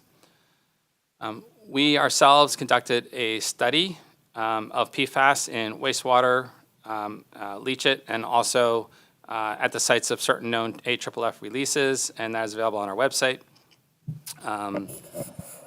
With interest in using recycled water, it is important to consider what is the PFAS content and what is the impact on that if that water is getting reused for other purposes. Okay, cesspools. So current law requires that all cesspools shall be upgraded or converted or connected to a sewage system by January 1st, 2050. There was a report that was done in 2022, which identified at that time just under 14,000 priority one cesspools. In 2022, $5 million was appropriated to assist low and moderate income families by issuing grants. We issued 243 grants, $4.8 million. So those 243 conversions represent nearly half of all Priority 1 cesspool conversions. So that grant program is helping convert Priority 1 cesspools. To refine what is truly the highest priority cesspools to convert, the legislator, through Act 2017 last year, UH is going to expand its prioritization tool to incorporate sewer and wastewater treatment facility plans to know where either there are plans to be laid, where it could be laid, what's the feasibility, and that will help refine the prioritization of cesspools to be converted. So here are some of our asks for environmental health. 2 environmental health specialists for pre-treatment water testing. This is related to the underground injection well decision that needs to be regulated. With that $5 million for cesspool grants, cesspool conversion grants, we're also requesting an engineer and an accountant to help manage the cesspool conversions. 5 environmental health specialists to increase nearshore water testing, which is something the public has been very interested in, particularly on the neighbor islands. With the discussion of the new landfill location on Oahu, we're asking for a position for sustainable solid waste management. Okay, shifting gears a bit. There's this term invisible shield that is applied to public health, that oftentimes our success is the absence of the occurrence of something. And our success is when the public doesn't hear about what we've done. What you see on the screen here are hopefully many things you haven't heard about. These are all the conditions for which at least one case has been reported to the Department of Health, and the Department of Health has investigated. So this is just some of the work that we do to keep the public safe that the public likely doesn't know about. When we look at conditions that are out there in the community, we want to prevent the ones that we can. So we want to do early detection, but if we can prevent them, that's even better. One way to prevent certain infectious diseases is through vaccines. On your left, these are both CDC data. The left, you can see the downward trend of these are the like kindergarten required vaccines, and there's a steady downward trend that's already been occurring. And the concern is with some of the positions that have been communicated by the new administration, particularly the Secretary nominee for the U.S. Department of Health and Human Services, that this trend could worsen. Concurrently on the right is the upward trend on the top of religious exemptions. The bottom green has been pretty flat medical exemptions. Going back to the left, that horizontal line is the 95% threshold, which is generally accepted for herd immunity for measles. And you can see we're below that and headed further away from it. I'm very concerned about these trends and the risk to our communities of a measles outbreak. Avian influenza or bird flu. We are collaborating with state, federal, county, all kinds of partners. To date, there have been no human cases confirmed in Hawaii. These 66 cases have been confirmed on the mainland. And mostly it's people who are working on animal farms, dairy farms, poultry farms. One individual was infected, it's believed to be from a backyard flock. And there are 2 cases for which the exposure is unknown. Cases have typically been mild, except for that one case that resulted in death of an individual in Louisiana who was infected by their backyard flock. It appears that once infected, the virus did mutate and may have resulted in a more severe infection. The individual also was older than 65 and had comorbidities, which may have also contributed. In Hawaii, we're remaining very vigilant about the conditions here and also what's occurring nationally. One of the things we're doing is testing wastewater, and to that top right is the wastewater testing result. To the right side of it, where there's that red circle, that's where our state lab first detected H5 in wastewater. And that was actually the first indication that it had reached Hawaii. So this is also a case that emphasizes the value of having a state lab to do this public health work. We continue to do wastewater testing, which gives us a sense of if there's infection in the community. There is one dairy, and we've begun doing bulk raw milk testing to understand, to ensure that local dairy is safe. And because bird flu is part of influenza A kind of family, when a human is diagnosed with influenza A, we believe it's most likely the circulating strains, but it's possible that you could test positive for influenza A and it be bird flu.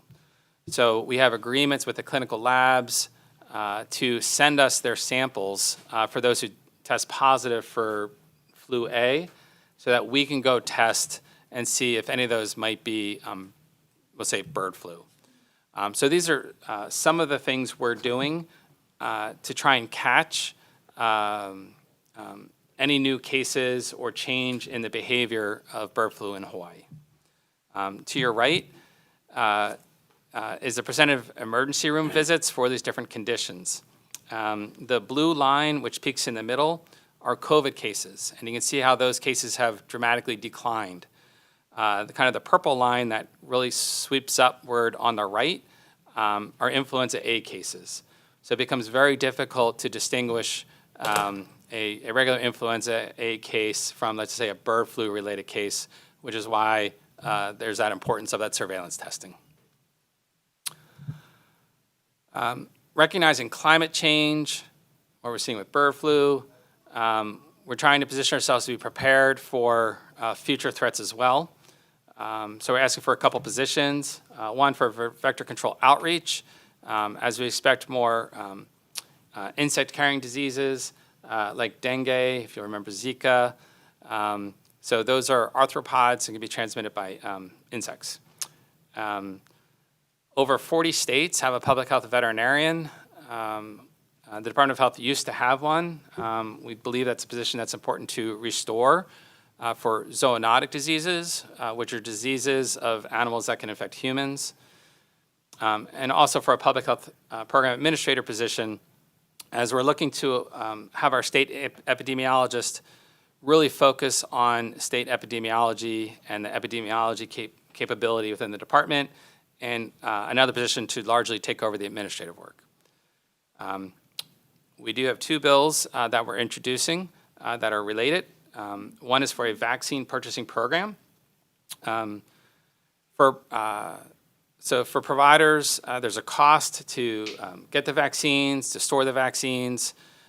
With this program, the state could purchase the vaccines at a discount. We can cover the storage and then have basically just-in-time delivery to providers. So we believe this will help providers and hopefully make them more likely to make vaccines available. Looking at the trends in declining vaccination rates and non-medical exemptions, trying to keep children safe and that the health of our keiki is paramount, we are seeking discussion about non-medical exemptions for school entry vaccinations. Okay, for CIP request, there are a couple of themes here. So we have a few for behavioral health and the state hospital. These are largely pertaining to health and safety. There's the annual ask for the revolving funds that require a state share.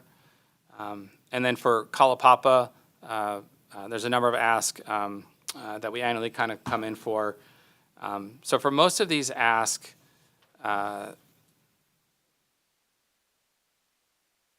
we can go into far greater detail. Many of these things, if we don't address them, the problem's going to get worse. It's going to get more costly to fix. We're hoping that we can prioritize some of these projects that we've been asking for a few years. I understand there's a lot of competing priorities, and we're happy to provide more information about these specific projects. Some of our operational challenges, largely due to our vacancies, morale. And I guess I have to put out there, with our number of vacancies, we do use vacancy savings. We don't use all of our vacancy savings. But again, not knowing positions that we're going to fill, having those positions, we still try. And it actually provides hope that helps on the way or possible. Eliminating those positions really has a negative impact. And when I went through all of our subcodes, as a large department, the number of vacant positions per subcode is 6. And then even with the subcode, there are other sections just organizationally. So each of those positions really matters to the unit from which it's coming from. In aggregate, it's a lot of positions that are vacant. But at that level where they're really doing the work, it matters. So if there's a way, don't need the funding for many of those positions, but having that and having the flexibility to move funds around will allow us to continue to recruit for wherever we can find someone willing to take one of those positions. So we'd like to continue that option and that hope. You can see some of the other challenges due to our current vacancies. Public health involves communication and education. So we continue to get information out there as much as we can. We issued 158 news releases in 2024. We've restarted our community bulletin, and we're trying to expand our presence in social media. And if you're not, we encourage all of you to please follow us to stay up to date on the latest of DOH. And at this time, we're available to answer your questions. Thank you very much. Members open to questions.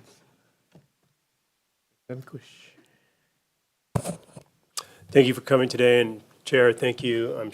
I apologize, I'll need to leave right after this for another meeting, but I wanted to follow up on the UH and the wastewater. So they're going to be in charge of determining where the possibilities of wastewater extensions are, wastewater systems, not individual wastewater systems, but municipal throughout the state. Yeah, that is my understanding, that they would be working with the counties to understand the county plans for where the county's either planning to lay sewer or install wastewater treatment facilities. And then in addition, where the geology would allow it to be laid, even if it's not planned. So they would take that information and update the prioritization. Okay, thank you, and I appreciate all you do, and you've got a lot going on here, and I can recognize your challenges. The one thing on your last slide that I just came to mind that I'd mentioned is the counties. Hawaii County's really good at putting out civil defense alerts and putting up, what is it called? It's not Nexel and Nixel anymore. Is it still? It's called something like, there's a service that's fairly affordable that maybe you could set people up on, on a statewide basis and help your vaccine campaigns, those kinds of things. If parents get a bump in August, or July for that matter, that vaccines are coming up, your kid, we noticed your kid was born 5 years ago, stuff like that, just those proactive steps that are automated and will take off pressure off your staff. Just a thought, and thank you so much. Hey, thank you for the question. Vice Chair. Representative Morikawa. Sorry. Thank you. Just a question about cesspool conversions. the cost to convert to a septic system is tremendous. It used to be like maybe 10,000 years ago because people were doing innovative things within their cesspool perhaps or whatever it was. But it's become expensive because of the leach field or something where you have to stretch it out through most of your property. Is there any will anything be done to kind of relieve those restrictions and perhaps look into technology that allows homeowners to use their cesspool for septic systems or new innovative septic system type? I will start and have tee up Kathy Ho. So as I understand that the cost of a cesspool conversion could easily be $60,000, $75,000, and our grants are only $25,000, and typically our grants are reimbursement, so people have to come up with the money. It's very challenging, particularly if it's intended for lower income folks. So people are able to utilize it, but it is a cost to individuals. It's also reportable for taxes, I heard. Oh, okay. Okay, go ahead, sorry. So looking at new technologies, I believe in the past there has been an effort actually there's a funding request to see if UH could help do that.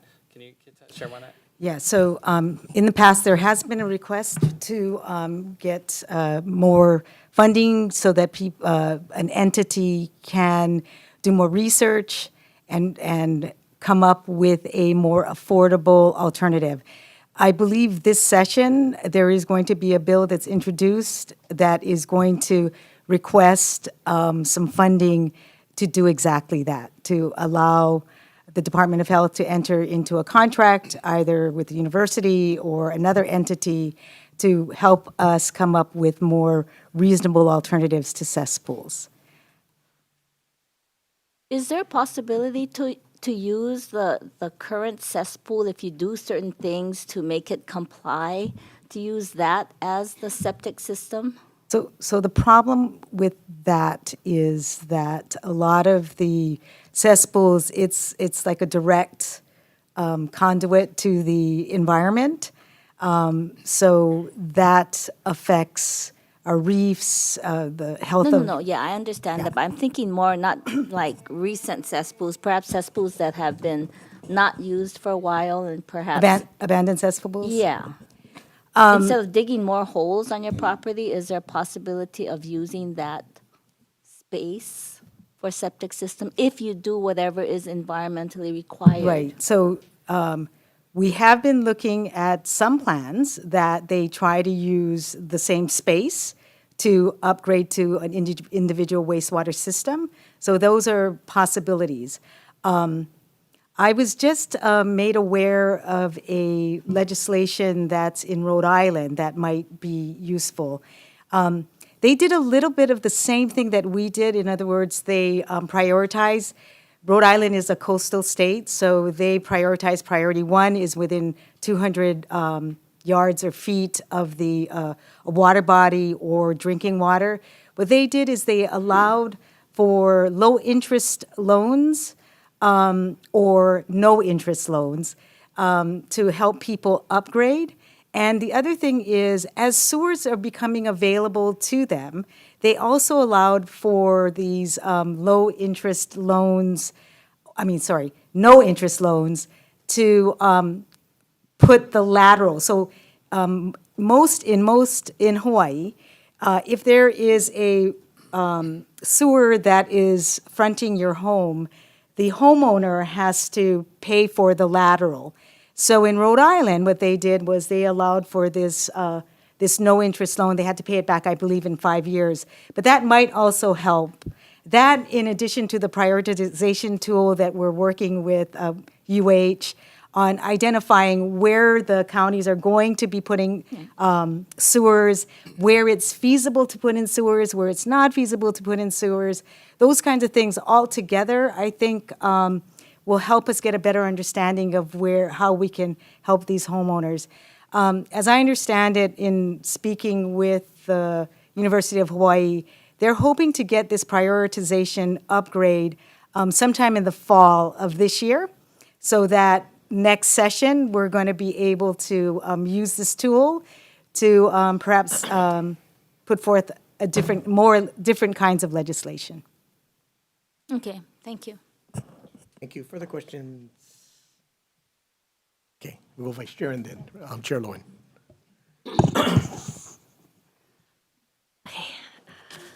Hi, Director. Thank you for being here. I had a couple of quick follow-up questions about the Behavioral Health Crisis Center in Iwalei. I guess first, are we fully operational? I know when it opened, there were still some spaces on the second floor that weren't ready to be utilized yet. Is it everything up and running? So the downstairs has all of the crisis chairs. That's fully operational. It has a padded room that's fully operational now, so we're taking MH1s. The mezzanine level has stabilization beds, and so that's also been fully utilized. And we've got the residential section that we have been doing some modifications to make sure that it's safe. And that should be utilized shortly, like within the next month or so. Okay, great. And yeah, really great numbers. Happy to see services being connected there. Sorry, so in the testimony,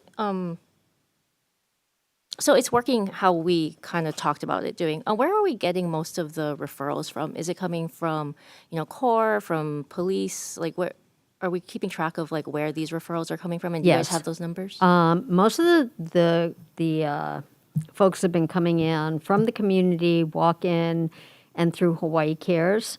Through Hawaii Cares, that's our crisis line, and if somebody is in crisis, they can choose to send out a mobile crisis unit, and if upon arrival, the mobile crisis unit sees that somebody could benefit from the Behavioral Health Crisis Center, they will transport them over.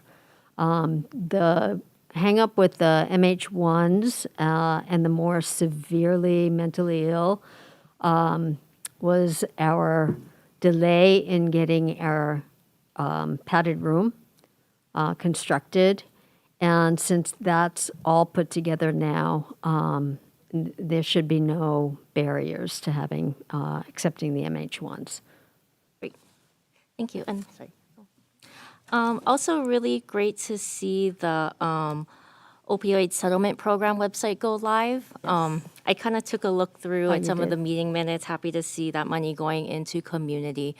And so I kind of saw there's a lot of work being done right on public education, on things like distributing Narcan, these things in community. I thought I saw somewhere, I wasn't sure if it was in your testimony in one of the minutes there. Is there work being done to also do community bed space? Yes.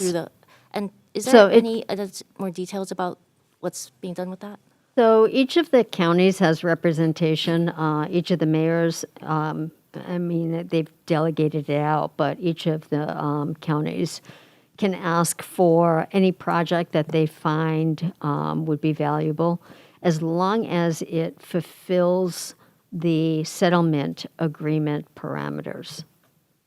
So the counties are the ones trying to build capacity in Yes. community with the bed space Yes. programs?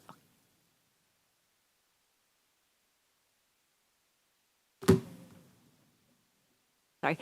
And also, sorry, I saw in your testimony, there's a bill trying to establish like a street psychiatry program. Yes. Or is that going to be like what CORE is doing? Are we going to be duplicating everything, or what's that your program going to be doing? So this is to target those that are severely mentally ill, who have been out on the street, homeless for a very long period of time, and taking a group of psychiatrists as well as caseworkers to establish, that connection with folks and get medicine to them right there on the street.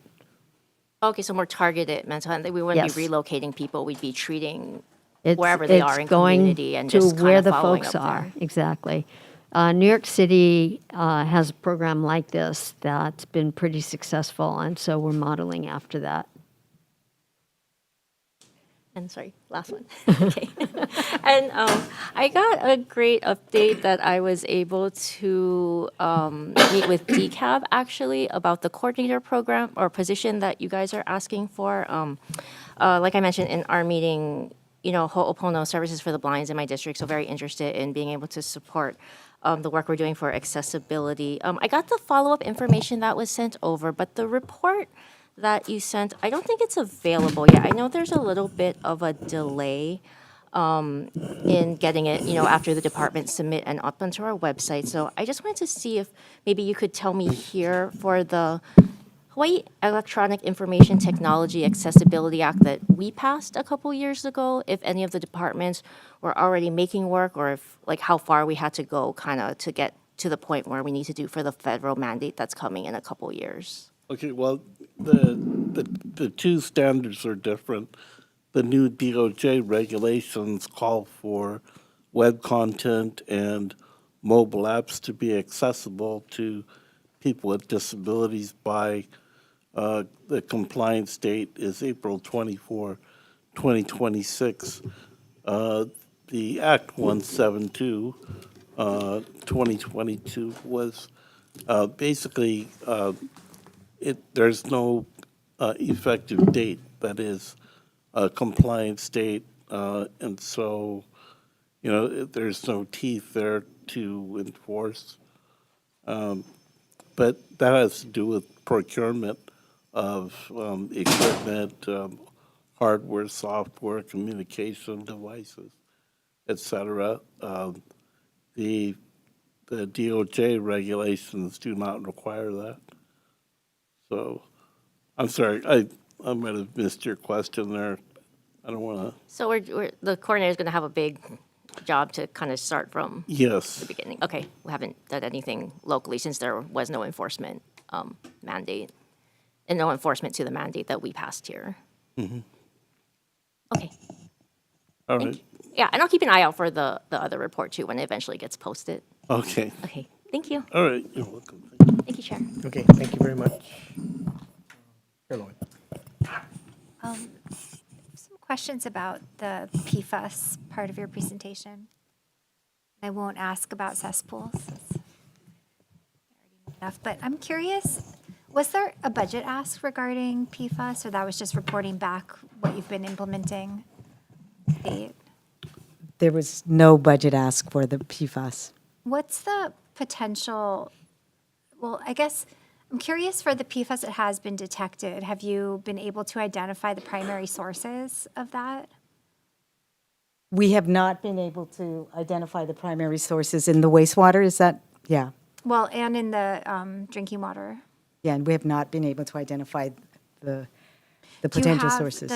Has the department done any work looking into understanding what are the primary sources of PFAS entering the environment or groundwater? And I guess I asked the question here because it could potentially have huge fiscal impacts if you fall or, come in above the EPA set levels, and you would be obligated to treat all that water, or I don't know what the strategy would be. Yeah. But I think it's valuable to start thinking about how we can really be proactive on this issue, because it could have really big fiscal implications down the road.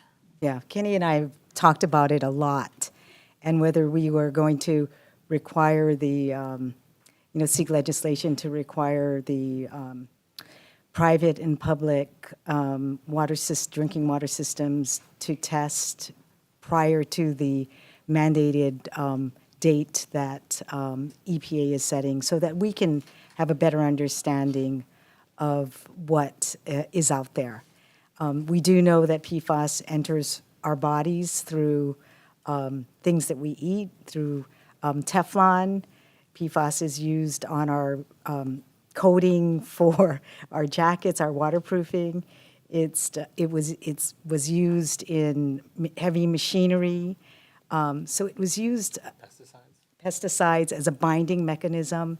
So it was used many places, and so they found it in wastewater. But did it come from our bodies, or did it come from the runoffs that ultimately enter into the treatment facilities? We have not taken that deep dive.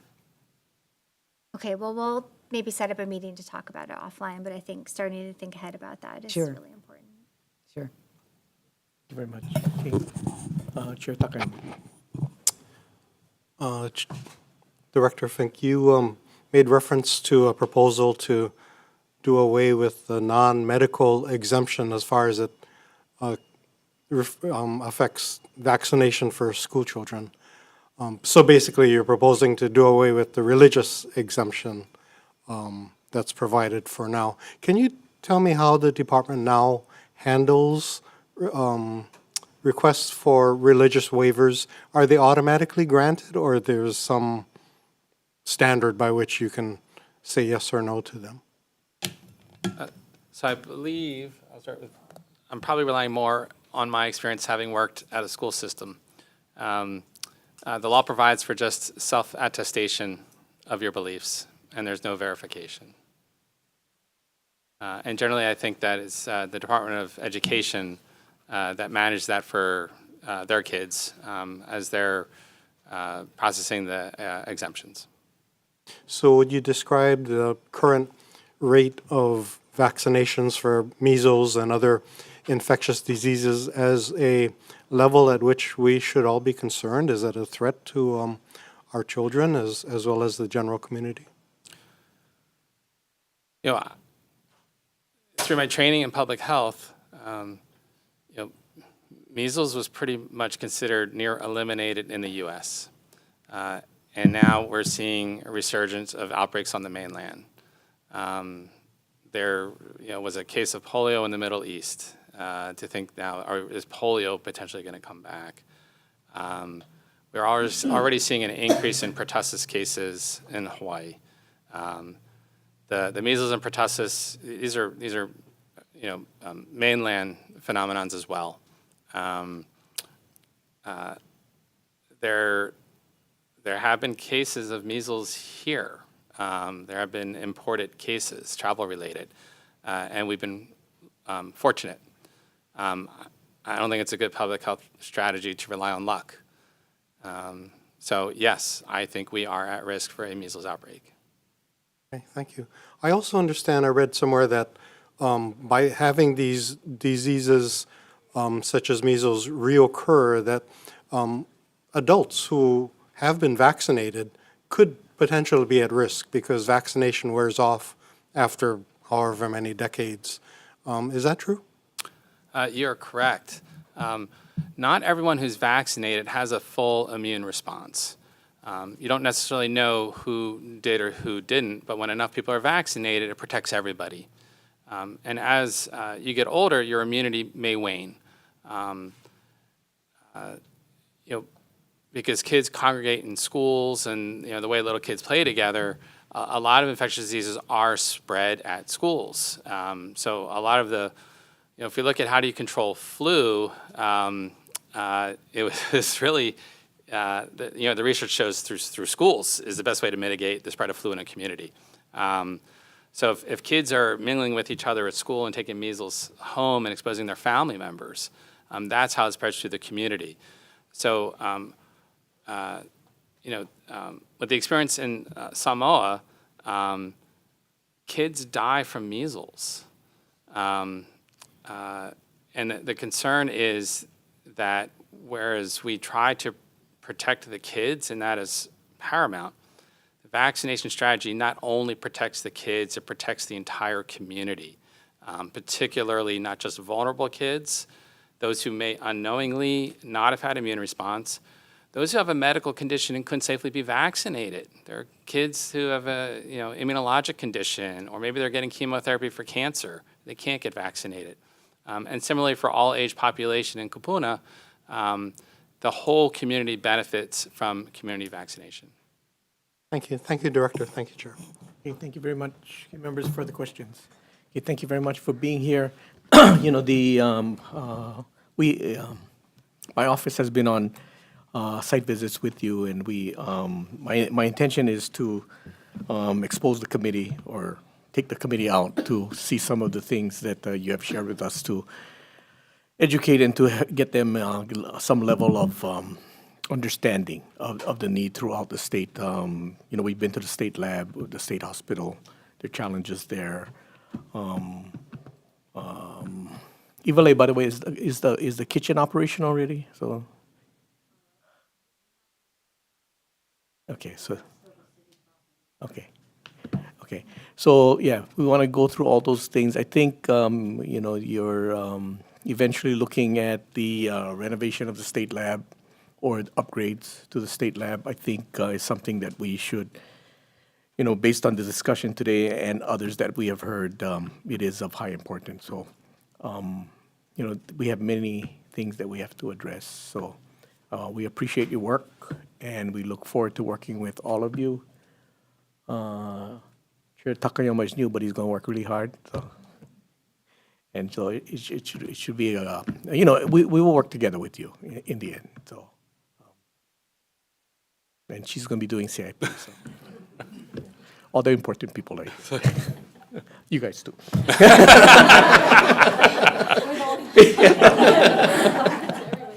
No, thank you very much. Thank you for being here. Appreciate it. Thank you, You have any closing remarks or anything you want to say? I thank all of you for all of your support, for hearing us out. I understand there are competing priorities, and there are limited resources.